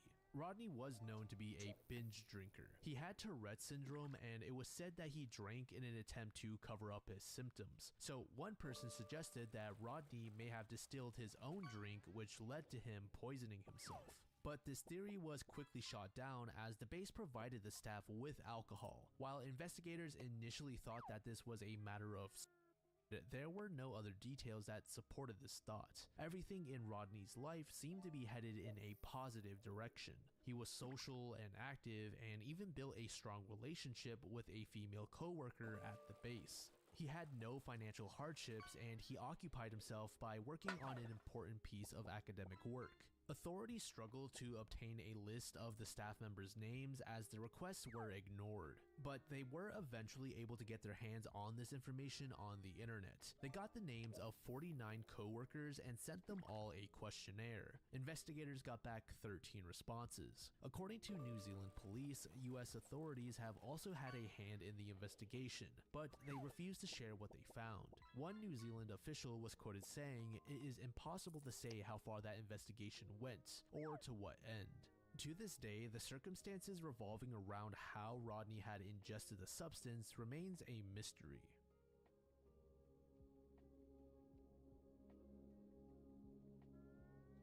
Bro, you're a fishing fiend. Is regarded as one of, if not the most infamous unsolved murder cases in France. This case is pretty insane, and I intend on covering it in more detail in another video, so I will be leaving certain parts out in this video, but nevertheless you will still get the gist of the event. If you are well versed in the case and notice that some parts are a bit lacking, that is why. When this took place, Gregory was just 4 years old. It was October 16th, 1984, around 5 p.m. when the boy was reported missing. Gregory's mother drove all over their small village in search of him. According to her, Gregory was last seen playing in the front yard of the family's home. At about 5:30 p.m., Gregory's uncle received a disturbing phone call. The caller was anonymous, but they said that his nephew was kidnapped and left at River Vallone. The message in the call roughly translated to, "I've kidnapped the boy, I've killed him, and he's in the River Vallone. I have my revenge." The river was searched, and by 9 p.m., Gregory was found. His hands and feet were both tied up, and he also had a woolen hat over his face. The very next day, Gregory's father, Jean-Marie, got a letter that is said to have been sent out around the time when Gregory first disappeared. In it read, "I hope you die of grief, boss. Your money won't bring back your son.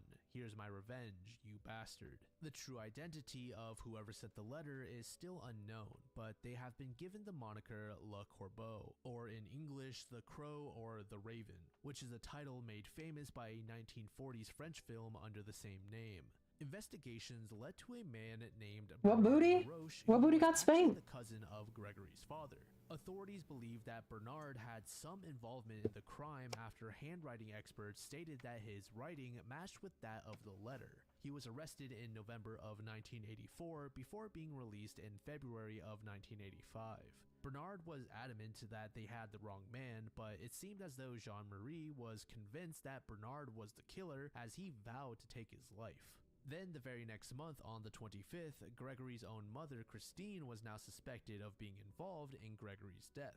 Those handwriting experts had moved on from Bernard and now suspected Christine as being a likely match to the writing on the letter. And just 4 days later, on the 29th, Jean-Marie actually shot and killed Bernard right as he left home. Jean-Marie received a 5-year prison sentence for this murder, but he was released in December of 1987 after serving half of it. But back to Christine. She was actually charged for Gregory's death in July of 1985.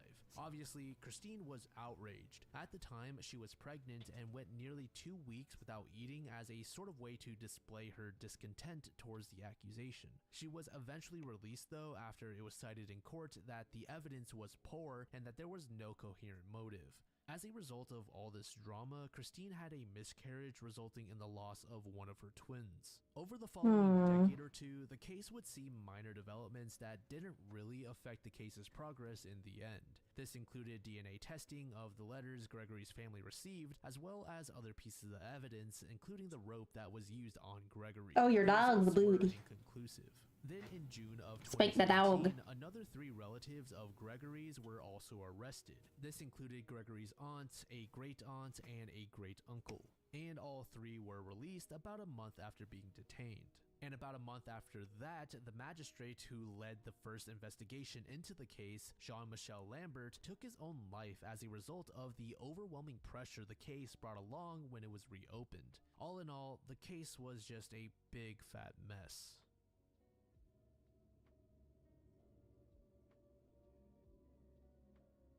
This entry, titled Giant Shrimp in the Laundry Room, refers to a mysterious cryptid from Washington. Giant that is pretty shrimp in the obscure. laundry This room? cryptid can be traced back to the late 40s, where it was mentioned in a phone Shrimp. call transcription. The call was made by a woman named Virginia Staples. So in 1948, Virginia was living on Denny Street in Bremerton, Washington.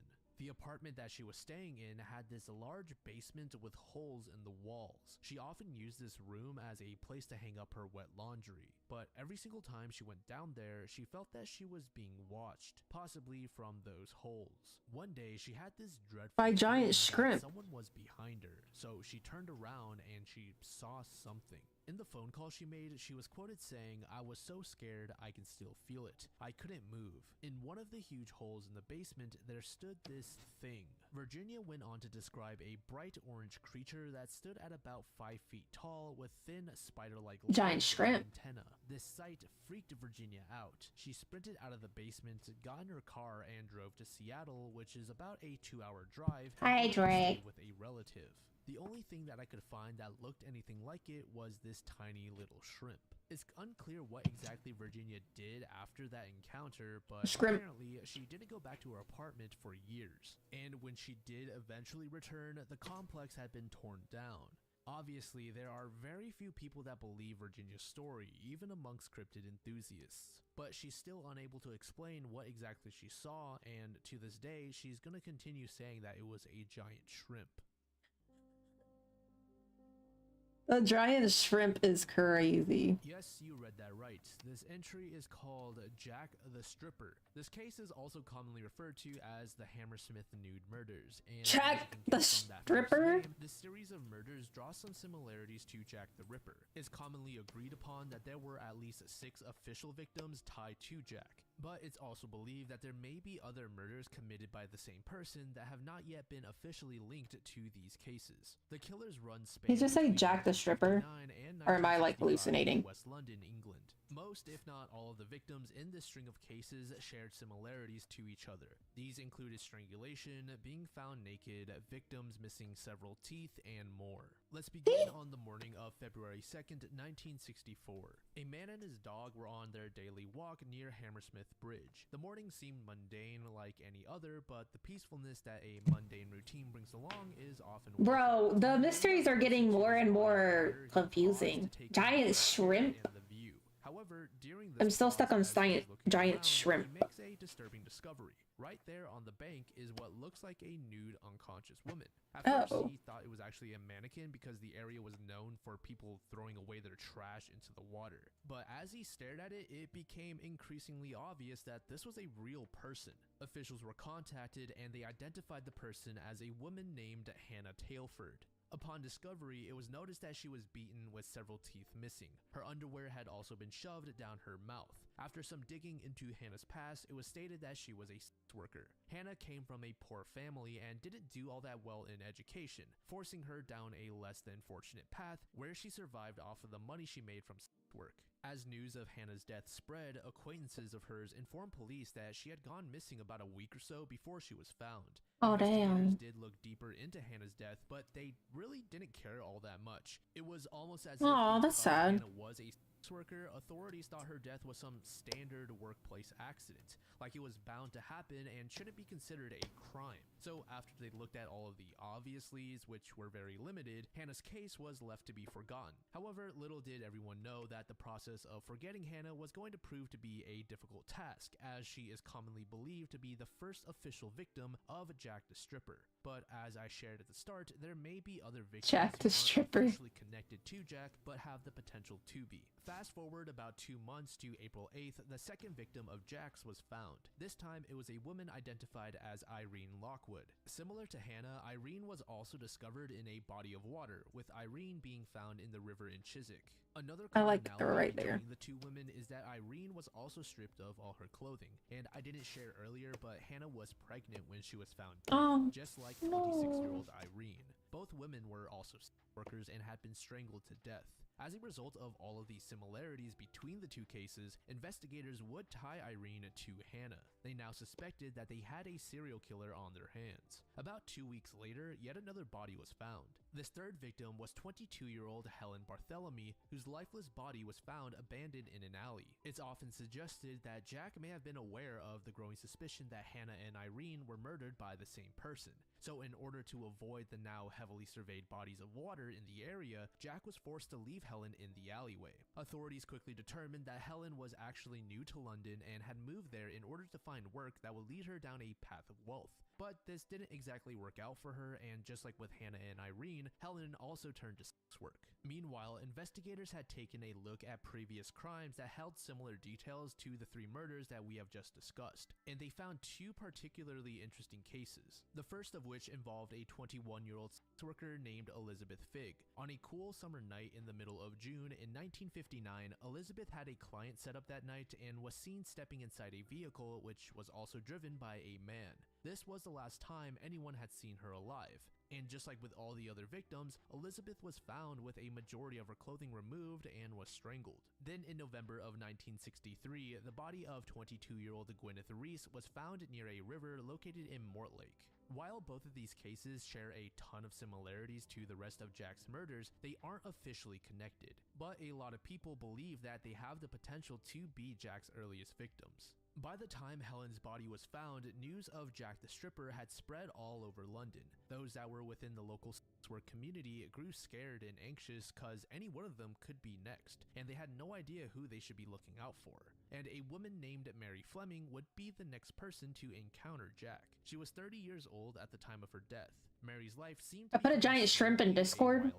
She was married I am blinking a lot. Children, but her It's because I've been staring at a screen for who knows how long. And the 2 split. This led to Mary going into sex work. Her body was not found in or near a river, but instead on a street in Chiswick on July 14th, 1964. Fast forward about 4 months to November, a 21-year-old named Margaret McGowan was found dead. The primary difference with Margaret and the other victims was that Margaret was found in an area that was much better off than the previous victims. Margaret's main clients consisted of people with a steady or high income, including businessmen and even some powerful politicians. But after asking the residents of the area, investigators realized that Margaret had actually disappeared a while ago, sometime in October, so about a month. She was reported to have been seen getting inside of a Ford Zodiac before disappearing. And up to this point, investigators had no idea what the culprit looked like. Jack the But Stripper. luckily for them, the same witness who had seen Margaret get inside a car was able to provide some details about the man who may very well be responsible for these killings. The information resulted in the following sketch. And that brings us to Jack's last confirmed victim, who was found in February of 1965. Her name was Bridget O'Hara. She too was found about a month after going missing and was also a sex worker. The fact that all of these victims had disappeared prior to being found dead led to investigators concluding that they were being stored somewhere. The discovery of Bridget's body led to a pretty significant lead. It was stated that her body was ever so slightly mummified, which meant that she was likely left somewhere with a heat source. After sweeping the area, authorities determined this heat source to be a transformer. And there is one detail about all of the victims that I have not yet shared. They all had these little pieces of paint on them, and nearby that transformer was a paint shop which contained the exact same paint found on the women. It seemed like officials were on the brink of bringing the killer to justice. But this is where the case seemingly meets a dead end. Any leads after this point proved to either be redundant or just didn't progress the case in any way. And eventually the case went cold, with investigators unable to determine an identity for Jack the Stripper. Investigators believe they were very close to solving the case, going as far as to say that they were confident that they had the name of their killer. Or rather, they had a list of names and they were certain that Jack was amongst the dozen or so people that they had lined up. Amongst those names were Mungo Ireland, Kenneth Archibald, Freddie Mills, and many more. But those names that I just listed are amongst those that are more frequently discussed. Amongst investigators at the time, Mungo Ireland seemed to be the most likely suspect. However, Ireland ended up taking his life in 1965. It's rumored that around the time when Bridget's body was located, Ireland caught wind that he was suspected of being the killer. You see, Ireland worked as a security guard in the same area where Bridget was found. Not only that, but he had access to the paint shop and the transformer during his night shifts, which was a perfect time to drop off the bodies if he were involved. Before his death, he left behind a note that said that he couldn't stick it out any longer. There is debate on whether Ireland meant that he was the killer or if he just couldn't deal with the stress of potentially being framed for the murders. Either way, while some believe Ireland could be Jack, others like to point to the fact that Ireland had a solid alibi, putting him in Scotland during the period in which several of the victims went missing or were found dead. Another suspect that is frequently mentioned is named Harold Jones. Harold has a criminal history, being convicted of murdering 2 girls back in 1921, which got him a life sentence in prison. Prosecutors were aiming for the death penalty, but due to his age, he wasn't eligible for it. He was just 15 years old at the time, and the murders of those 2 girls share some details that are the same with the Hammersmith murders. The girls' names were Frida Burnell, who was 8 years old, and Florence Little, who was 11. Oh, damn. Whom were lured by Harold to locations where nobody was around. About 2 decades into his sentence, Harold was released and was seen by several people in southwest London around the late 40s and early 50s. Harold later got married and raised a family around Hammersmith in the 60s. However, it should be stated that Harold is only a recent suspect. During the height of the crimes, Harold was never really looked into by investigators. It was only in the last couple of decades when investigators and researchers stumbled upon Harold and tied him to the killings. Now, it's entirely Another possible hydrate. you've I got seen you. these, but if you ask me, the sketch and Harold are pretty similar. As most of you know, these police sketches are often exaggerated, so particular details Look at can the slip into ears. people's minds. The sketch shows a man with really pronounced and sharp ears, which you can kind of see in Harold. There's also the clean comb-backed haircut, but obviously the similarities could very well just be coincidence. And another detail many like to point to is that all of the Hammersmith victims were of a similar build. They were all rather short, skinny, just overall very small women. Those that suspect Harold believe that he only targeted smaller women because this was a fetish or interest he developed from killing those 2 girls back in his teenage years. However, it should be stated that Frida and Florence didn't show any signs of assault, but without definitive evidence to back this route up, it's impossible to say if Harold was indeed Jack.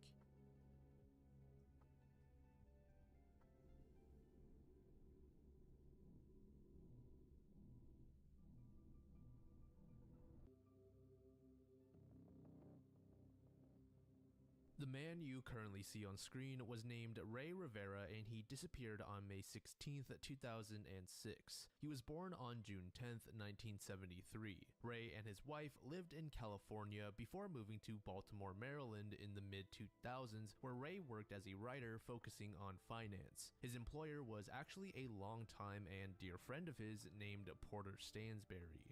However, Ray ended up quitting this position and found work with another subsidiary of the same company that Ray's friend owned, this one being known as Agora Publishing. But one day, Ray just went missing. His friends and family spent a week looking for him, and they did indeed find him. However, not in an ideal state. So it was the 16th of May, 2006 when Ray's wife Allison returned home. She was surprised to see that Ray was nowhere to be seen. She called out to him and searched all over but couldn't seem to find him. At the time, the couple was letting a friend named Claudia stay over. So Allison went over to her and asked if she knew where Ray was. According to Claudia, Ray left earlier in the day and he seemed to be rather angsty and was in a rush. Allison asked Claudia if she Angsty and in had a any rush. idea where he went, and she said no. But he did take a phone call before leaving, which seemed to be what prompted him to leave in the first place. While she was confused, Allison didn't think much of this and decided to just call it a night, expecting Ray to show up the next morning. However, when he didn't return home the next day, Allison suspected that something bad had happened and I want to rushed leave to it. the police. Just read. Allison reported Ray missing and informed authorities that he may have Ba, met up ba, with ba, someone that was involved in his ba, ba, ba. disappearance. Both authorities and Ray's family spent spent the next few days searching for him. But it wasn't until about a week later when Ray's family found his car, a 2001 black Mitsubishi Montero. It was parked outside of the Belvedere Hotel. Believing that Ray was somewhere nearby, possibly in the hotel itself, his friends started searching the area. They informed the hotel staff that they were looking for a missing person named Ray Rivera and asked if they had seen him. The staff said no, but allowed them to search the hotel if they liked. The friends accepted and eventually found themselves on the roof of the building, and it's here where they found a vital clue that would ultimately lead them to Ray himself. On the roof of the hotel, the friends could see this hole on the ceiling of a lower level of the hotel. Police were contacted and staff showed them to the room in which the hole was made in, and that's where they found Ray's decomposing body. Oh, this no. room was typically reserved for groups that used it for large meetings or conventions. Due to the level of decomposition, officials determined that Ray likely died the same day that he went missing. His body had also sustained several brutal injuries as a result of falling from the hotel roof. But that begs another question. Investigators wondered to themselves if Ray had fallen accidentally or if he had intentionally jumped off. The distance from the very top of the hotel and this conference room was about 14 stories, but the strange detail was that there was this gap between the edge of the roof and the location of that hole. This gap was 45 feet. Investigators were puzzled because Ray would have needed to run at a certain speed that should not have been possible to attain due to the size of the actual roof. There just wasn't enough space for him to build up to it. Additionally, let's say Ray somehow did reach the needed speed to cross the gap. Well, he was wearing sandals, which made it even tougher to believe that he could actually make the jump. The scene of the death was just really bizarre and had a lot of investigators confused. Allison immediately went back to her friend that was staying over and asked her if she knew who had called Ray when he ran off. But Claudia had no idea who was on the other end. Allison informed police about the phone call that Ray had received, and after digging into it, they were able to track it down to Agora Publishing, Ray's place of employment. However, they could not determine who actually made the call. But back to the hotel and Ray. Several of his items, including his phone, were in very good condition. Being that Ray's phone was not found in his pockets or anything and instead on the floor, people expected it to be bashed up if not completely destroyed. Medical officials added that Ray's injuries did not reflect the manner in which he died. They were actually much more similar, if not identical, to injuries that would have been caused by a car, which at Any first I thought furballs? would have been indistinguishable from colliding with a Ty's working on one right now. I guess She to a cooking it. trained eye, there is a difference. Investigators contacted Porter Stansberry himself and ran him through a series of questions. Here we learned that Porter had taken most of his employees on a sort of group trip during the period in which Ray disappeared. Nevertheless, there was some suspicion that Porter was possibly involved as he immediately brought on lawyers to deal with the matter of Ray's death. This in itself isn't all that suspicious as, regardless if you're innocent or guilty, having legal advice in such a situation is very important. But what does make it seem a bit suspicious is that Porter issued a gag order on all of his staff, meaning that they were forbidden to talk about the case. But Porter continues to argue that he had nothing to do with Ray's death, and investigators failed at locating any concrete evidence that would suggest Porter was involved. Allison later recalled that one day Ray had encountered someone while the couple were out. Ray and this mystery man had a brief conversation which seemed to make Ray uneasy. He never revealed to Allison what the two discussed, but it's possible that this other person played a role in Ray's death. There's also this eerie How are we? note Oh, left she's behind cleaning by herself, Ray. It which was attached to his definitely computer, means she's and gonna be it's cooking up a little hard to furball. read, but parts of it said the following. How are we Journalists feeling insisted, about this? "Right We now, feeling it? around the world, volcanoes are erupting. What an awesome sight. Whom virtue unites, death will not separate. I stand before you, a man who understands the purpose and value of our secrets. That's why I cherish them as secrets. That was a well-played game. Congratulations to all who participated, but it was time to wake up. So here I am. Life is a test to see if you can control your spirit. Take care and enjoy the festivities." The note also had a list of movies, and to my knowledge, there isn't a super clear version of the note available to the public, hence why it's a bit tough to read. Other portions of the note read, "I took on the endeavor to find the truth, but not for its own sake. In accepting this quest for the truth, I hope to make myself, with the help of others, into a man worthy and ready to receive it. Members of the council, please note that I will lend careful concentration to the traditional Not members of the responsibilities. In light council. of those proceedings, I will satisfy the standard request of this council within the appropriate time. Instantly, people began to think that this note contained some sort of clue. Some believed that the way the note was configured spelled out help, but there seems to be some pushback on this theory. It's also possible that Ray hid other clues within the note as well. Another theory suggested that the note had something to do with the Freemasons. Internet investigators considered Whoopsie this as a doopsies. result of the language Ray used in his letter. Not me missing Furthermore, this Allison little bit shared here. that Ray had actually purchased a book called Freemasons for Dummies. Other members of Ray's family, including some friends, also mentioned that he seemed to have this fixation on the Freemason secrecy. Then there's also the theory that this note is nothing more than some random thoughts he had for a project he was working on. Remember, Ray was a writer and he liked to explore his creative sides at times, so this is definitely possible. But when authorities took the note to analyze, they actually said that they believed Ray had schizophrenia or a bipolar disorder. His death was ultimately concluded to be as a result of having a mental breakdown. However, Ray's family said that he didn't exhibit any signs of such mental conditions and his life was good. There was seemingly no reason for Ray to end it all. There. Which obviously leads Like to there the was no issue possibility there. of murder. There's a lot of mystery surrounding the phone call as well as that strange person Ray encountered in public. I hit my elbow.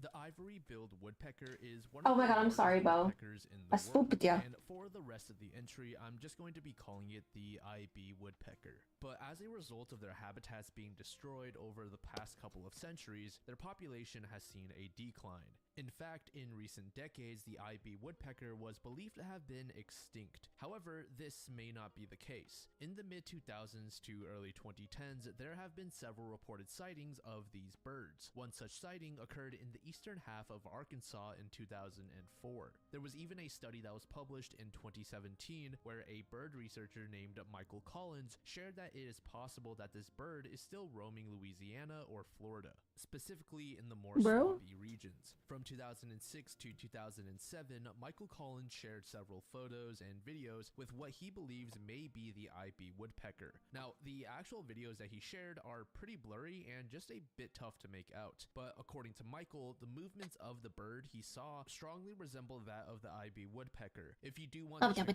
the video for yourself, I will link it in the description. The results of Michael's research is not exactly convincing amongst other experts in the field, so there is still a significant amount of discussion revolving around whether or not the IB woodpecker is truly extinct. If you're like the millions of people around the world that has caffeine in their daily life, check out partner of the channel, Gamer Subs. They have a Gamer wide array Subs. of amazing flavors, and each serving is less than 40 How many cents Gamer with Subs my commercials code are we gonna get? TLAM, which gives you 10% off your order. Some of my personal favorites are Titty Milk and Guacamole Gamer Farts. It also supports the channel, so if you're interested, check out the first link in the description. Now, back to the video.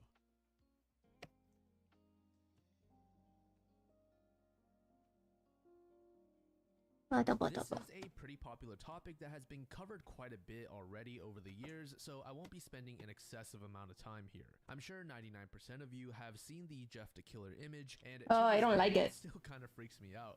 This image first saw popularity when the creepypasta involving the character made its rounds on the internet. The creepypasta story can be dated back to around the late 2000s to early 2010s, and the jarring nature of the face made it a go-to for people making jump scare screamer type videos. But one day, someone asked the question, where did this image come from? It's obviously heavily edited, so internet sleuths started digging trying to find the original image. And over the years of this investigation, there have been many hoaxes, lies, and the sort.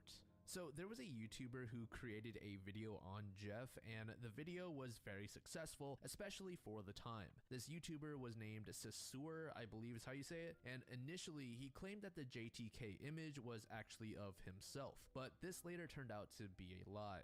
The image was later traced to a Japanese website named fileman.n1e.jp. An unknown user posted this image, which is commonly referred to as JTK1, with JTK2 being the version that most of you are probably familiar with.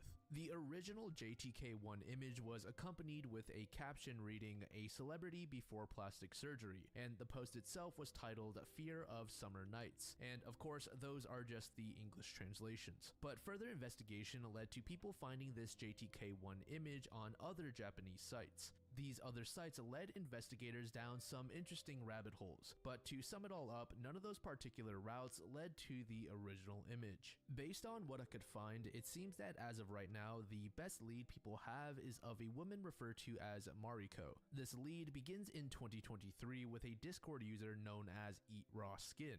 This user was on a website called gazobox.com. Eat Raw Skin. Exploring the site for a while. It's a crazy. Pictures of Mariko. The image you are seeing on screen right now has many similarities that people find strikingly similar to the JTK1 image. And once you dig deeper into this Mariko character, you quickly realize that she has a very interesting past. You see, Mariko is referred to as an idol, or specifically an internet idol. Some of you may be aware that the term idol in Asia comes along with this specific quote-unquote manufactured appearance. But when it came to Mariko, the term idol had a much more distasteful meaning.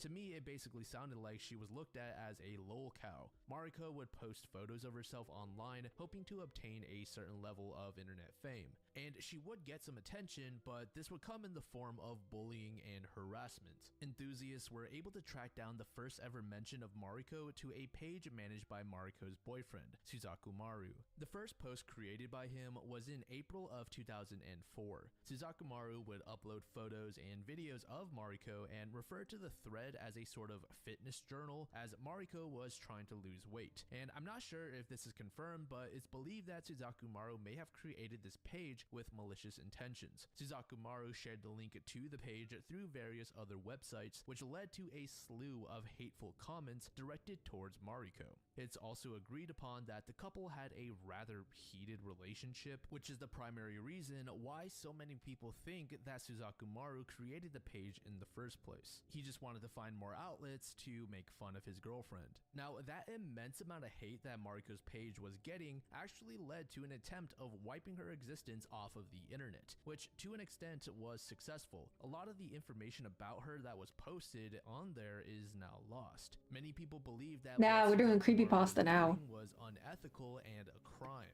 It is common knowledge to those investigating this that Suzaku Maru had experience with photo editing software. In fact, he often messed around with his own photos as well as Mariko's. This led to some speculating that perhaps Suzaku Maru had a hand in creating the JTK1 image. It was posted about a year after the Mariko page was taken down, so I guess it's possible that the base image was indeed from Mariko, but who knows. This hunt for the original JTK image is really immense, and this particular rabbit hole with Mariko is just one theory. Mutahar, or some ordinary gamers, even set a $10,000 bounty of sorts to whoever finds the original image.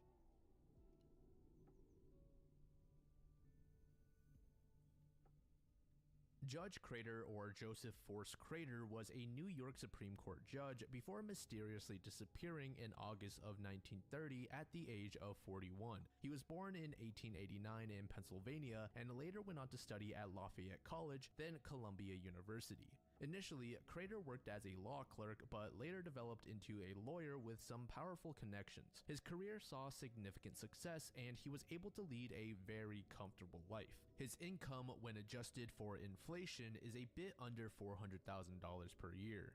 In April 1930, Franklin D. Roosevelt, who was a New York governor at the time, appointed Joseph to the New York Supreme Court. And this is where some controversy begins to pop up. There was speculation that Joseph may have paid Tammany Hall, which was known to be corrupt, in order to get his position. Fast forward to August 3rd of the same year, Joseph heads down to New York for work and stays in an apartment. At the time, he was on vacation with his wife Stella in Maine. According to her, Joseph had just received a phone call that made him furious, hence him having to head over to New York. Joseph told Stella that he would be back in no more than 1 week. In his New York apartment, it was reported that he disposed of numerous documents. Well, I didn't get to On see the August 6th, a message. significant sum What was of it? money was Spam? withdrawn from Joseph's bank by his secretary on Joseph's behalf. And adjusted for inflation, this sum came out to about $90,000. That same night, Joseph actually met up with a secret lover named Sally. He and Sally went out for dinner with another friend of Joseph's. The group had a great time and spent a couple of hours in each other's company, and later questioning would reveal that Joseph seemed completely normal. Around 10 p.m., Joseph left the group and took a taxi to a show called Dancing Partner, which he had purchased a ticket to earlier. However, Joseph was never seen attending the show, but the ticket was taken. Little did Sally and the rest of the group know that they would be the last ones to ever see Joseph. Several days passed, and by the time 1 week was up, Stella expected Joseph to return to her. But as we know, this never happened. At first, she thought that perhaps something else work-related had occurred while Joseph was in New York, so she waited a while longer. In that time, she also got in touch with some friends and co-workers of Joseph's to check if they had any idea where he was. And once Stella learned that nobody had seen or heard from Joseph since August 6th, that's when she got really anxious. But it wasn't until September 3rd when Stella went and called authorities, and immediately the news spread like wildfire across the nation. There was a massive investigation done on the case, and there was even a $5,000 reward, which again is about $90,000 today. As you would expect with such a high-profile case, there were thousands upon thousands of leads called in, but all of them proved fruitless. Now, back to that earlier detail I mentioned where some believe that Joseph Carter had actually paid for his position in the Supreme Court. Around the time of Joseph being appointed, he had done a combination of withdrawing cash and liquidating several investments. This process freed up over $350,000 in today's money, and where this gets real shady is that there is no record of where this money went. This led many to believe that Joseph used the money to get into the Supreme Court. Additionally, this theory suggests that whoever Joseph had paid off requested more money, which would explain that $90,000 that he had withdrawn. But then this deal went wrong, which resulted in Joseph's death. But of course, that's simply a theory. Stella later requested for her husband to be declared dead in 1937. Joseph had a life insurance policy that later paid Stella out about $420,000 in today's cash.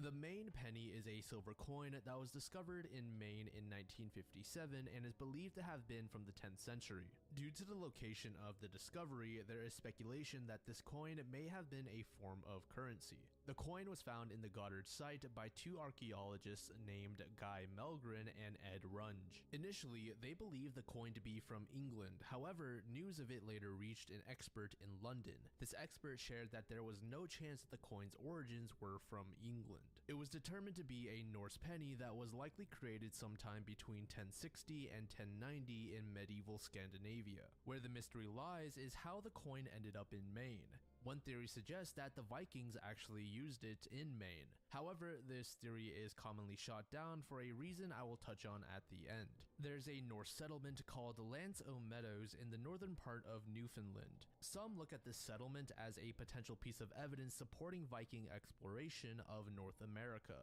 Others have proposed that maybe the Vikings didn't actually set foot in North America, but instead traded with others nearby, and that coin eventually ended up in Native American possession in Maine through further trading. The Goddard site itself is known for being a popular location that Native Americans used for trading. This would also explain why so many Native American artifacts were found at the site, but then that coin is the only artifact from the Vikings that was found in Maine. And that's why most people don't really like the idea that Vikings directly landed in Maine. They just never left behind any other items in that location.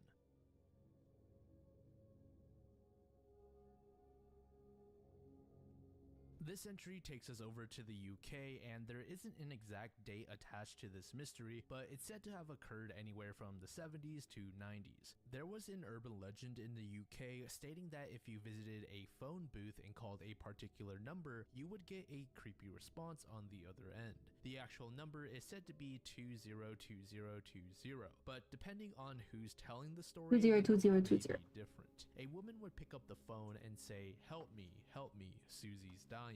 This phrase would repeat itself over and over. There is a lot of debate on whether or not the phone and phrase were even real, or if this is just some sort of creepypasta. If you go and do some digging on this topic, you're really not going to find too much. One of the cornerstones of the entry is this Reddit post that has been shared around time after time, and I believe this one in particular that I'm going to show you is not the original, just a copy pasta. It's titled "Help Me, Susie's Dying" and was created in the r/The Truth Is Here subreddit. Hi TTIH. I was just reading a book of letters sent to 14 Times magazine. People sending in their strange or paranormal experiences. Something in there caught my eye. I think you might like it. These are the letters. Back around 1975, when I was 9, some of the kids I knocked around with insisted we all pile into the nearest phone box to hear a spooky message. By dialing a number, I think it was made up of zeros, twos, and ones, and without needing to insert 2 pence, a woman speaking in a curiously monotone voice could be heard saying, help me,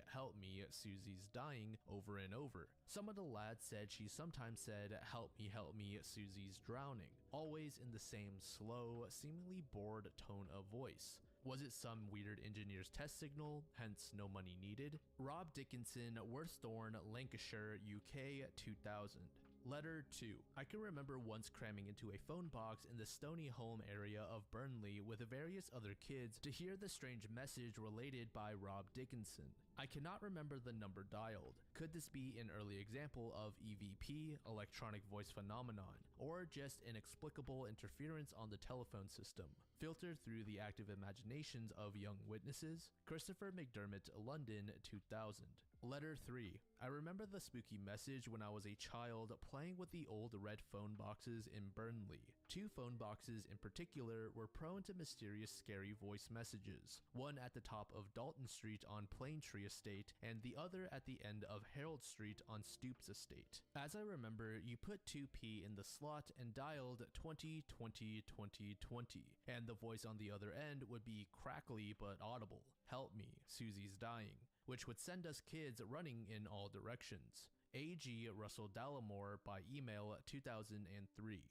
Letter 4. I am from Burnley and have a vivid memory of the strange phone message. In either 1980 or 1981, 3 other girls and myself were loitering with the intent not to go back to school after lunch. We were messing around in a phone box near to school, calling random numbers and talking rubbish if anyone answered. We thought it was funny. One of the girls said she knew a number you could call to hear a quote-unquote spooky message. I think there were 3s and 2s in it. When she called this number, we all heard the message as quoted in previous correspondence. I have no doubts as to the phrasing of what I heard. It was a clear voice with no audible distortion.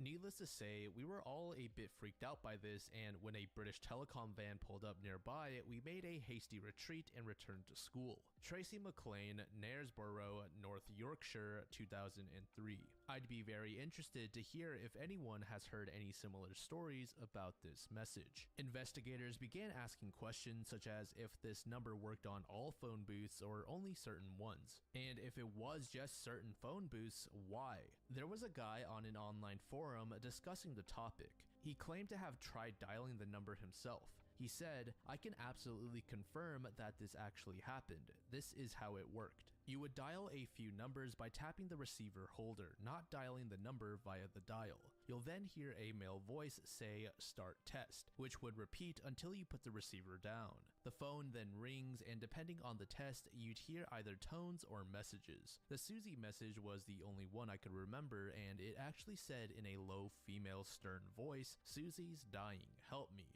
The voice did not say, 'Help me, Susie's dying.'"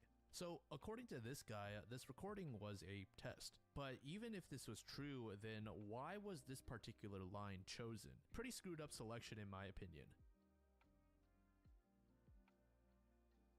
There's a weird message. Timothy Pitson was a little boy born on October 18th, 2004. He grew up in Aurora, Illinois, and was like any other kid, energetic, curious, and he really liked toy cars. However, the early stages of something tragic began on May 11th, 2011. It was a school day and Timothy's father, James, had just dropped him off. Not long after being left at school, around 8 a.m., Timothy's mother, Amy, stops by and picks him up. Timothy and his mother then made their way to a mechanic's shop where Amy left her car. The mechanics offered Amy and her son a ride, and Amy accepted. She ended up taking Timothy to a zoo for about 4 to 5 hours before heading back to the shop to grab the car. Meanwhile, James had returned to Timothy's school to pick him up, so when James never saw his son exit the school, he stepped inside and asked the staff if they knew where his son was. It's here where James was told that his wife Amy had come in earlier in the morning and picked him up. Amy stated that there was some sort of emergency regarding a family member and she needed to excuse Timothy from school.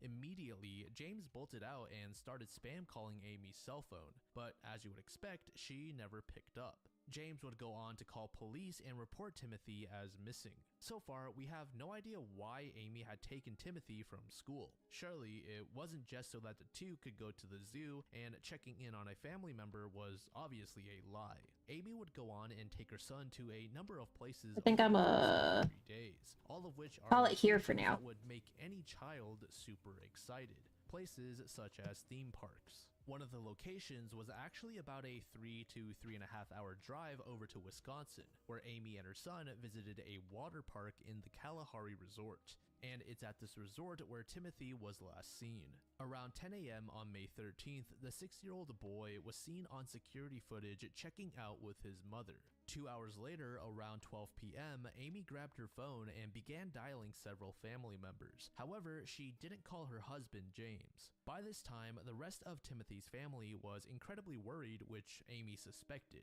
So she kicked off all of her phone calls by saying that Timothy was totally fine, and so was she. One of the people Amy had called was her brother-in-law, Chuck, and what she said is pretty scary. "Tim is my son. I can do what I want. Timothy is fine. He belongs to me." And I understand it's your kid and being protective of them is fine, but the way this sounds makes Amy come across as bat crazy. During a police interview, Chuck stated that he could clearly hear Timothy in the background of the call. Then James was interviewed and he informed police that Amy had this habit of storming off in her car and going on long drives whenever she was angry. He suspected that Amy had become irritated again, but had no idea what may have ticked her off. Additionally, Amy had a constant battle with depression, which has led to instances of her having thoughts. This information, along with that quote Amy said to Chuck, struck fear in authorities. They believe that it was just a matter of time before Amy snapped and did something terrible, not only to herself, but to her son as well. Because again, her son belongs to her and she can do what she wants. Police attempted to trace Amy's location Okay, let me try and they were able to determine that seeing she how was I like somewhere this. around Sterling, Illinois, specifically in the northwestern region. At about 7:30 p.m., Amy was spotted inside of a Family Dollar in Winnebago, Illinois. There, she bought a few items, including pens and paper. Then, she was spotted at a Sullivan's food store, also located in the same city. Fast forward several hours to 11:15 p.m., Amy looked for a place to stay and opted for the Rockford Inn. And it should be noted that whenever she was spotted, she was seen all by herself. Amy got a room at the Rockford Inn and proceeded to jot down a message using those items she had purchased prior before falling asleep forever. The next morning around noon, a maid entered Amy's room and discovered her lifeless body along with a note. The previous night, Amy had consumed a large volume of substances and inflicted numerous wounds to herself. However, Timothy was nowhere to be seen. But reading Amy's note revealed that Timothy was safe, or at least that's what she claimed. Amy went on to state that she had left Timothy with people that would look after him and that it would be impossible to track him down. Amy also said that she was sorry for the crazy situation she involved everyone in. The subsequent investigation of the scene by officials also revealed some striking information.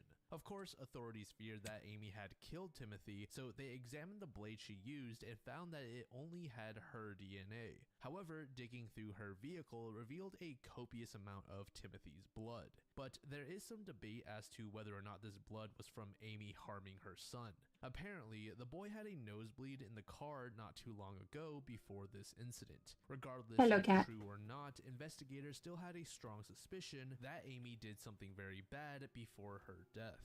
Many people mentioned that Amy visiting Sterling was strange. She had seemingly no connection to the area, but officials determined that this was not her first time in that city. Amy had stopped by Sterling at least 2 other times in the past. This leads to one theory regarding Timothy, that he was buried Okay, hold somewhere on. in Sterling. There are some people who believe that those prior visits to Sterling were done to research the location and find an optimal place to hide Timothy. But searches yielded no body, so this is nothing more Why does than my just a character keep theory. squinting? James also informed investigators that his marriage with Amy wasn't the best. The two had frequent arguments and Amy wanted to cheat on him with her ex. When James found out about this, an insane argument followed, as you would expect. According to James, during this exchange, he told Amy that they would need to divorce if she continued down this road, and a divorce would obviously mean a custody Oh yeah, I have battle to edit over the Timothy. Amy probably suspected that 2048. for several reasons, including her Okay, hold on. mental health, she would probably lose that battle. This is potentially why Amy took Timothy in the first place. Ultimately, there was no answer as to whether the boy was still alive as Amy had claimed. Then in 2019, the case sees a pretty major story. A young man from Ohio claimed to be Timothy Pitson. He was found in Newport, Kentucky and stated that he had just escaped his abductors. When asked his name, he said Timothy Pitson, but after a DNA test, it was clear that this was not Timothy. It was actually a 24-year-old named Brian Rinney. Brian later received a 2-year prison sentence for impersonating the boy. If Timothy truly is still out there, he would be 19 years old at the time of this recording.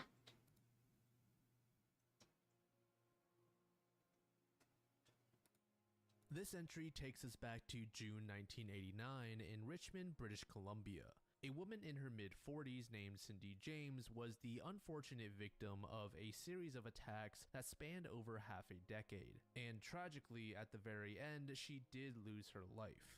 When Cindy was found, medical officials determined that she had died as a result of multiple substance intoxication. Additionally, whoever was responsible had left behind bruises on Cindy's body. Cindy was discovered with her hands and feet bound behind her back. Shockingly, despite the details we just mentioned, the RCMP were of the opinion that Cindy either took her own life or she had died accidentally. This idea becomes even more unbelievable when it was revealed that Cindy had complained about being stalked and harassed by an unknown man frequently in the past. This person had even broken into her residence on multiple occasions, but it seems that officials just ignored these past reports. Cynthia Elizabeth Hack, later Cynthia James, was born on June 12, 1944 in Oliver, British Columbia, into a pretty large family consisting of 2 parents and 5 siblings. Cindy attended nursing school in 1962 and graduated in 1966. She later married a man named Roy Makepeace, but did not have any kids with him. Then in 1982, the relationship ended, and this is around when Cindy started having those strange and creepy encounters with her stalker. According to official records, Cindy made at least 90 reports involving some form of harassment, most of which came in the form of phone calls and messages. At first, Cindy thought that whoever was behind the calls would eventually stop if she ignored them, but this just wasn't the case. Night after night, she heard sounds from men outside her home. Her porch lights were destroyed along with other damage to her property. Even dead cats were discovered in her yard. A friend of Cindy's named Agnes Woodcock also shared that Cindy would receive these cryptic notes made up of cutout magazine letters. Agnes added that she went to visit Cindy in January of 1983, but after knocking several times, she got no answer. Agnes then roamed around the property and eventually found an unconscious Cindy with this stocking around her head in the backyard. Cindy claimed that she had just been jumped by someone while she was in the garage. She didn't get a good look at the man, but he brought her outside where another man then I think I'm saved gonna her end up and changing the inside her mouth privates. because I'm not vibing Cindy, with of the course, mouth. went to the But police many times, but it seemed like whoever was harassing her knew whenever she contacted authorities, so they made sure to punish Cindy even worse whenever that occurred. I'm trying to make sure it's Cindy like feared for her working life correctly. every minute and decided to move homes. Something interesting. Yeah, though, I'm was definitely that gonna have to change the investigators mouth that Cindy because wasn't the being mouth is freaking me 100% out. truthful, But so I'll show it was y'all suspected that Cindy was doing what all it looks this like on in a her second. own. And then there were others Yeah, the that mouth believed is Cindy not was truthfully mouthing. being The mouth sent by is Cindy too and that much. she knew Hold on, let me exactly show who the y'all. culprit was. In 1983, Cindy moved to West Vancouver, and for a few days, she believed that she was safe. But then she got a letter that just sent her back into that pit of dread and anxiety. It said, "Run, rabbit, run. I'll show you how effing good I am. Soon, What the bang, fuck is this bang, shit? you're dead." This actually caused Cindy to move yet again. The letters and calls continued, and Cindy opted to hire a private investigator named Ozzy Hold on. Cabin. Ozzy had Cindy carry this radio device that would allow him to listen in on Cindy's day-to-day life. I'll just One switch day out in what I'm currently 1984, using. Hold he on. heard noises that worried him, so he rushed over to Cindy's home and he found So y'all her can lying kind on of see it. The ground mouth, with the a mouth is not, knife wound the mouth in is her not neck. mouthing. There was also a letter Well, the that mouth said, is indeed "Now you must no kill me." mouthing. After taking her to the hospital, Cindy was able to provide details of the man that attacked her. But that's She the claimed progress the so man rushed far. past her gate and I broke just into gotta, her home, where he smashed I gotta an fix object that against mouth. her head. The mouth is not. As Cindy was losing consciousness, The she mouth saw is the man freaking me out. I don't open like a it. doodle. The following sketch is what officials created. He's also not based blinking on enough for Cindy's me. information. And as for I don't know if Cindy, there's a way to doctors fix that. determined that Cindy had no trace of suspicious substances in her body. And by now, I'm sure most of you are likely suspecting that the primary culprit behind the harassment and attacks is Cindy's ex-husband, Roy Makepeace. However, he denied having any sort of involvement. Instead, he suggested that the mafia why was you no actually blink? behind Cindy's attacks. In the middle of June 1984, He sometimes blinks. Cindy's torture seemed to have escalated once more. Cindy called Ozzy and she was in clear distress. When Ozzy arrived, he found Cindy hiding. But yeah, the mouth in a has gotta closet. He change. also found Cindy's dog, Heldy, cowering in a corner. Heldy seemed to be too scared to allow anybody to touch her, and Ozzy realized that Cindy's stalker had mercilessly attacked the dog. I can probably go on Yeah, and we on gotta change about that mouth. specifics of the years that followed, but that would likely take at least an hour or two to cover. So instead, we're going to fast forward to 19. Let's try a different one. Specifically, May I didn't like that. 25th. This marked about 6 years since the stalker started contacting Cindy. This is also the day that Cindy went missing. Her friends attempted to find her and were able to locate her car, which was left in the parking lot of a shopping center. Investigators found groceries inside as well as blood. There were also several personal belongings of Cindy's strewn about on the ground underneath the vehicle. Witnesses later reported that they had seen Cindy inside of a grocery store before she went to a bank, where she deposited some cash into the ATM. And suspiciously, just a few days after Cindy's disappearance, there was a call made by a person claiming to be Cindy's father, asking for details about Cindy's life insurance policy. The caller was told that such information could not be shared over a phone call, and instead an in-person meeting would need to be arranged. This meeting never occurred, and when police asked Cindy's dad if he made the call, he said no. About 2 weeks later, on June 8th, Cindy's body was found. She was left in the backyard of a long-abandoned house located in Richmond. And as I went over at the very beginning, she was hogtied and there were other clear signs that foul play was involved. But the RCMP still were not convinced that this was a murder. They believed that it was much more likely that this was. Thus, the case was closed in July of the same year. Cindy's private investigator Ozzy was obviously not convinced and believed that the scene could not have been staged. Again, Roy Makepeace was suspected of being responsible, but no one has ever been charged for Cindy's death.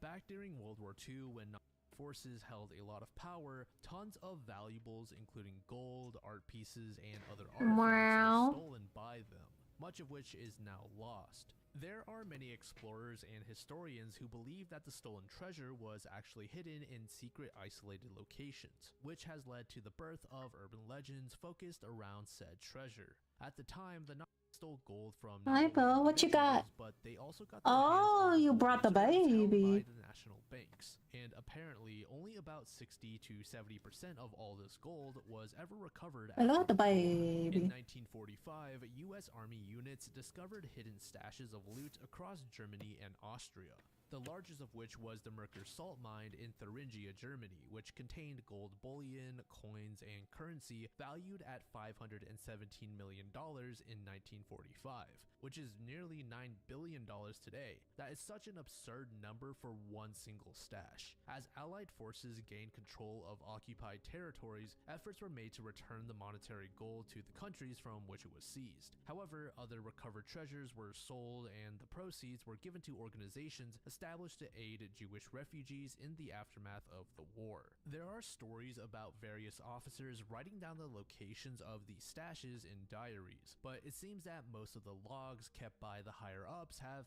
no such information.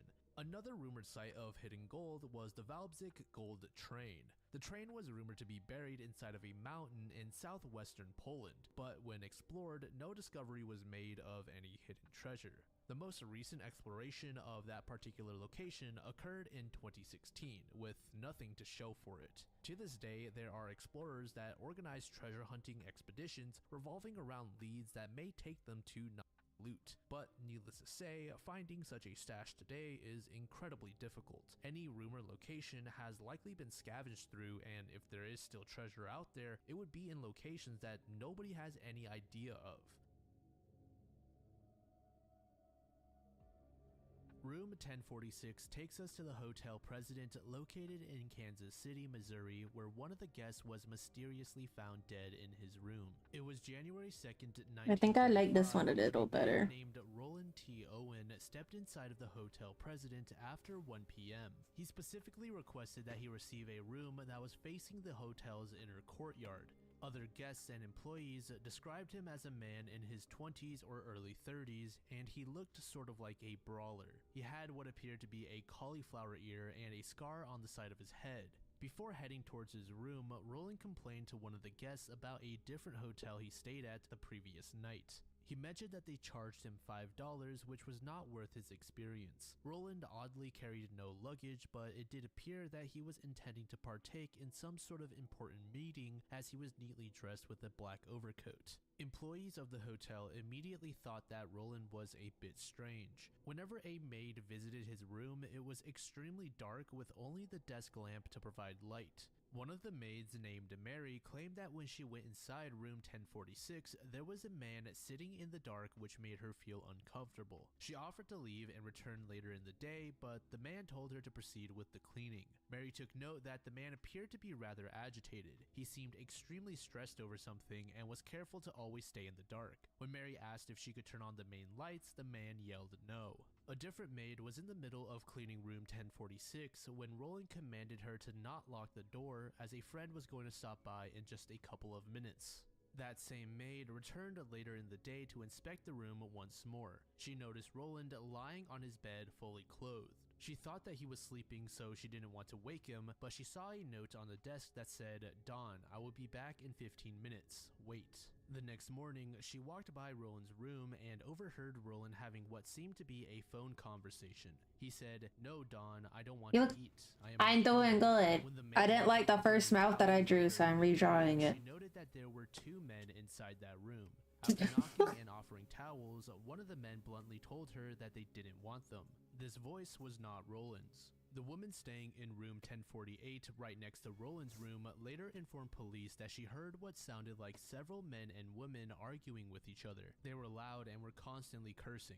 She grew extremely frustrated over the commotion and was about to call the front desk, but I think I like that better. she decided not to. Now, it may have been possible that what the woman heard was not actually coming from room 1046. There was a large party being held in room 1055 that same night, which may have been the true source of the noise. The elevator operator also reported some rather odd activities that same night. He remembered taking a woman that frequented the hotel with different men to a bunch of different floors in an attempt to locate a certain client that she described as very prompt. The operator spent over an hour taking the woman to different floors and rooms, but they never located her client. Fast forward to 11 p.m. on January 3rd, a man named Robert Lane noticed someone in the street in front of hotel. Okay, let me try this instead. Hold The on. description given by Robert matched up with Roland. Robert also stated Oh. that the man was seriously hurt. There was this large gash on his arm, and he suspected that Roland may have also been internally bleeding. The man asked Robert to help him get a cab before saying, "I'll kill that guy tomorrow." The next day, the hotel phone operator noticed that the phone to room 1046 was not hooked, so she asked a bellhop to stop by the room and check on it. However, when the bellhop reached the room, there was a do not disturb sign outside and the door was locked.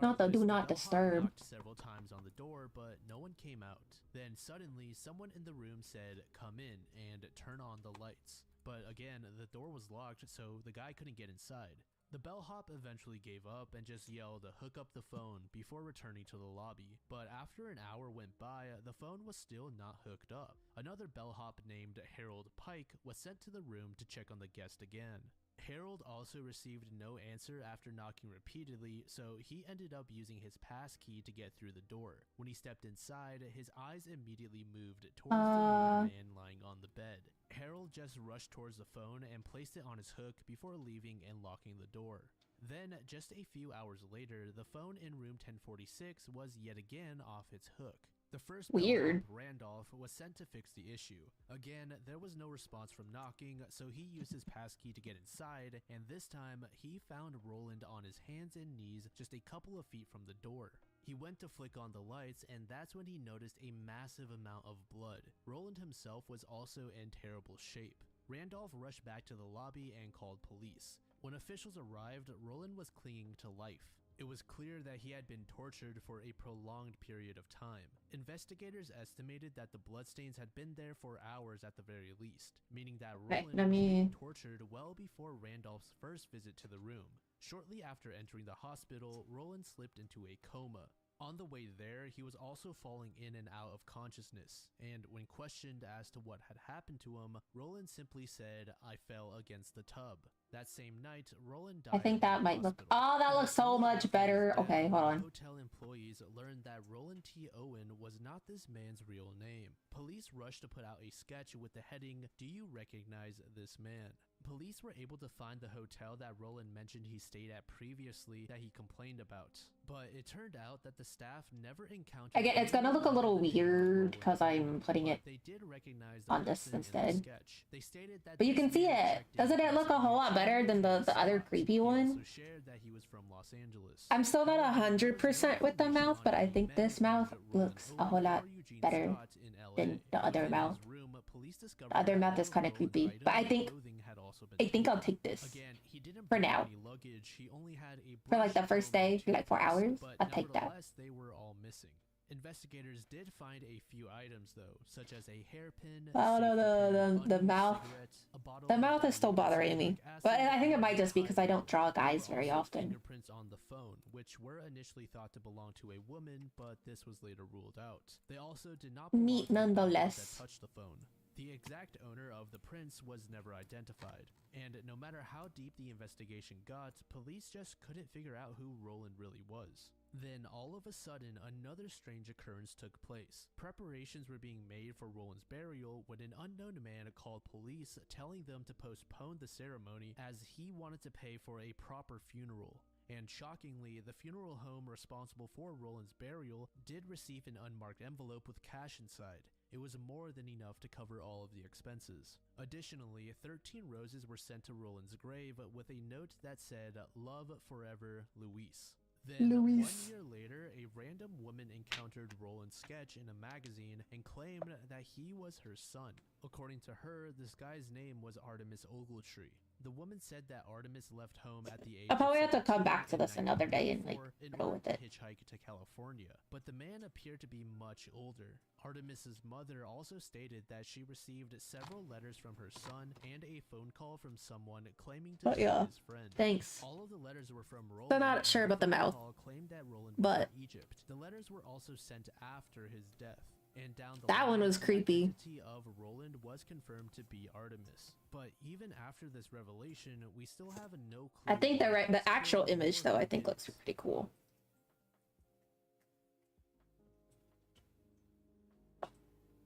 This I think I did that. focuses on a man who robbed about 12 to 14 I think I go to over bed now. 5 months in a number of locations. These include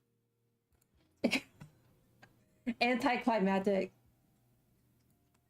I think it is better. Oh, we have to like early in the morning because it's inventory day. I think 5 hours was a good amount.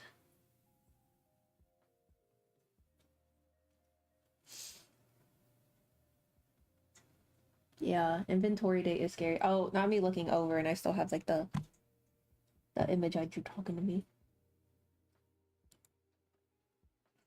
Good night, friends. I don't feel like raiding out unless is Brandon still alive? I'd raid out to him. I think he is. He can have my 2 viewers.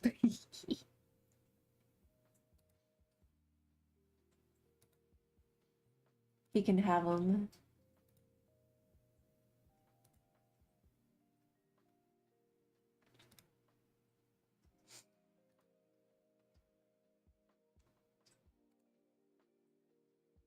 Beep boop.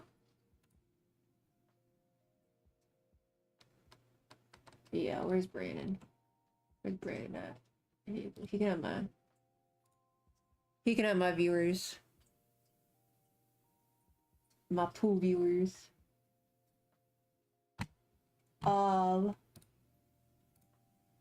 forget. Oh, what the? You know, I like that one. I'm down with that. I'm down with that. Okay. That shit crazy. Okay, good night, friend. Bye-bye.